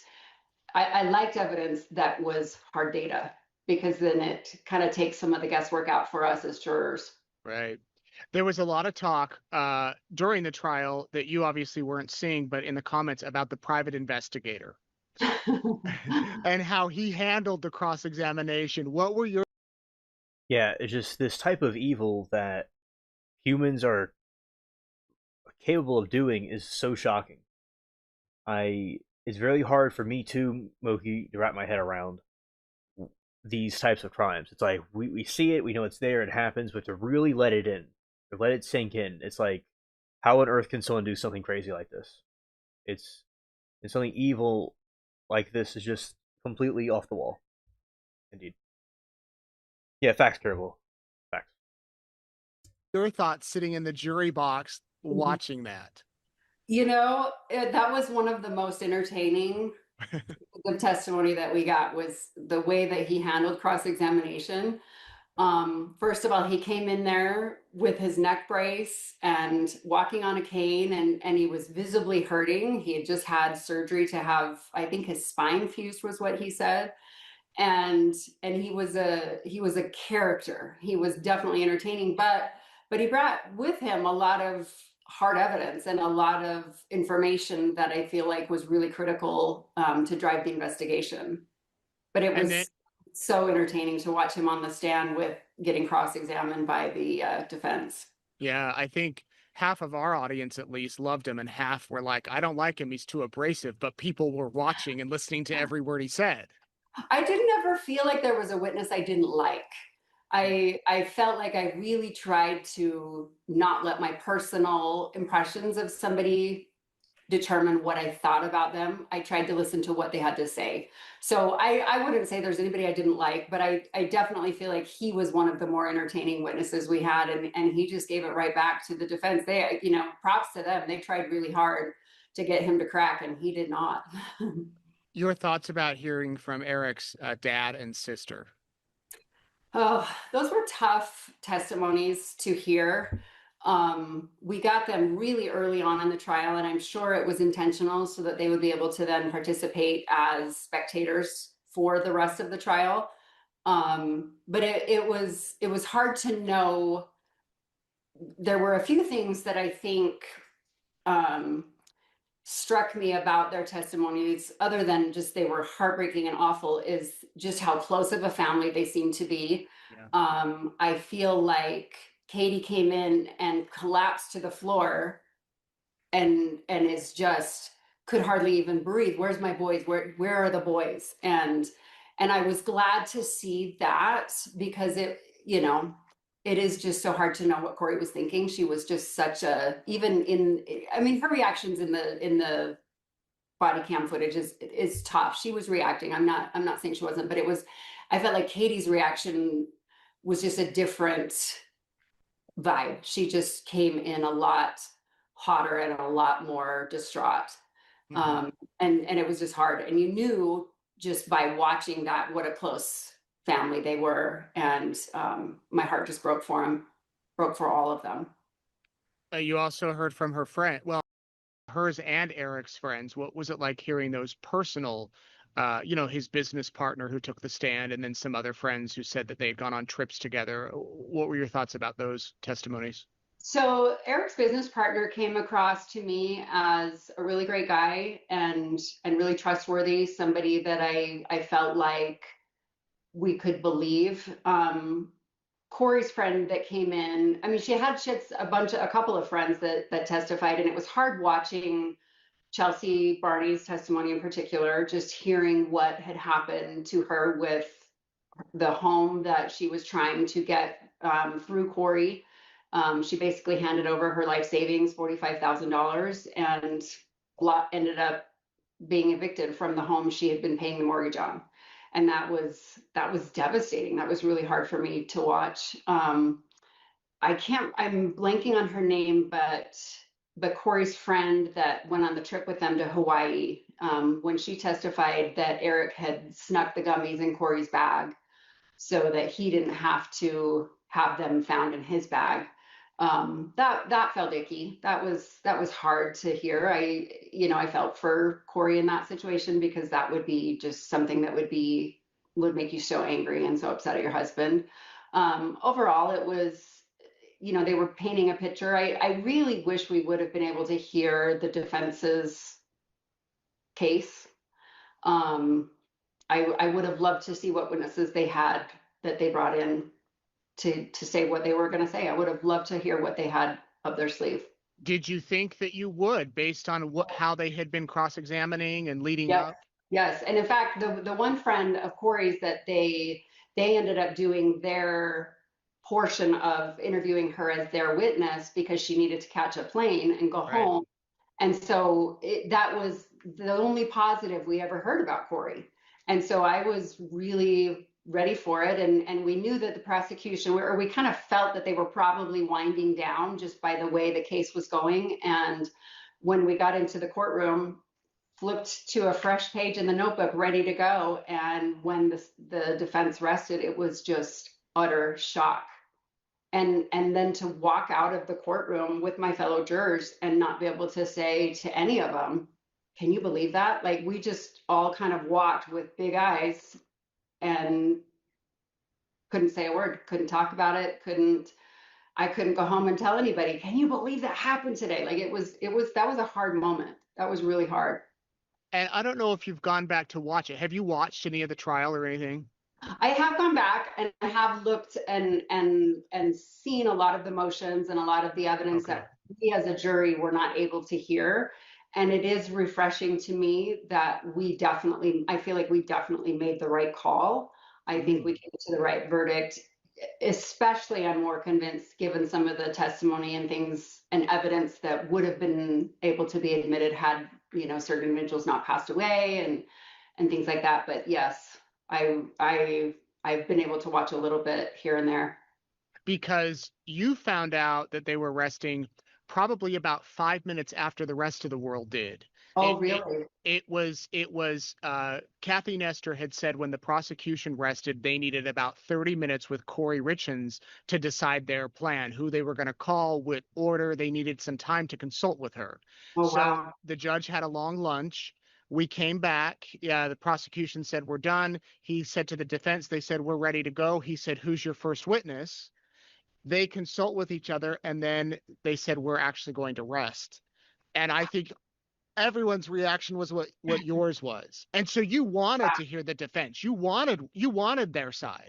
Yes. I would have loved to have heard their side. I was open to it. My mind was leaning towards guilty, but I wasn't made up yet. I was ready for them to say what evidence they had to refute the prosecution's evidence, which was pretty powerful.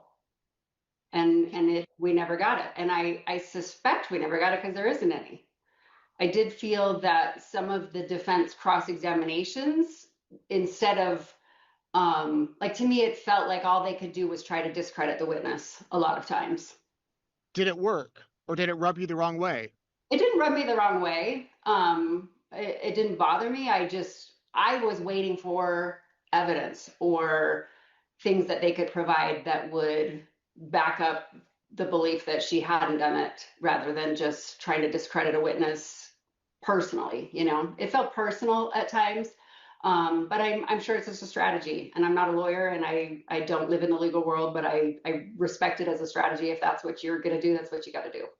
And so was there any time where you thought, whoa, they're going a little bit too far? Like when they were questioning the PI about the sext messages between Eric and his friend? Yes, that felt like it was probably a little bit too far. And personally, I would not want somebody disparaging my dead husband's name in that way. So I felt that that was probably a little bit too far. I did think some of their hammering of Carmen Lauber was excessive. We got the point. We knew she didn't know. It was obvious that she was confused and struggling to remember details, and I just felt like they just kept going. What do you think the defense did well?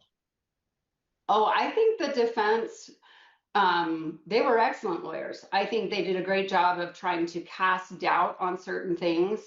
I feel like some of the questions they asked were really powerful and really good, but ultimately I felt that the state just did have the evidence. And what did the prosecution do well? Again, presenting the evidence. Closing arguments were really powerful. I feel like the state did a phenomenal job on that, but I think they were prepared, and I think they had their witnesses ready to go with the right information that just was able to convince, a panel of 8 people, 8 strangers, really. You said that the undercover officer was the most powerful witness for you. And then would you say the clincher for evidence, was that the cell phone data? Was there like one thing, or was it a combination of everything? It was a combination of everything. The cell phone data was really powerful because that's irrefutable. It would have been great if we'd have had the text messages on Kouri's or Carmen's phones. Those would have been even better. But what they did have put it in no doubt in my mind that Kouri asked Carmen to purchase drugs for her, and the cell tower data proved that. The other piece of powerful evidence for me was the forensic accountants, providing, and it was mostly just that provided a motive, a really clear motive for us as to how bad Kouri's business was doing, the way that she was just really struggling financially. And I just felt like that was pretty powerful testimony. And yeah, it was a lot of pieces that kind of helped us put the puzzle together. What did you think when you learned she had written a children's book? Well, then it was actually a ghostwriter, but the children's book. It was a little embarrassing. I felt secondhand embarrassment when they talked about the fact that she had hired the ghostwriter. Because in my mind, I would think you would be able to write a small, simple children's book for your kids and put that experience into words pretty easily. But I felt like it was an attempt on her part to maybe capitalize on kind of the notoriety and the fame that she was experiencing at that time. And it was a moneymaker in my mind. It just seemed like, and I'm sure there was feelings to use it to comfort her children as well. We don't see any of that side, and I'm not going to disparage another mother or say, that she didn't do that. But it just did seem like the reason she wrote the book was for money. And then the walk the dog letter. That was a really powerful piece of evidence as well for me. We didn't understand at the time that letter was seized from her jail cell. Right. That we discovered after the fact. They just simply said in court that it was found in a book among her possessions. But I think if we'd have known it was from jail, that would have even been a doubly more powerful piece of evidence. And I've since even gone back and read the unredacted version, because we got a redacted version that had a lot of things left out of it. But that was damning in my mind. That was just as big of a smoking gun as you could get, telling your family what they've got to testify to in order to get you off the hook is a little bit scary. Did the line of questioning about THC gummies ever cause you some doubt about Eric? Not really? No, not really. Simply because I felt like his friends and family testified so strongly that he was just an occasional THC gummy user. I never got the sense that Eric was a drug addict or that Eric had a problem with illicit drugs or pain pills or any of that sense. I just felt like all the testimony from everybody who knew him the best, it just didn't seem like that was something he was into. I obviously we know he did the gummies and that didn't affect anything. I felt that was kind of incidental to the case in my mind. What was it like sitting every day there, Christy, watching his family and Kouri's mother? I don't know if you knew who Kouri's mom was in there or if you even saw her, but she was in the court every day. I mean, did you look at them? I didn't know who Kouri's mom was until after this was done. And I saw some interviews and some documentary type things that she's done, but I didn't ever know who Kouri's family was in court. And the only way that I knew who Eric's family was because Katie and Jean had both testified. Right. But otherwise, I felt sorry for them having to sit there day after day and hear these things said about their son and hear kind of what had happened in their marriage and in their family that just imploded. And it was devastating. I can't even imagine what it was like for them. I know it was hard for me. It was hard for me to hear it. It was a heavy case to keep in my head and go home with and not be able to share with anybody. How did you cope with it? I went to bed early a lot of nights. I felt like the first week of the trial was exhausting. Mm-hmm. It was just mentally so much to process, and we were just taking notes as furiously as we could and trying to digest as much information as we could. So the first few days I came home pretty early and just crashed and went to sleep. I often took a book to court and after we'd eat our lunch, we'd have, a good 20, 30 minutes. And I would just kind of escape from the world that was swirling around in my head and try to escape into fiction and just get a release that way, because we're sitting in a room with 12 people and we can't talk about the one thing that we're all thinking about. And that's just weighing us all down. And it was a challenge. It was hard. I don't think people realize how exhausting it is. I mean, you might think you're just sitting in a room all day, but it's so much more than that. It's so much more than that. In fact, there was a day partway through the second week of the trial that my husband came to me and he said, "I know you can't tell me anything, but I just want you to know that I miss you."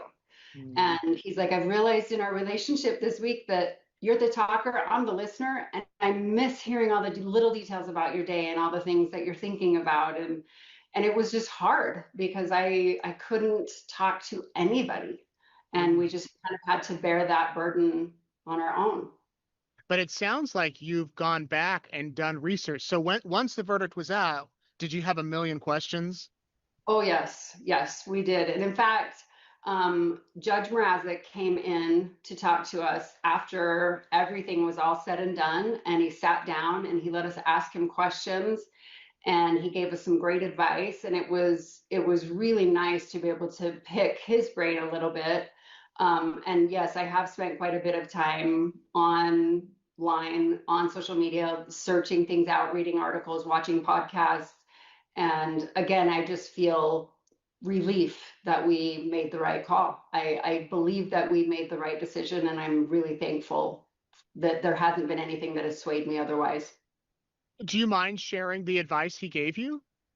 I don't want to speak for him, but I will say, I don't want to put his words into my mouth, but I feel that I can kind of say the gist of it.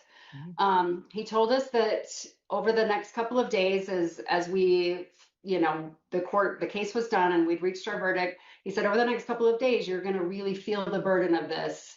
And he advised us to talk to people, to share what our experience had been with our friends, with our family.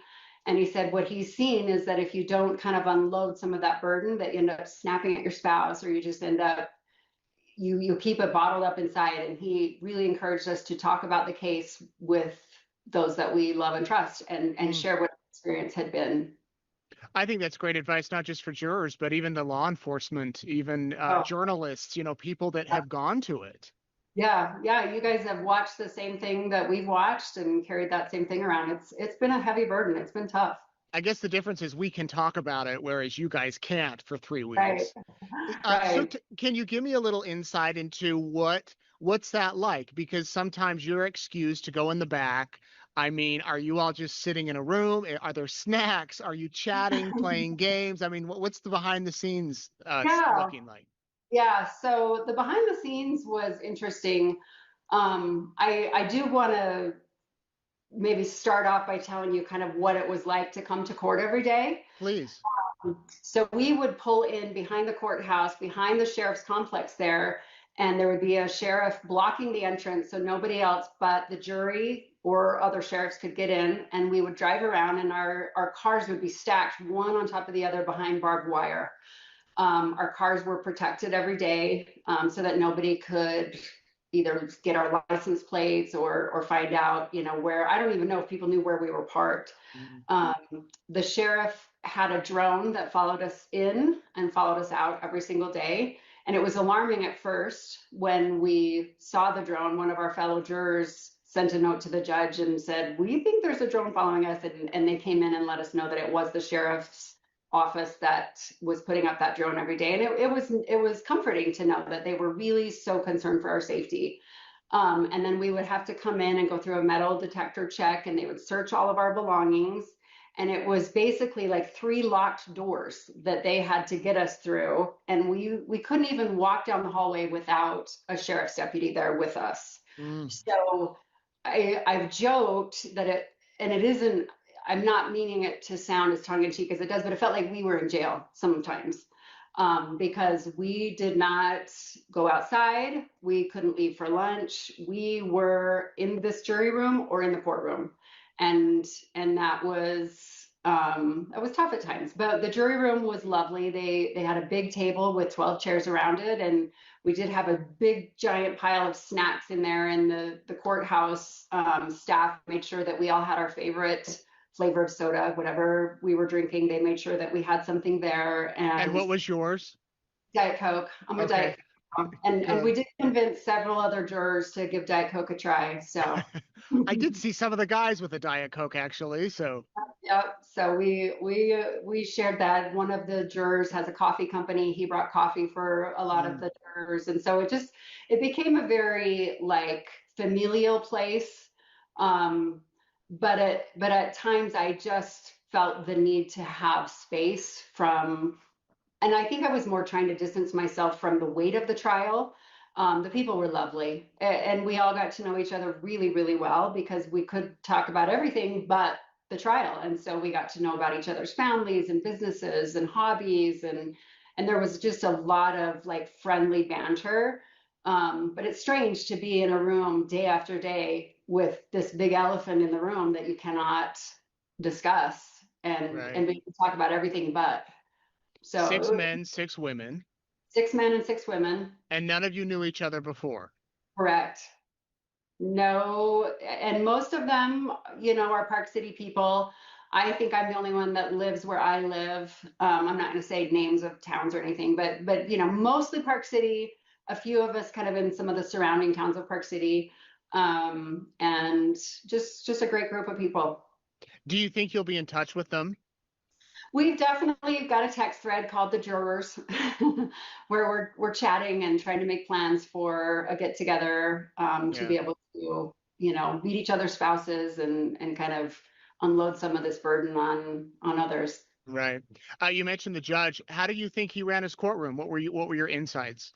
So I've never been in a courtroom before, so I did not know what to expect, but I loved the judge. I just felt like he did such a great job of my impression is that he was the referee of both sides. And I just felt like he did such a great job going back and forth between the two, between the objections and motions and different things that he had to weigh in on. And I never felt that he was biased to one side or the other.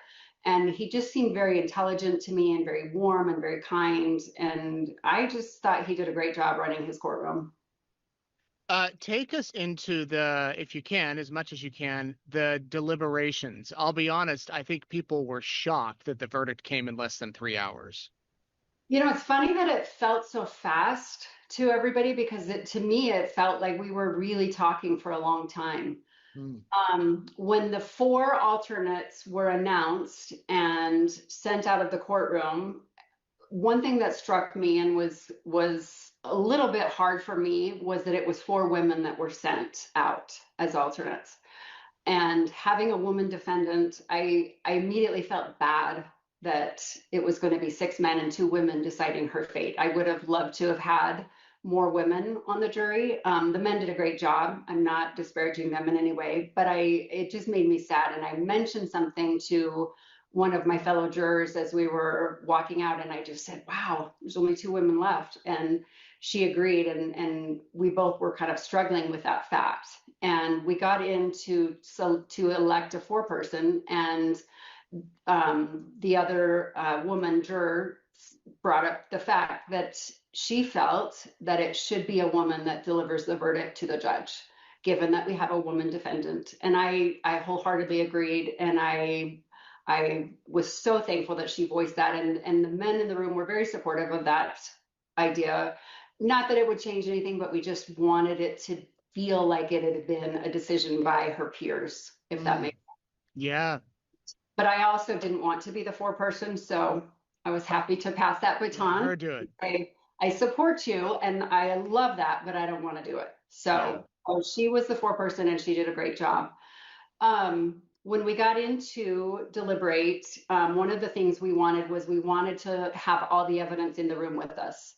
We felt that it was important as we were going around discussing things, if there was something we wanted to take a second look at or something we wanted to watch again. So we made sure that we got all of the evidence brought into the room with us so that we could have that close by. And we did. We looked through it and we watched a video, and we definitely went back to the evidence. We didn't, one of the things that the defense counsel admonished us to was to not take a vote right away, and we didn't. We went around the table and we all shared different pieces of evidence that were strong to us. We shared kind of some of our feelings about the trial and just some general thoughts that we had, but we weren't immediately ready to cast a vote, and we weren't immediately ready to just be done with it. We really wanted to take some time and be thoughtful with our discussion and with our thinking about it. And at the end of the 3 hours, we really had come to a consensus, and it felt really long to me. It felt long to be sitting there talking about the same thing for 3 hours. Didn't seem quick. It didn't seem fast. And so when people have said how quick and how fast, that has surprised me, because it doesn't feel 3 hours when you're talking about heavy pieces of evidence doesn't feel quick. Right. And there was never any talk of, oh, let's go home and come back tomorrow and sleep on it, or was it pretty much we all agree? We agreed that we wanted to keep working. They came in at about 4:20, 4:30, and we got the case around 3 o'clock, and they came in and asked if we wanted to recess for the day and come back tomorrow, the next day, or if we wanted to keep going, and we all unanimously wanted to keep going. We felt like it was, if we could come to a consensus, we wanted to, rather than drag it out for everyone involved. Yeah. So, yeah. And did you kind of then go through the counts, like, okay, forgery, everyone agree, kind of line by line? We did. That's exactly what we did. We started with count 1, which was the most serious, and then went through just in order as they were, and we had a lot of discussion around them. We had multiple votes.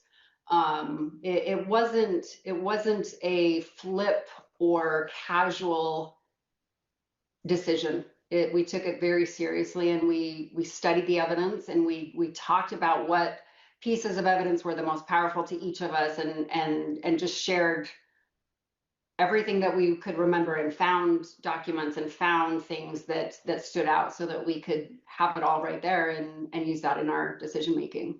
And was there any of the charges that you were maybe waffling on personally?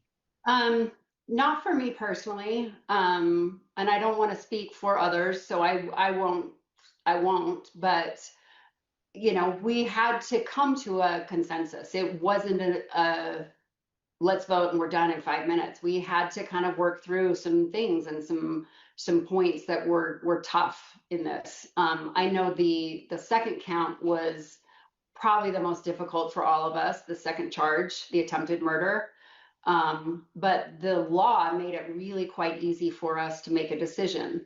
We could choose A and or B. So we didn't have to be in agreement on both counts. Like we could agree that she did it for pecuniary gain, or we could agree that she definitely poisoned him with an illicit substance, or attempted to poison him with an illicit substance. And it was fairly easy for us to come to agreement in that pecuniary part of it. And all we had to do was agree that one or more of those was something we all agreed on, and it was. And what was that like to then walk in the courtroom and have your fellow juror give the ballot, the voting, or the whatever, the form to the judge? What was that moment for you?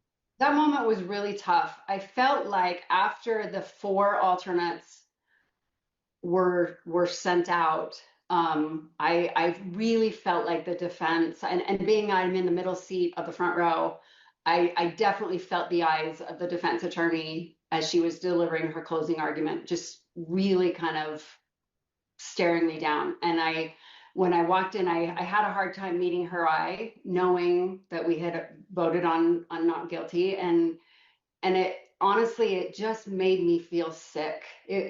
None of this was ever a light and easy thing to do. It made me just sad to know that this family was going to be irrevocably altered because of a judgment that we were asked to give. One of the jurors in deliberation made the comment and said that they just felt so sad that the kids had lost a dad and now they were going to lose a mom. And I spoke up and I said, we didn't take their mom away. And I feel like that was something that I kept trying to remember, is that we didn't do this. She made these decisions. She made these choices that led to this, and we were asked to do our civic duty, and we did it. So when the judge read the count, I watched Kouri's face fall just along with everybody else, and I just felt sick to my stomach with sadness. It was one of the hardest things I've ever watched, just knowing what that's going to do to her family. It's heartbreaking. Had it been a death penalty case and you guys got to decide life or death, what are your thoughts about that? I've interviewed jurors who have given death to people. I don't know. I really don't know what that would have done. I think it would have, it shouldn't be any harder, right? The evidence is either there or it's not. So I can't answer what I would do. I am thankful that the sentencing is not up to a jury. I know that Judge Mrazek will be fair and kind and just, and so I just feel relief that that burden is not on my shoulders. I would never want to decide whether someone lives or dies. Do you think you'll go to the sentencing? I don't think I will. I'll probably watch it, but I don't think I will. I've given a lot of my life to this trial, and it's lived in my head for several weeks, and I'm looking forward to focusing on joyful things in my own life and my own family. Tell me what happened when you got home that day after the verdict. Did you call your husband on the way, or? I did. I called my husband on the way home and talked to him the whole way here, and just was so relieved to be able to talk about it. My phone was blowing up. I had so many texts and so many calls. Two of my brothers recognized my voice when I said my yes. Really? And they knew I was on this jury, but they didn't know whether I was an alternate or not. And when juror number 3 gave a yes, they both had texted my phone and said, "Juror number 3, is that you?" So I felt like people were listening, and everyone that knew that I was on this jury was watching with bated breath. And I honestly couldn't talk to anybody other than my husband the day of the verdict, because it was just so big, and I just felt like I needed a day process and to breathe and to be able to at least just share with my husband my feelings about the trial and the evidence. And he's not a true crime junkie, so he doesn't follow, and he hadn't watched any of the trials, so it was a relief to be able to go through and upload all of that to him. And then the next day and over the last several days, I've been able to speak more about it and share things with people. It's just funny. Everybody wants to ask you a million questions and get your thoughts. And it's hard to talk about. It was a hard experience. Yeah, well, I think that so much happened on Monday. You had the closing arguments, then you had the alternates who were sent home, and then you had the deliberations, and then you had the verdict. At least for me, at the end of the day, I'm like, is it Thursday? I mean, so I can't imagine what you're going through when this, and then you've decided and have to go home. Yeah, it was surreal. It was surreal. That's the only word that I can adequately use. I was thankful it was done. I didn't feel that we rushed the decision. I didn't feel that we overlooked anything. We were as meticulous and thorough as 8 strangers can be. And one comment from the judge when he came in to speak to us after it was over, we asked him, did we do the right thing? And he just smiled and in a very judgerly way said, if 8 strangers can come into a room and be unanimous about anything, then you've made the right decision. And I love that because we are all different people from different walks of life and different ages. I mean, there was a young guy all the way up to a 70-year-old woman. We were a wide variety of ages and demographics and experiences. And I think we did the right thing. Would you want to talk to Kouri Richins? I don't think I would. I feel like I'm sad for her. I'm sad that she felt like money was going to solve her problems. I'm sad that she felt that it was okay to harm another human being and the person that you're supposed to love more than anybody. I'm sad she took away the father of her sons. I don't think that I would have anything that I'd want to say to her. I just feel sad for her. I feel sorry for her. My heart aches. What would you say to people that have questions about serving on jury duty? I would say that I think you have a moral duty to take the obligation very seriously and to perform it to the best of your ability. I felt for me that it was a sacred responsibility that I had to listen with an open mind and to not make judgments too quickly and to hear all the evidence and then to have the courage to make a verdict, have the courage to choose whether someone was guilty or not guilty. And so I think anybody who is given the opportunity shouldn't try to get out of it. If you have the ability to, I think you should serve. I think it's a responsibility, and I'm proud that I served, and I'm grateful for the experience, even if it was one that I wouldn't have wished for myself. I'm grateful for the lessons that I'm taking with me. As you've gone back and watched some shows and listened to podcasts, has anything stuck out to you that you're like, oh, wow, I didn't know that? Like, what struck you? Yeah, yes, definitely. One of the things that was really fascinating to find out was that Kouri had texted, I think his name was Hayden Jeffs. We had his wife or girlfriend testify early on in the process, and he passed away in a motorcycle accident. And the police came forward that they have text messages from his phone showing that Kouri asked him for fentanyl and or propofol. And so that was a shock, but they weren't able to admit that because he was deceased and could not be cross-examined, so therefore it would be considered hearsay. So that was probably one of the most shocking things that I had read. And again, it was just another confirmation to me that we made the right decision and we did the right thing. Are you going to dive into true crime now, or is this enough for you? I may dabble in it here or there. I am a voracious, like to read.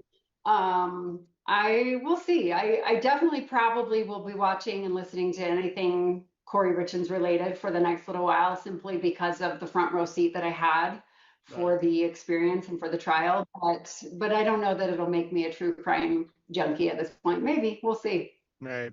What do you say, Christy, that you've learned through all of this? Like, what are one or two lessons you're going to take away from it? I definitely think that I have gained a lot more compassion for others. When I look at Josh Grossman and Carmen Lauber and Robert Crozier and just kind of I've been pretty insulated from the drug world in the life that I've led. And so I feel like a lot of compassion for people that struggle with those types of things. And I think the other lesson that I would say that I've learned is really just a respect for our judicial system. I think it's probably a flawed system, but I think it's actually a pretty beautiful one. And I think it's pretty remarkable how these cases unfold and how they work, and to watch a judge as gifted as Judge Mrazek be able to weigh in as on the fly and keep track of everything was just really impressive to me. So it gave me a new respect for the system for sure. There's a show you'll have to watch called Jury Duty. Have you seen it? I actually have, and we did talk about that in the jury. Did. I love that show. And Okay. at the moments I think that a few of us probably thought, are we on a reality show or is this That's crazy? great. Well, everybody wonders daily during these trials, what are the jurors thinking? What are they wondering? And what are they even talking about when they have these sidebars and they send you out and we get to hear all the stuff? I'm sure you're wondering too, like, I wonder what's going on in there. Always, every single time we would be kind of sent out and we would be told, we're going to talk through some legal issues. We'll have a little short recess, and we'd just go sit in the room, and we never knew if that was going to be 5 minutes or if it was going to be an hour. And sometimes it was either one. So it just was really hard. And I didn't expect, you see it in movies, but when they say all rise for the jury, and everyone, including the judge, stands up for us, and nobody sits down until we are all in and sitting down, and all eyes are on us the entire time. And I don't think that I was quite expecting it to feel as vulnerable as it did.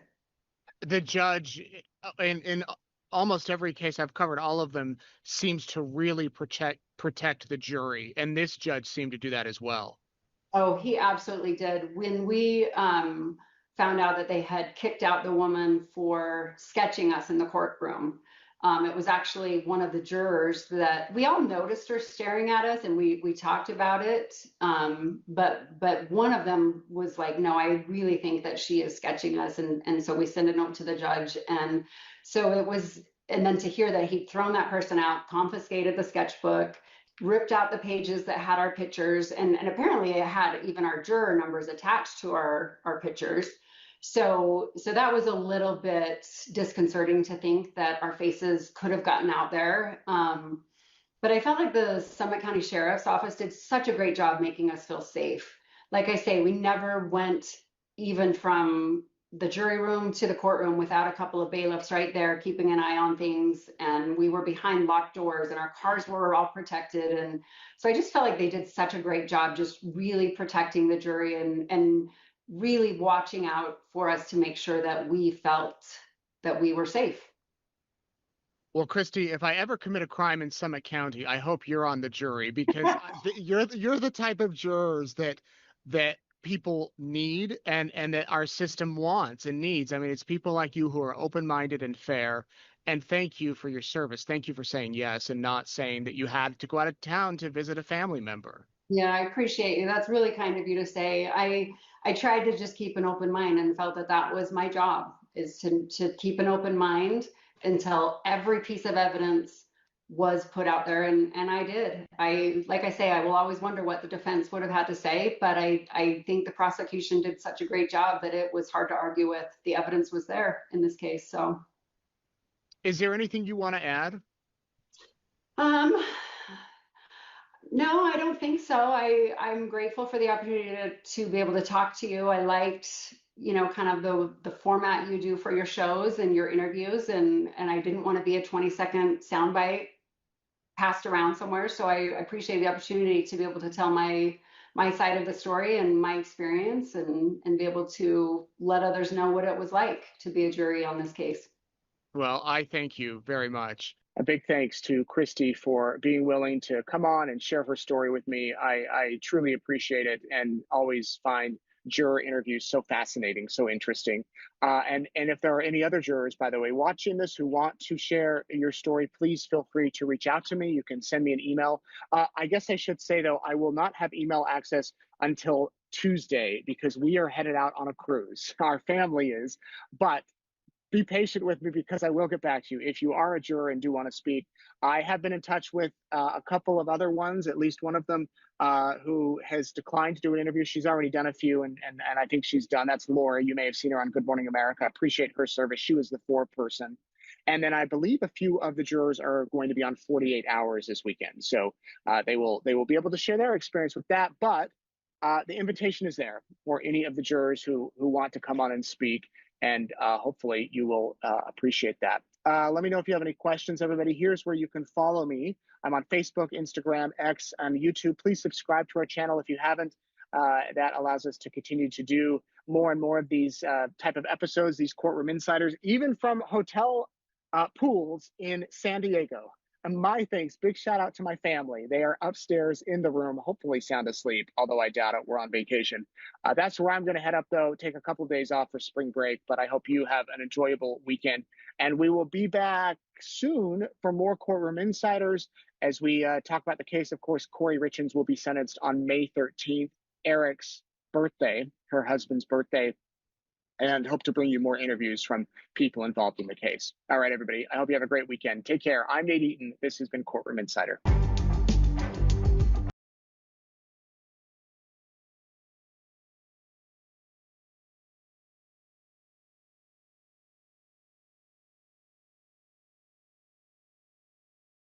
All right, and that was the juror number 3. Christy breaks her silence about the Kouri Richardson's murder trial. So, yeah, that was a very, very good interview about the Kouri Richardson's trial. Just see her perspective about what happened. Her take on that, how the mental burden, the mental weight it was to decide someone's fate if they're guilty or innocent. And she was not interested in wanting to talk to the defendant at all. She was really interested in keeping to herself and doing things with her family, and she wasn't like us, a lot of us that are in the trials, and she was somebody fresh and new going into that. I remember when I was seeing the Depp trial, and we were for the first time seeing a trial like that, although it's very different than seeing, being at an actual jury, it's very different. But yeah, so I think people that will experience this stuff will eventually become fans of trial stuff, and that was pretty cool to see. And yeah, the drones and the security footage, not security footage, but the security measures they'll have in those courthouses was really quite a bit. Yeah. And yeah, thank you, Moki, for in chat for the recommendation about that. It's always good and cool to look at that type of stuff, because we watch it. A lot of us watch these trials, and then when we see something like this, it's certainly like behind the scenes. I would definitely like to see if other jurors come forward about this and do their own interviews, although they said there is one person that didn't do the interviews. Okay, Moki. Good night to you.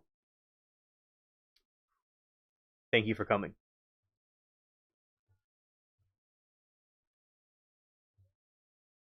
All right, and before I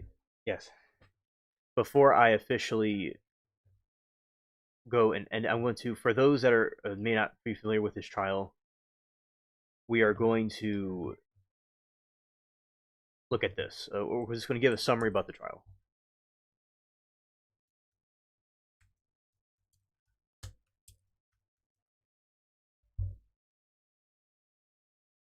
Okay, so for everybody, many people already know about the Kouri Richardson's trial, and for those that don't know, okay, yeah, next week AFROMAN's attorney and juror are doing an interview.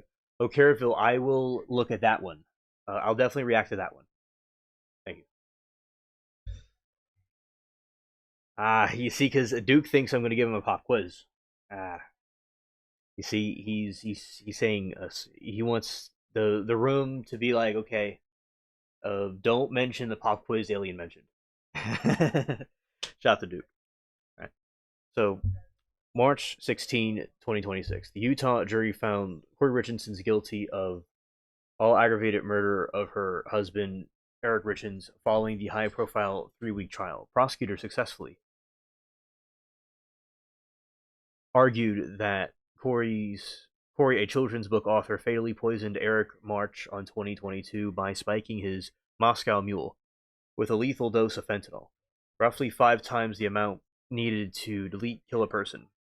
The conviction also included charges of attempted aggravated murder for failed poisoning attempted on Valentine's Day, as well as multiple counts of insurance fraud and forgery. Prosecution's case centered on a mountain of circumstantial evidence that painted Kouri as an ambitious but financially desperate individual who was millions of dollars in debt.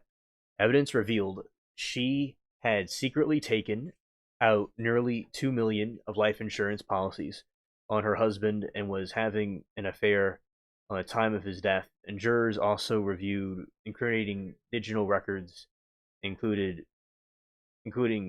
Google searches for what is lethal dose of fentanyl and luxury prisons for rich America, and her testimony from a housekeeper who claimed to have sold Kouri the illicit drugs. Throughout the trial, Kouri maintained her innocence, with her defense team arguing that the investigation was driven by bias and lacked direct proof that she administered drugs. However, the jury reached unanimous verdict after less than 3 hours of deliberation. Kouri Richards now faces potential sentence of 25 years to life in prison, with her formal sentencing scheduled May 13, 2026. All right, and that is the summary of the trial. Okay, everybody. So we did AFROMAN earlier. We talked about I'm going to start over. We talked about we showed AFROMAN earlier, the part that we missed. We talked about some conspiracy theories, and then we finished it with the third juror from the Kouri Richardson's trial. So, okay, everybody we're going to be finished for the night. Okay, so everybody have a good evening, good morning, afternoon, wherever y'all are in the world, and peace.